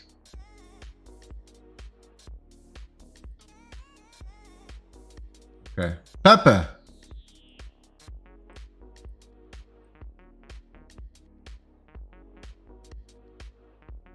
Hi Lorenzo, what day do you stream? I stream on a Friday, a Monday, Tuesday, Wednesday, Thursday, and Friday. I stream Monday, Tuesday, Wednesday, Thursday, the traditional markets. Whereas on a Friday, I take my time fully for crypto. If you're new, welcome, by the way. Welcome, George. Hope you're doing well. Have I seen you before? I'm not sure. Welcome. Pepe looking weaker and weaker. Looking to short it from there, potentially. We're looking for shorts. That's what we're looking for right now. That's the conclusion.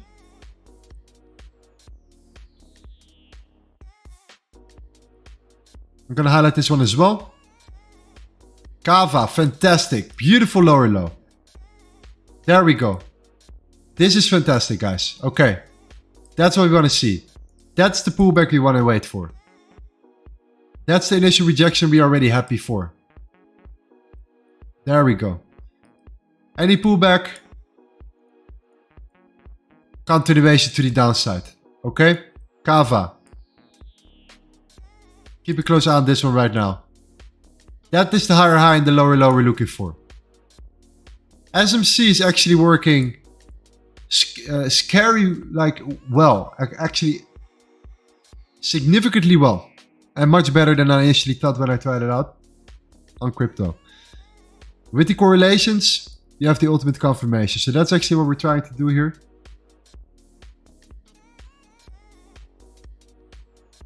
Kava. Hi there, new here. What can you explain what you're doing regarding your draws? Frank, welcome. So we trade supply and demand. It's a way of using candles as areas of support or resistance that we can use to execute positions from. We combine that with a basic understanding of market structure. Higher highs, higher lows, lower highs. And then based on that, we're trying to look for weakness or strength in the market. In order to fully confirm our trades, we try to understand the order flow. We try to understand the overall money flow in the overall market, in the overall ecosystem of crypto, which is not as complex as a lot of people might think. And we have a couple of charts that we use for that. I will share with you right now, because you're new, John, I will share with you a link that you can use to import this to your TradingView if you use TradingView, where you can look at a couple of charts that I'm going to talk to you about right now, which is the total 1, total 2, total 3, Tether dominance, Bitcoin dominance, and a Bitcoin price, of course, and then you have all kinds of other stuff that's not important for now. The Tether dominance is the most important chart we use. Why? It indicates how much money is flowing out of the cryptocurrency market and comes into Tether.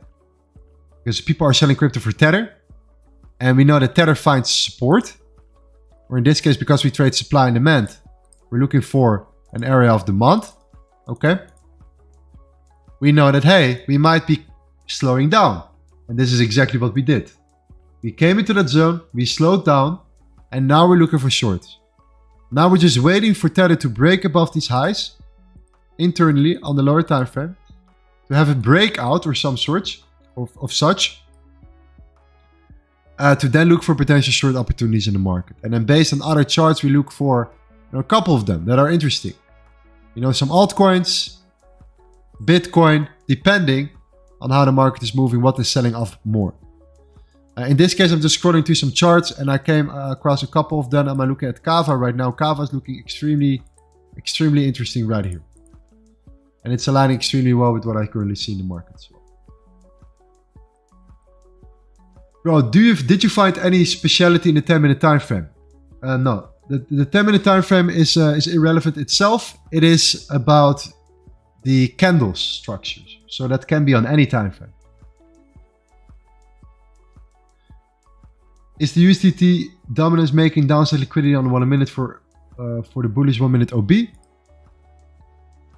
Let me see on the 1 minute. You're talking about this one?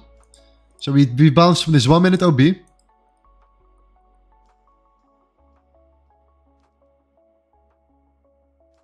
Yeah, we're building liquidity. We're starting to build liquidity. We have created an internal higher high. We have now creating a higher low. In my opinion, yes. It seems like we're looking for a breakout here. So I like it a lot. I like what I see so far. Absolutely.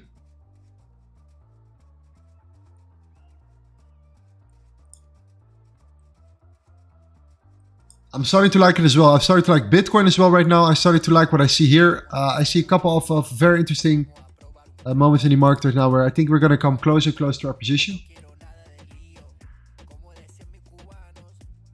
That's why I'm still streaming.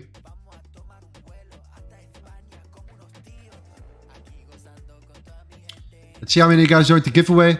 Perfect. 30 guys, 31 of you guys, or 54 of you guys. That's fantastic. That's actually way more than I thought here. So when we do the giveaways normally during the week, we have at least 100, 120, 150, sometimes 200. So you have a little bit more chance today.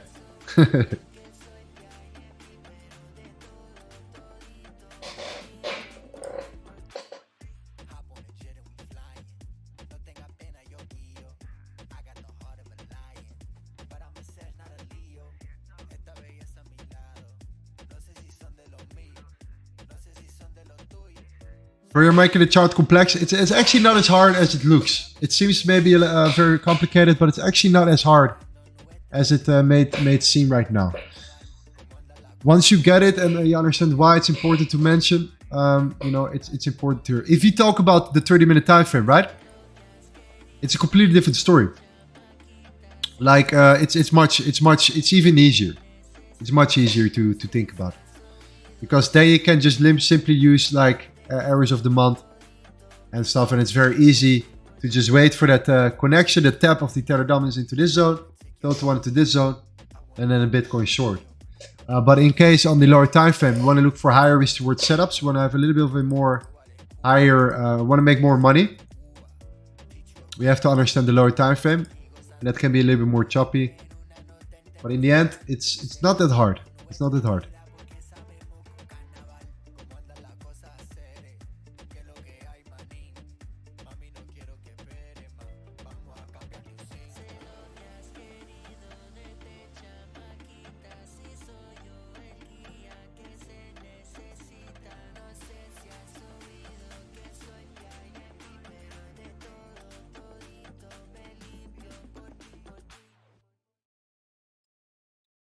The reason I'm saying is because the way I trade, I sell the top and buy the dip.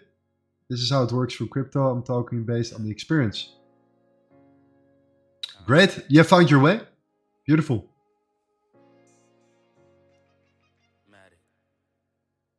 Everyone has their own strategy. I think this is a strategy that not many people use, and I think it's highly, highly undervalued, and I don't think many people use this as well. So if I had a question of you, Almer, can you learn something from this strategy? Is there something that you think, okay, I haven't heard about this before?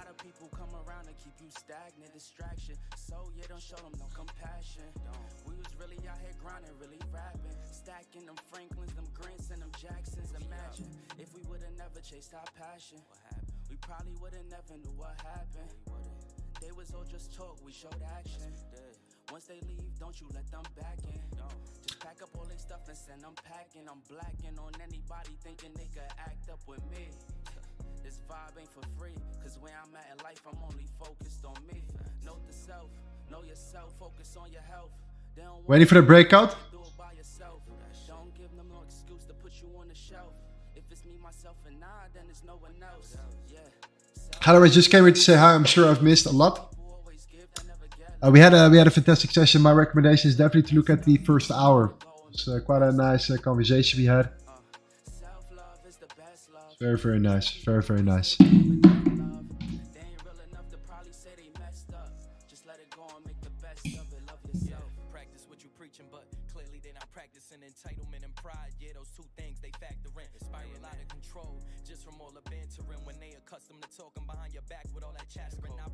Was a way for the win. Was the giveaway done already? Not yet. We're gonna do it now.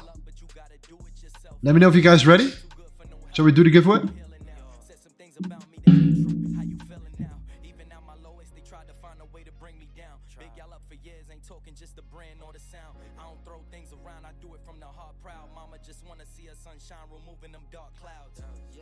Self-love is the best love. It's the people who always give that never get love. They ain't real enough to probably say they messed up. Anyways, I've been in the community since January. I loved every moment. Appreciate it, man. Looking forward to the giveaway right now. Let's do it. Let's do it. Let's do it. Let me pick the link here. 80% of you guys. Wow. 80% of you guys trade crypto. Much more than I thought. Much more than I thought. Absolutely.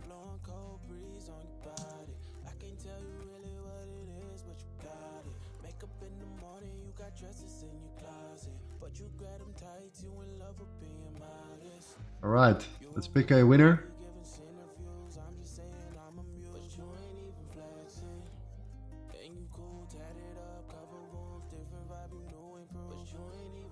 What is the giveaway? $100.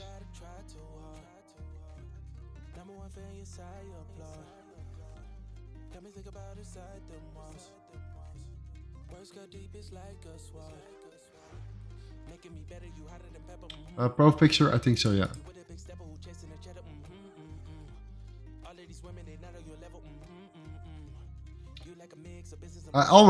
Almir, you still want to join, my man? Let me know.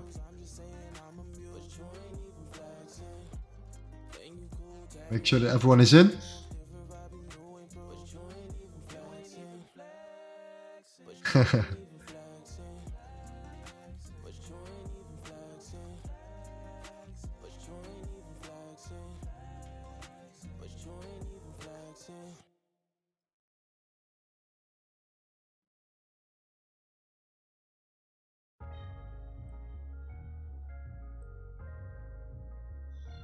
Great, fantastic. All right, ready to rock and roll.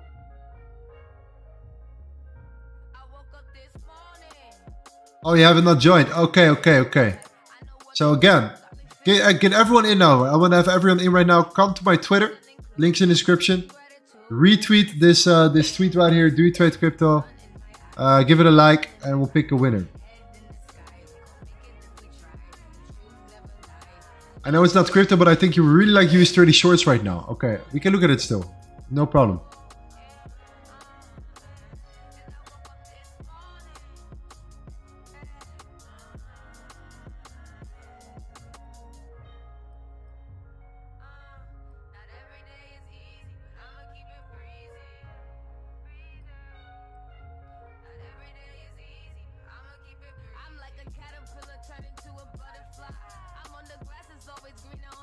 Low.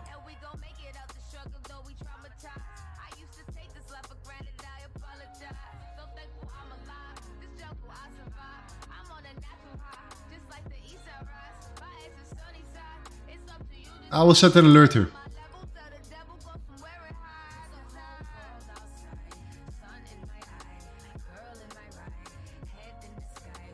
Rejection at point of control and volatility index. Nice, thank you. Great connection here.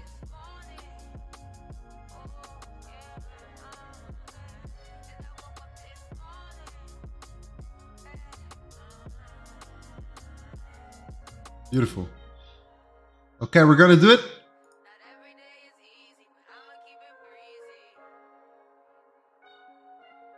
Continue.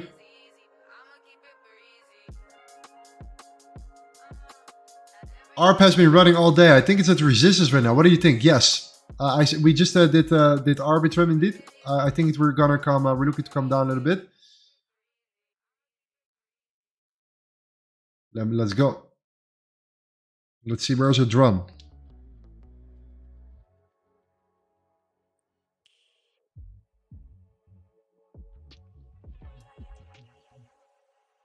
Oh, we don't have a drum today. Okay.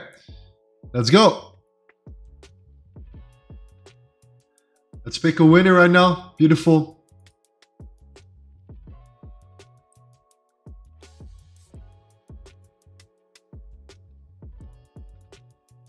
Oh, it takes a long time. What's happening? Okay. And the winner is $100.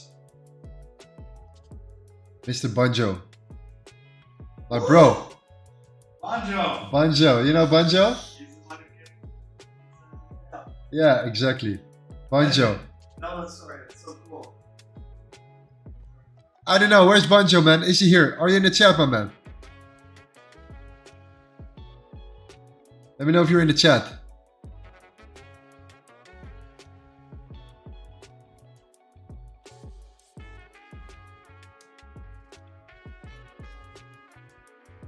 Ah, Banjo, can I tell the story to the audience? Can I tell the story of you? How he joined and everything. It's a crazy story. Let me know if that's okay. Congratulations, brother. I'll send you the money regardless.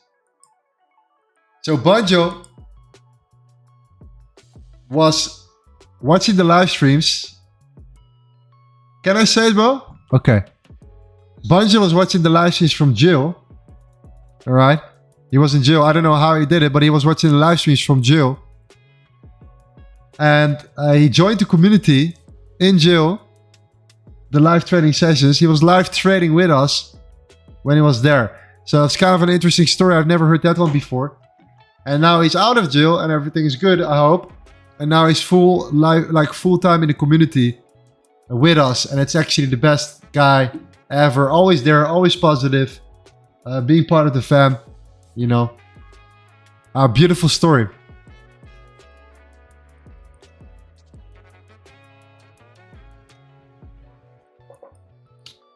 I wish my country had laptops in jail. It's not, it's never fun to be in jail, of course, but like it's crazy. My country, yeah, no. Shout out to Banja, man. Okay, tether dominance. In accumulation, in my opinion.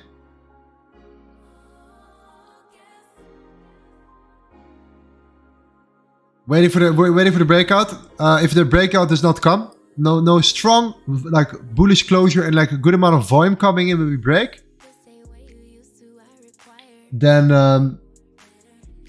if the strong good volume is good push, then for sure look at the short the rest of the market. Total is getting weaker and weaker.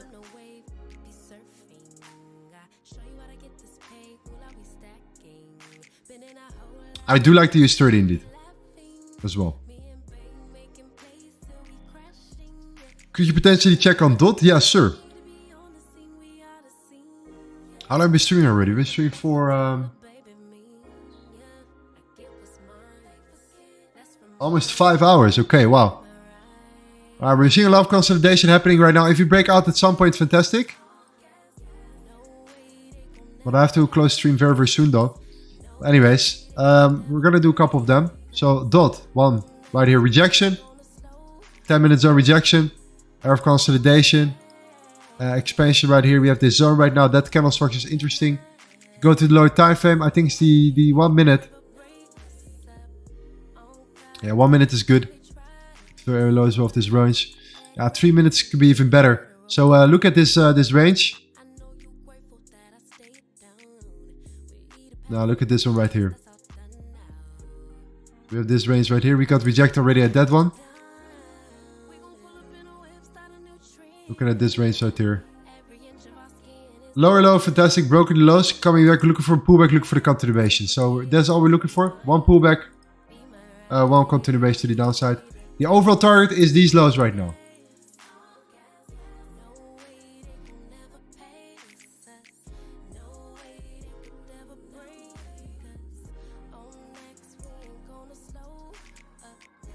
So we're talking about the end target is, in my opinion, right now is the lows of this range, like 5.2, and or like 5.15 by 5.2 short term, right? Just a short term target here.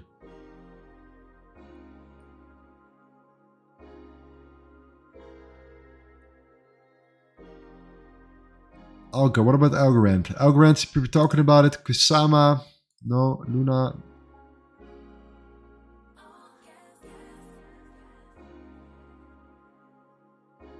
It's crazy that Luna is just still there, right? It's like pretty insane.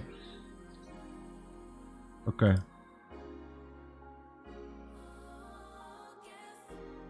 Shiba.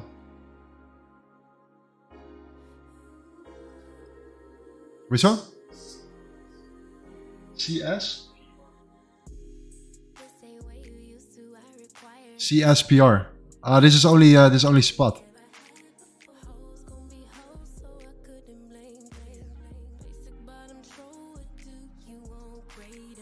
FTM broke? Okay.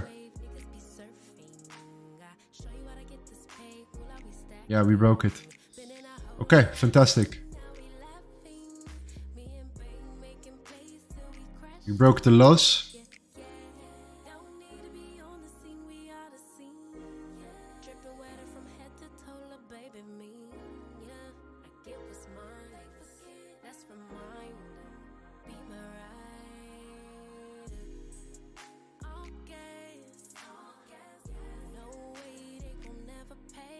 Okay, fantastic.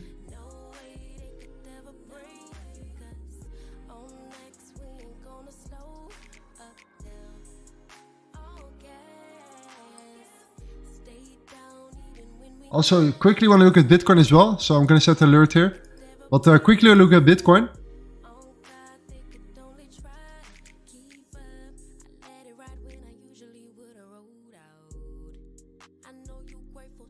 There we go. Look at what Bitcoin is doing. So we are really now starting to... we're in that range, and we are right now in a zone where I feel like if we're not breaking this high,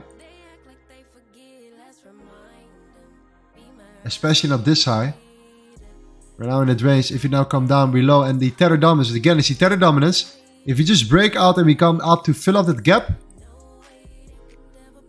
total one will come down towards the zone, and then Bitcoin will break down, come back down as well. We have that expansion we were looking for. So it's a super important moment. You see this happening all the time. When you do this, you start to consolidate. You are in a crucial zone and you come back down just as fast as you came up. That's what we're aiming for. Because on the 2-hour chart, it's still that overall range. We're still now in a bigger range right now in general. We tapped exactly in the point of control, the area where the most resistance is at right here. This is where the rejection came from. That rejection came from that potential reaction. We tapped into that fair value gap here. We wigged in that zone. We got rejected right at that level. And now we are ranging underneath it. Usually, that is not a good sign. Especially when you zoom out on a higher time frame as well. As well as we are extremely overextended. Taking out, of course, all the liquidity was built up below. Even this particular internal range. So overall, a pullback is always likely when you see this happening here. Coming down. From there you can decide, okay, you come back down to this internal range again. Are we going to try again to retest to then look for lower targets? Or are we then going to just break through and look for the continuation? Well, this pullback happens, or the probability of that happening is pretty significant. That's why I'm looking for that break.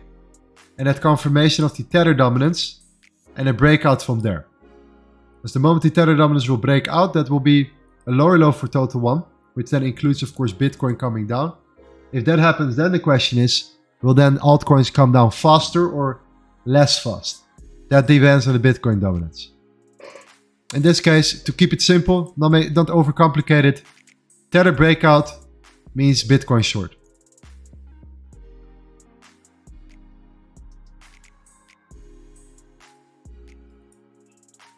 That's to make it easier, the best way I can explain it here.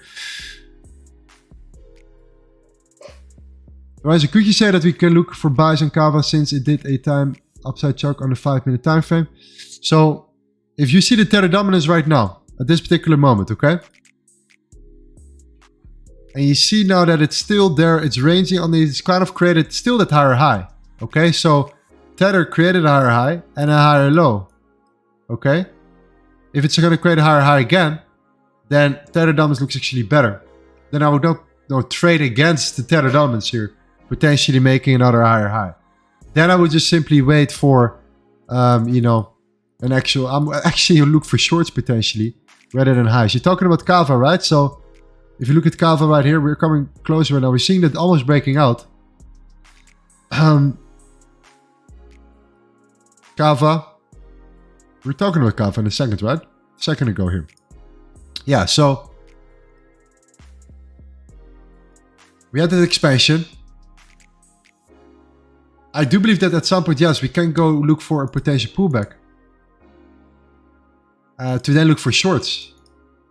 I would look for shorts. Definitely. I would actually take a pretty significant chance that if we come up here, if we look like this on the tether dominance, that I maybe place a limit order there and target the lows.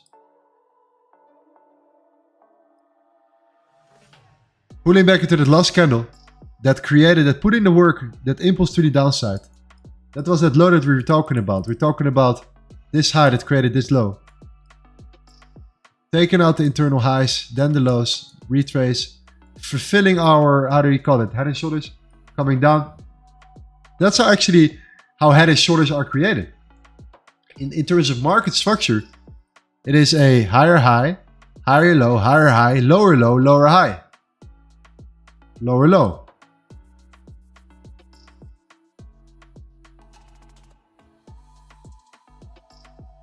So that's why Kava is definitely a top of our list. But Bitcoin is still there. Obviously, if you're breaking out here, And if the Bitcoin dominance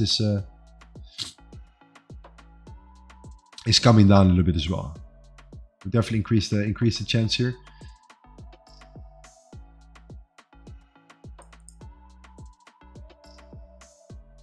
How long are you planning to stream for? I have to go soon. We have a meeting in I think very soon. But yeah,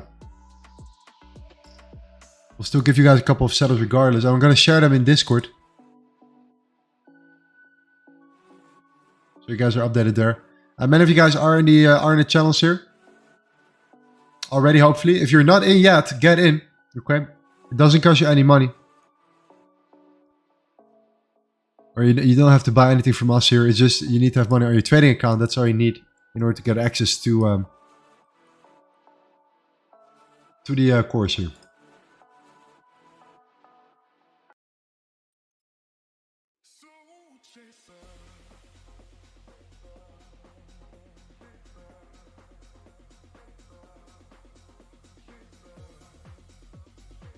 Okay, yeah, it's gonna look better and better. Let's see how we react. Hopefully we can close above it, guys. Guys, I'm gonna head out here. We have been streaming for 5 hours. We had a beautiful session earlier today. Really enjoyed it. Talking with our man Gavin. Say goodbye. Let's go. Let's tell them goodbye for a second because guys, I'm gonna keep you guys updated in Discord for the setups right now for Bitcoin. Okay. But I do believe that we can anticipate potentially low targets here, looking for the continuation from there here. But in order to confirm that, we really want to have the tether dominance give you that confirmation. Super important that you wait for the tether dominance to do exactly that. Is breaking above it, closing above it, and showing you some volume with an impulse. All right, that's actually what you're looking for here. But anyways, let's get to the work. Yeah, man. So, overall, thank you guys so much. So what we're going to do the stream on a regular basis. So every single Friday, we'll have a crypto stream. Maybe sometimes extra in the weekend. And then Monday, Tuesday, Wednesday, Thursday, we do Forex as always. Okay. Anything to add on? Anything to add on for the confirmation, for the vision, for the community? No, this is beautiful, man. Like I really like what Darkwater was saying there, man. First day trading. Imagine this. How many stupid things did we learn about crypto and dumb mistakes do we make to get to these levels of understanding this stuff? Yeah. So imagine you're starting day one with the correlations. Imagine you're getting this foundation for crypto. It's unbelievable. It is the foundation. However, you need to still have a good understanding of the foundation itself in regards to how to trade supply and demand, how to understand market structure, liquidity, all of that stuff here. But then to add this on as an extra feature is, in my opinion, a fantastic start. I agree. No, absolutely. So guys, get into the crypto VIP. We're actually going to be talking with Cowboy shortly. He's absolutely crushing the crypto game right now. Yeah, he's crushing. So he's going to be giving you guys so much alpha in that group, and let's just make a lot of money together. I think he's really, really crushing it right now, right? He's really absolutely crushing doing it. Where are the wins here? I think he had some amazing things to show here. Yeah, he's constantly showing these. Yeah, just open it up. Like he's really dominating right now. Yeah. Wow. Okay. That's it. So yes, guys, we want to see more of these type of individuals right here in Discord sharing, what they learn, and also just in general. And if you have your own strategy, fantastic. Like show what you have, show what you got here, help other people out in the community, and we can build something extremely well here. So yeah, get into our Discord. For sure. Amazing. And I think actually one thing could be good if you just go to Lorenzo has so much free value just on the channel in and of itself. So just learn those supply and demand things, learn those basics. Yeah. And then obviously in the Discord, there's just so much value. And head into the Limitless Lounge or keep into the voice chats, keep inside the Discord. There's just so much to learn. It's such a good community. Absolutely. All right, guys, we're going to leave you guys here. We're going to celebrate the weekend here. Well, it's always weekend in my opinion. I do what I love. Anyways, hope you guys are loving the streams here. We're going to enjoy our weekend, have some fun, chill a little bit, and work a little bit more. Like we always do, okay? Appreciate you guys. Thank you so much. See you guys later. Ciao, ciao, ciao, ciao. Bye-bye.